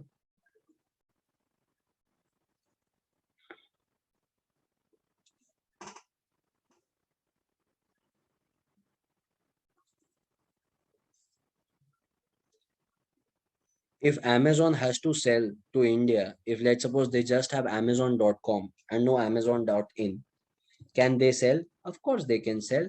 But don't you think then the transport will take a very high cost to transport it from United States to India? And it is not only, cost, it is also the time it will be taking. So if you want to save time, if you want to save cost, what's the ideal thing? Come, start Amazon.in. So when you start Amazon.in, that means it is FDI. So one more reason for FDI is, if you want to save time and transport cost, you can write the example of Amazon coming into India.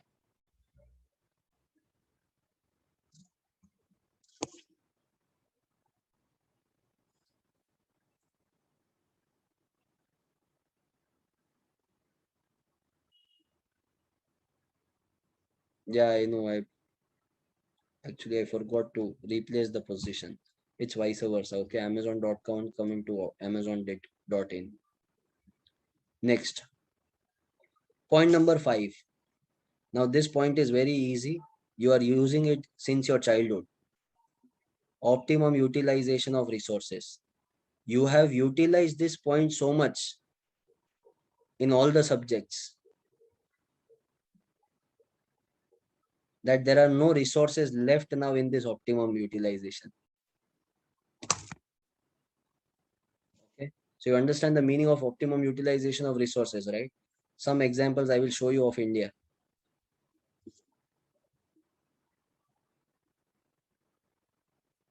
This is optimum utilization of resources. The last one being my favorite.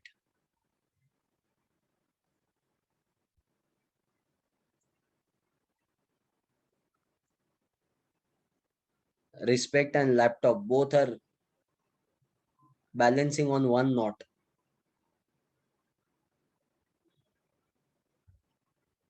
Okay. So amazing people we have in our country. This is optimum utilization of resources. I hope you are very clear in this. Point number 6.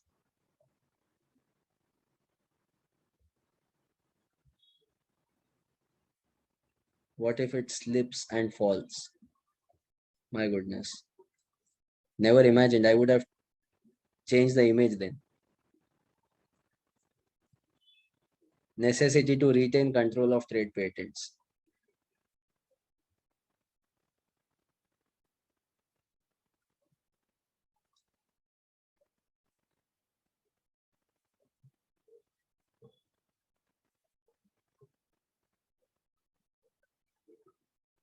If you are a book reader, then you must have definitely heard this name, Penguin Publication. Very famous publishing house. Right. Not Indian. But now they are in India. Why? I will tell you. See, earlier Penguin used to publish books in Europe, and they used to sell in India also. But when they used to sell these books through maybe Crossword, these books will cost you 800 rupees, 900 rupees, 1000 rupees. Now Indians don't pay that much for book. So what some people used to do, they used to just take one copy, Xerox copy, pirated version, and will be sold in the market for 100 rupees, 150 rupees. Correct? This is normal practice which has happened in the past. Students, all the books were patented, copyright protected, yes or no? But their patent and copyright was violated and they couldn't do anything. They were helpless. Because how many people they will catch, no? There are n number of people doing this. What was the option in front of them? First option, stop selling to India. Second option, enter into India, start production in India and sell it to India. So they came into India, they started with the production in India and sold to Indian markets. Now they are selling at 150 rupees. So copying and making a pirated version will be more expensive than the original copy. So in order to protect your trade patents, to protect your copyright, you will have to invest in other countries of the world. That will result into FDI. One more reason for FDI. Understood this? That's it. That is necessity. So if there is any confidentiality information which you cannot share, then you will have to go for foreign direct investment. Yes, Someshwar. Next point, please write down stable political environment.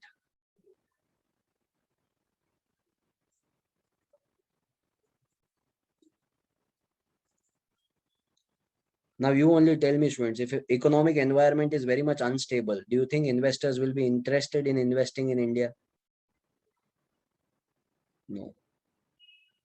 So they are interested in investing only when the political environment is stable and predictable.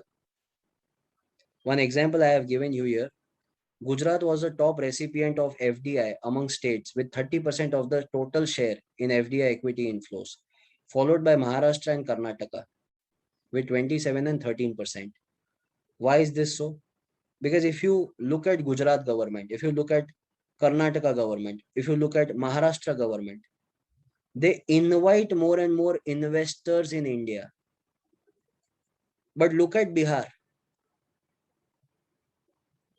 right? Now, students, Bihar has been so poor, and it is not now, it has been so many years. I still remember Lalu Prasad Yadav was the chief minister, if you know this. You know this gentleman, Lalu Prasad Yadav? He was the chief minister. When he was CM, Bill Gates had visited Bihar.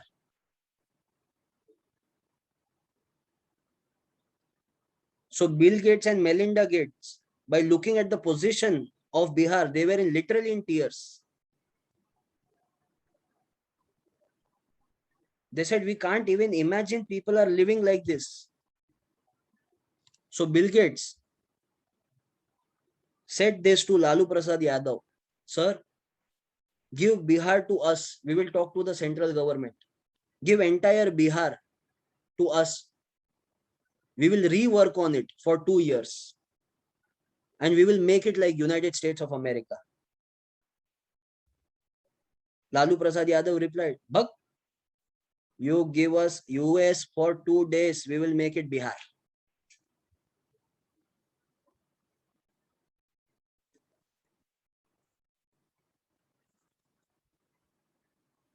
Billu shocks, Lalu rocks.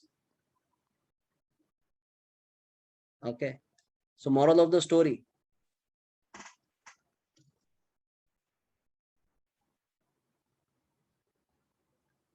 Yes, Shri. West Bengal, Bihar are not able to develop because of some political environment which are not in favor. Khela hobbe. Right. So there are few politicians, they speak something, but unfortunately investors don't understand hamba, hamba, ramba, ramba, kamba, dumba, bumba.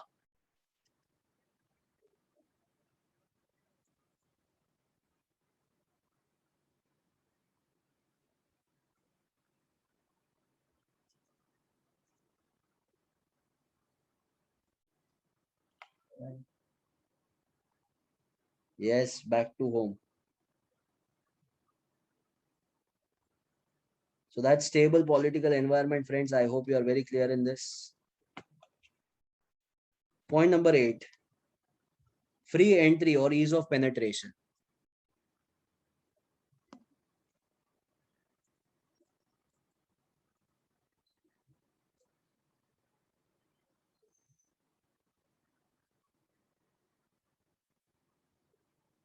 It feels amazing.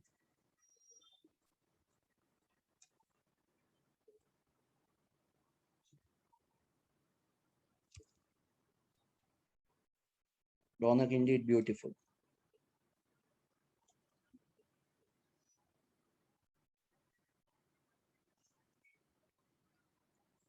It feels amazing, Jay. Okay.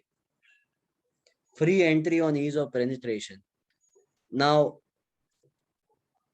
when Prime Minister Narendra Modi,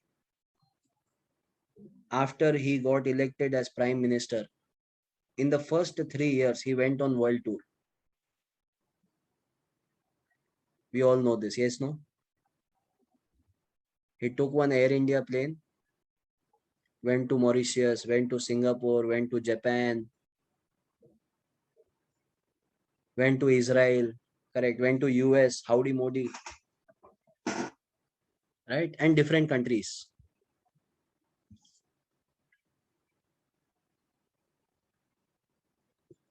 What was the reason? Hmm?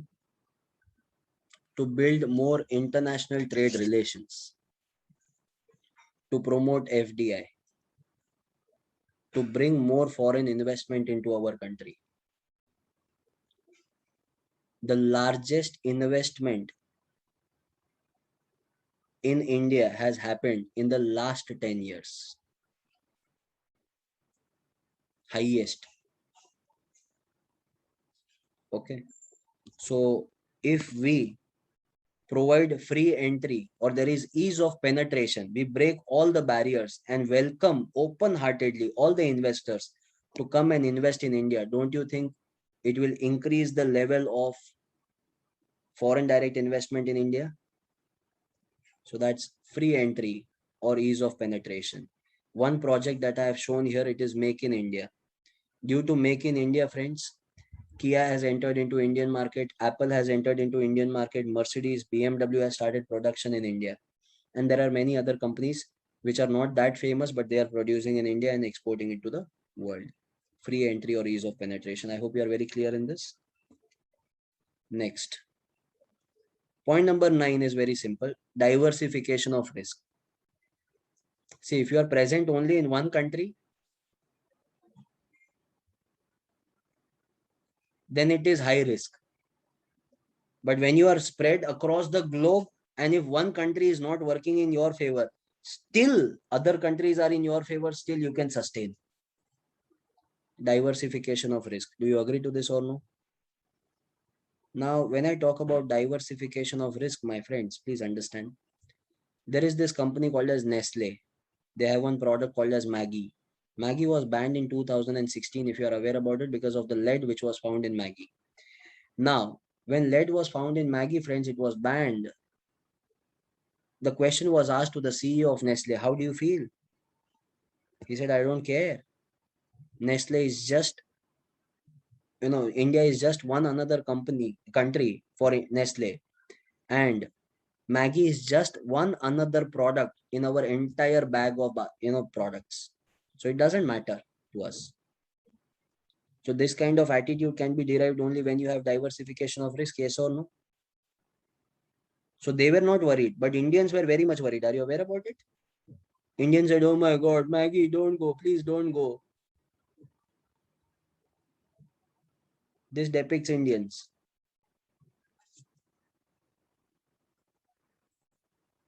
right? Very clear in this. Yeah, Pawan. Even today they are not safe, but what to do? And last one, internationalization of production. Internationalization of production. What is internationalization of production, friends? Very simple. If you want to take your production at international level, if you want to have a low cost production unit, you will have to go for FDI then. So internationalization of production, maximum people went to China and now they are suffering because of the quality they are producing. So come to India, you will get good quality. Okay. You cannot trust China.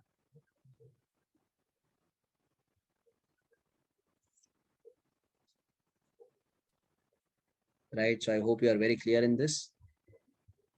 That completes our reasons for FDI. The question is reasons for FDI. The answer is also reasons FDI. I hope you are very clear in this, friends. Done? Break, Mahesh. Okay. We'll take a short break. We start again at 11:53. 5 minutes break. Yeah. Sure, Shweta. Amazon coming into India and starting their operations to save time as well as cost.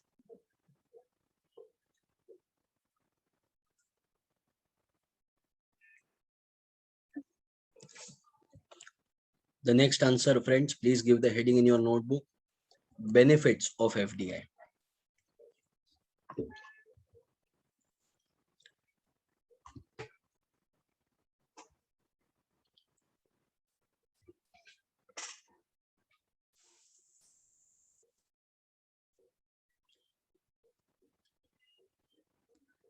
Benefits of FDI. Do you think, friends, actually FDI is beneficial for our country? Yeah. So what are the advantages? What are the merits? What are the benefits of FDI that we are going to understand? Okay. Very simple answer. First one, you can write down better work culture and higher productivity. Yes, Someshwar. Correct. Yes. Yes, Abhinash. So first point is better work culture and higher productivity. Yes, Tanishka, that's right. So do you agree that FDI is a better work culture, right? They bring in better culture in work and there is higher productivity also.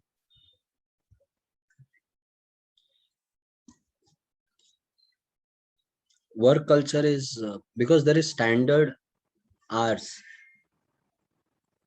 that you need to work for, fixed holiday, proper personal life and professional life can be managed. All these things happen in case of foreign investment companies.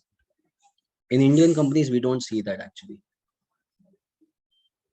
In Indian companies, these things lack. Boss can call up any given point of time. Then they can ask, they expect you to extend after your working hours and so on. Yeah, Shri, correct. Next one, economies of scale. I think this is a repetitive point. Same point, yes.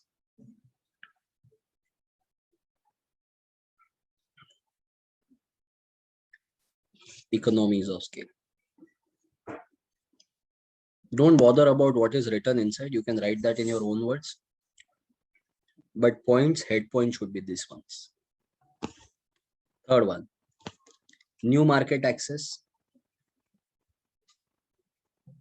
Yes, Someshwar, you are right.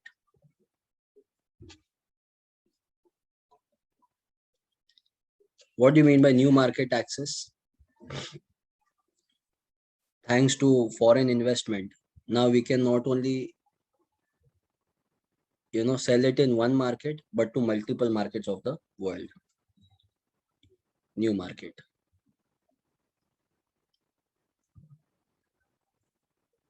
Point number 4, employment opportunities. From that smile. Employment opportunities. Now, when we are talking about employment opportunities, friends, please remember there are two types of employment opportunities which you need to write. And this is compulsory that it should be there in your answer also. Direct employment as well as indirect employment. Both the types of employment opportunities are generated and created in the country thanks to foreign direct investment. I'll give you a small example. When Amazon enters into our country, so the people who are working in the Amazon office in Hyderabad, it is direct employment. But a seller in Gujarat or a seller in Orissa, a seller in Tamil Nadu who is selling through Amazon, now they get more employees under them because their sales have increased. The delivery agents get more jobs. These are indirect employment. So direct employment as well as indirect employment. Kavya, no problem at all. Let him play. So employment opportunities. 4 points we have covered so far, students. Any doubts, queries here? All easy points, I think, yeah. Point number 5. Foster economic development. Please remember it is foster, okay? Don't write faster. Faster means in speed.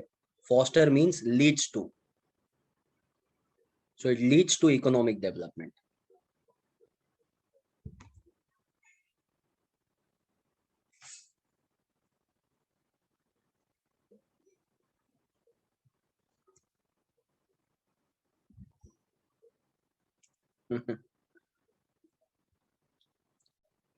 So accelerate growth, foster economic development. Why? Because we will be getting better management, better marketing tools, better technological advancement. Yes or no?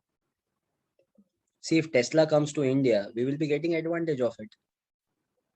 By the way, Tesla, Musk Melon was complaining last time, that Indian import duties are very high because of which they are not able to sell the Tesla cars to India. Yes or no? See, there are two aspects. First, India doesn't need Tesla. Okay. Second, if you want to sell to India, you are any which was producing in China. Come in India, start your own factory, manufacture here and sell at a subsidized rate. Who said no? Government did not say no. So don't listen to all these buggers, okay?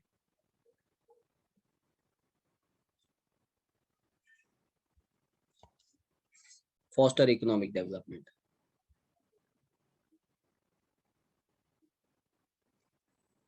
Yeah, Manvi, absolutely right. Increased competition.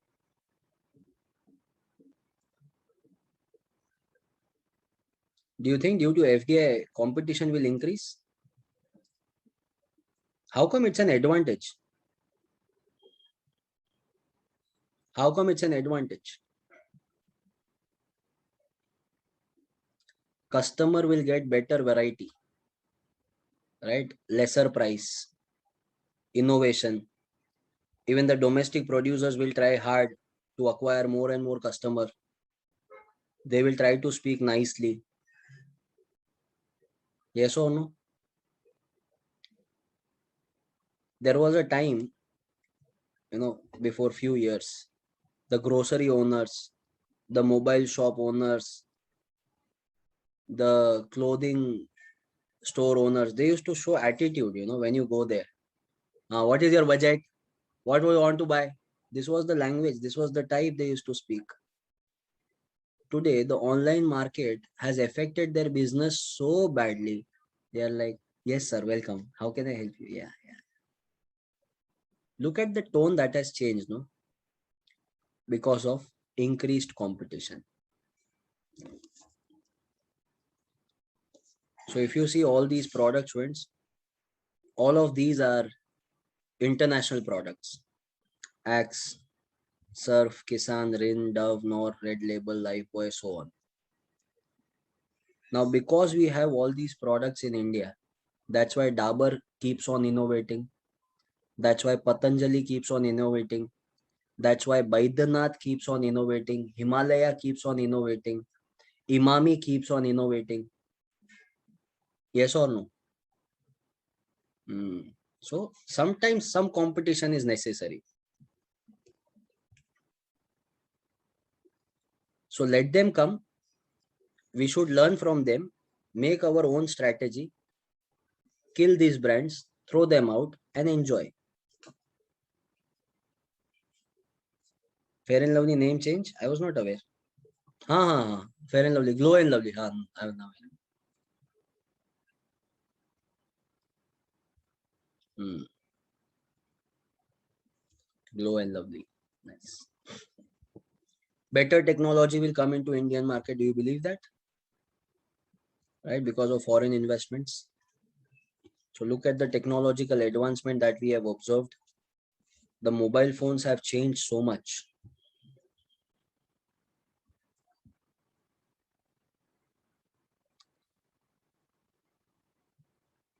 I think Mahesh, Mahesh is saying, sir, after this fair and handsome name will also change. I think males are very indifferent towards all these things, right? They don't get offended to all these things. They are so used to insult, so used to insult, right? So males don't get offended by all these types of advertisement. I will tell you a few examples. See, whenever they want to show bad breath, they will never show any female in the advertisement. They will always show male. Close up, pass out. If they want to show a deo spray ad, they will always show a male stinking. They will never show a female. Have you observed that? Dandruff also they will show male. Bald also they will show. They will never show a takli.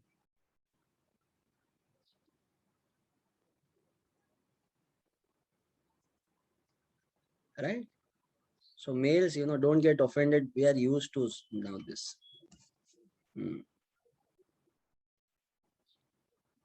Correct, Sai. That's what I was saying. If they show female, then it will become a controversy.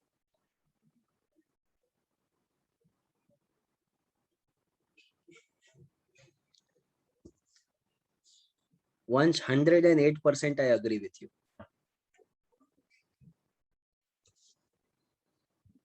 One, that's a different ball game altogether, my friend. So technological advancement. Last point, eighth point, skilled jobs demand will increase. Yeah, that's a better thing actually for you. It's an advantage. More foreign investments coming into market. That means skilled professionals will be getting more jobs. So first one I think is architect. Second one is, I don't know, something. Third one looks like a doctor. Fourth one is a chartered accountant. Yeah, second one looks like a mestri. Correct.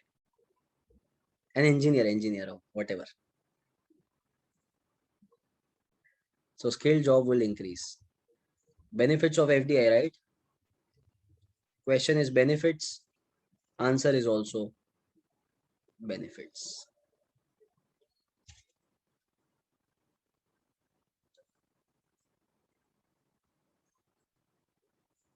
Yeah, Vishal, correct.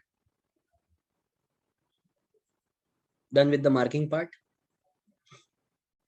How is it going? Easy, difficult? Very easy, right? It is chilled out. All these answers are very easy, I feel.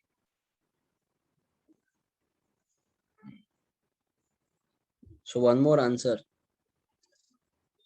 Problems associated with FDI. Okay. No price for guessing. First point would be from P. Profit orientation. Tell me, friends, when we talk about foreign investors, are they really interested in our welfare? Are they interested in our economic growth, economic development? Correct. Students, for them, India is just second largest market in the world, which is and accessible first largest. China doesn't give entry. So for them, as far as business is concerned, for US company, India will be three times more, more audience than US they get, right? So they are interested in investing in India just for one thing, and that is what? That is profit. So they want to go on earning more and more profit. So these are the investors. However, we need them right now, so we are not complaining. Okay, but that's the reality. And ye dil mange more kind of thing. Point number 2, regional disparity.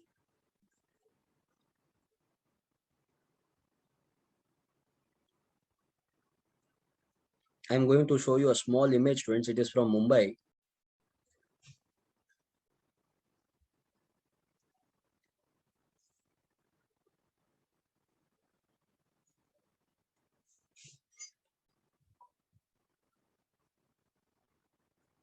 These buildings that you see, it has companies like Goldman Sachs, companies like JP Morgan Chase, companies like Accenture, companies like Nomura, and the residential complex. This residential complex has a starting price of 35,000 rupees per square feet. I'm not joking. And on the flip side, if you see, it is the largest slum of Asia. We call it as Dharavi. On the right hand side, to my right, I think it must be to the building side. Basically, it is the most expensive part of the country. And just next to it, you will see the cheapest part.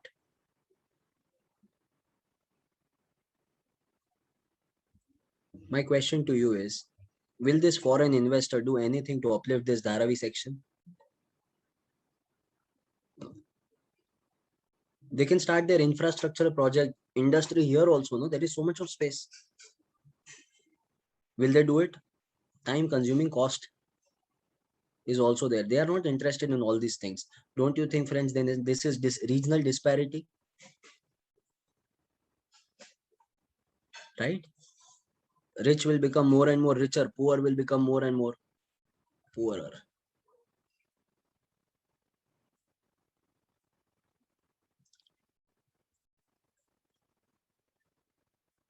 Correct, Someshwar.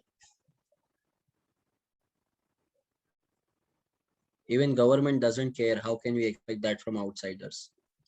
Vansh is saying this. I partially agree with you, Vansh. I will tell you why I'm saying partially. Because in Maharashtra, government has done enough. They started with redevelopment project. They gave Mahara flats, and they have tried to relocate the slums, and they gave buildings. But many people from that buildings, what do? They give that on rent and they stay in another slum, right? You will find drunkards there. You will find alcoholics, chain smokers, drug addicts. These kind of people stay there. What else can you expect? So I think government should do, but it should be food for work program. If you need food, come. If you need house, first work for 10 years. We will give you space. After completion of 10 years, if you are happy with your work, then we will give you an apartment to stay. By this, we can habituate them to work. But government doesn't work like that. Government believes in distributing everything for free. And in India, I don't know, there is craze over this free concept.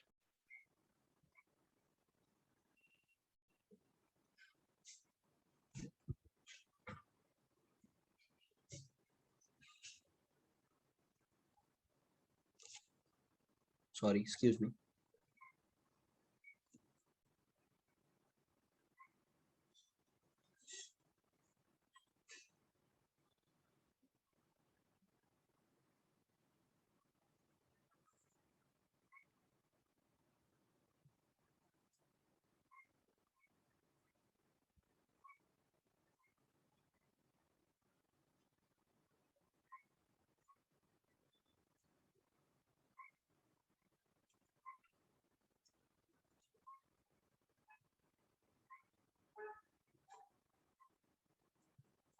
Correct, Kushal.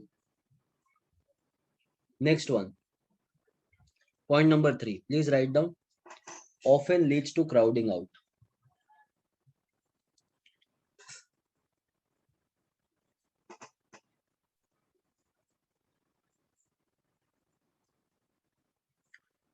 Do you remember what is crowding out? Ah, yes, yes, yes. See, you remember it nicely. Amazing. So whenever foreign investors come into India, right? So it will make the interest rate so high that Indian companies would not be able to afford that, and it will have no other option but to run away or shut down. That is called as crowding out, right? So when this happens, why government is allowing? If government understands that there is crowding out happening, then why is government allowing? So government is very happy when foreigners come. But once the foreigners or the FDI comes into India, they ask our domestic producers to leave the country. That's the problem. Next one, balance of payment.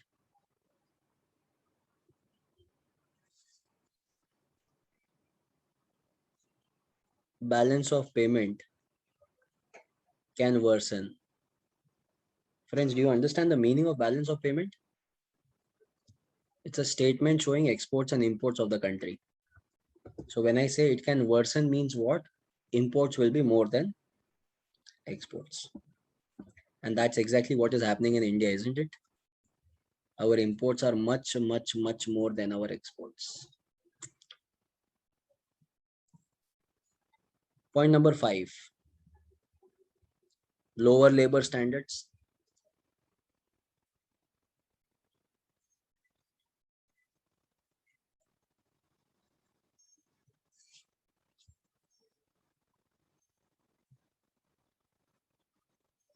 So we have very high expectation from foreign direct investors, but reality is something else. They don't care about your, laborers. They just try to exploit the laborers more and more. So this is our expectations versus reality.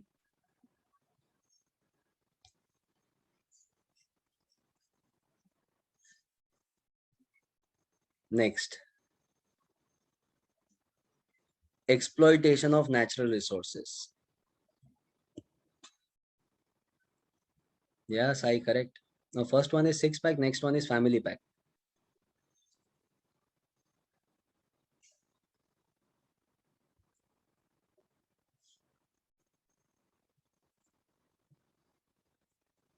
Exploitation of natural resources.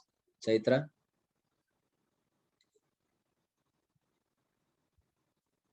Yes, Neeraj.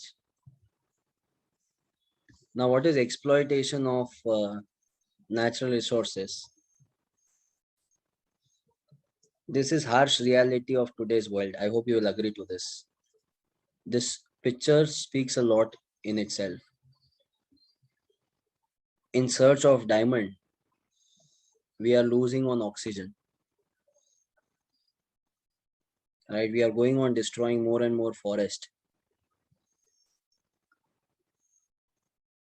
And what is happening to our country or the entire world? You can see every year, okay? There are so many floods, mismanagement, which is happening across the globe. It is all because of global warming. And this is going to increase, beta. Unfortunately, this is the fact. Because we are killing our earth.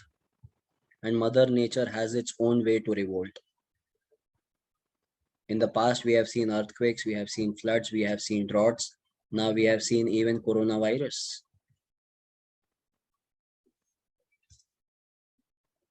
Whatever you call it as. In Gita, it is called as karma. Exploitation of natural resources. Natural resources will exploit human resources then.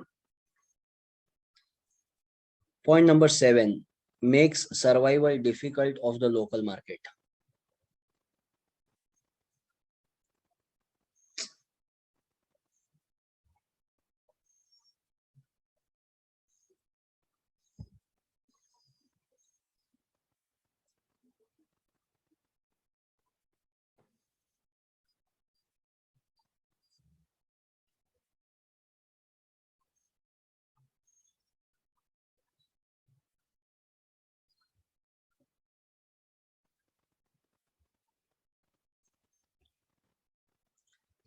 Students, in your area, did you have this earlier fun and fair activity kind of thing in your childhood? You had it? Or there was some, Thursday market, Wednesday market, Saturday market, some kind of market did you had? In our area, we used to have this Wednesday market. But now, if you observe, these markets are slowly getting out. You won't find these markets existing now. Am I right or no? Why? What went wrong? Because now foreign investors have taken over.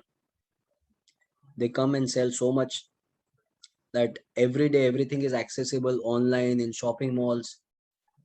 So local markets have no other option, but their survival becomes difficult. So Kejriwal Saab is saying everyone is a thief. चोर है सबके सब. All these foreign investors are chore. Point number 8. Shifting jobs or offshoring.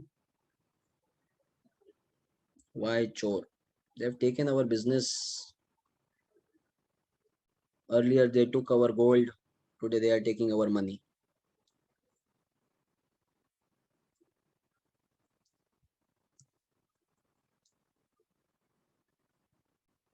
No difference. Correct, Shri. Shifting jobs or offshoring. Don't understand this point number 8 from India's perspective, or else you will find it as an advantage. Okay, listen to this.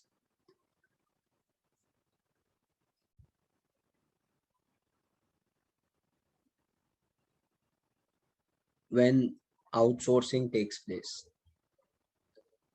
when the investment comes from US to India, there will be huge unemployment that will happen in United States. Agree to this or no? Right. So jobs will shift from one country to another country because of the shift of investment. So from US perspective, if you observe, it will be a loss. So whenever you move outside your own country, that means your country will no longer be into production. There is this company called as New Balance. Have you heard about it? It's a sportwear brand. They manufacture shoes. New Balance, you must have seen on the shoes N is written, N. Now, New Balance shoes are manufactured only in US from the last 75 years. Only in US. It's a US brand. They are very loyal towards their country, so they manufacture only in United States. Nike produces in Bangladesh, Nike manufactures in China, and exports it to the entire world.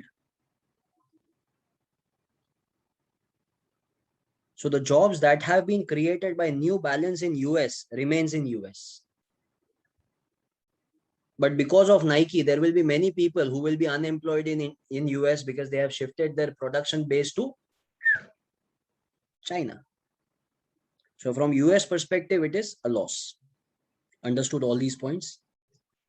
So that completes our problems associated with FDI. Question is problems. Answer is also problems.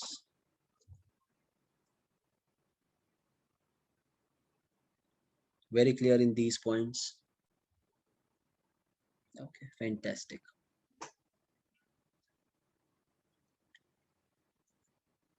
Done. Next and the last part is FDI in India and FDI from India. Okay. Very easy part, but there are few things that we need to write. So what is the performance of India as far as foreign direct investment is concerned? And from the receiving end as well as from the transmitting end. Both ways we need to check that. So let's begin. First part, FDI in India. See this. After liberalization happened during new economic policy of 1991, which we call it as LPG liberalization, privatization, and globalization. So after this, India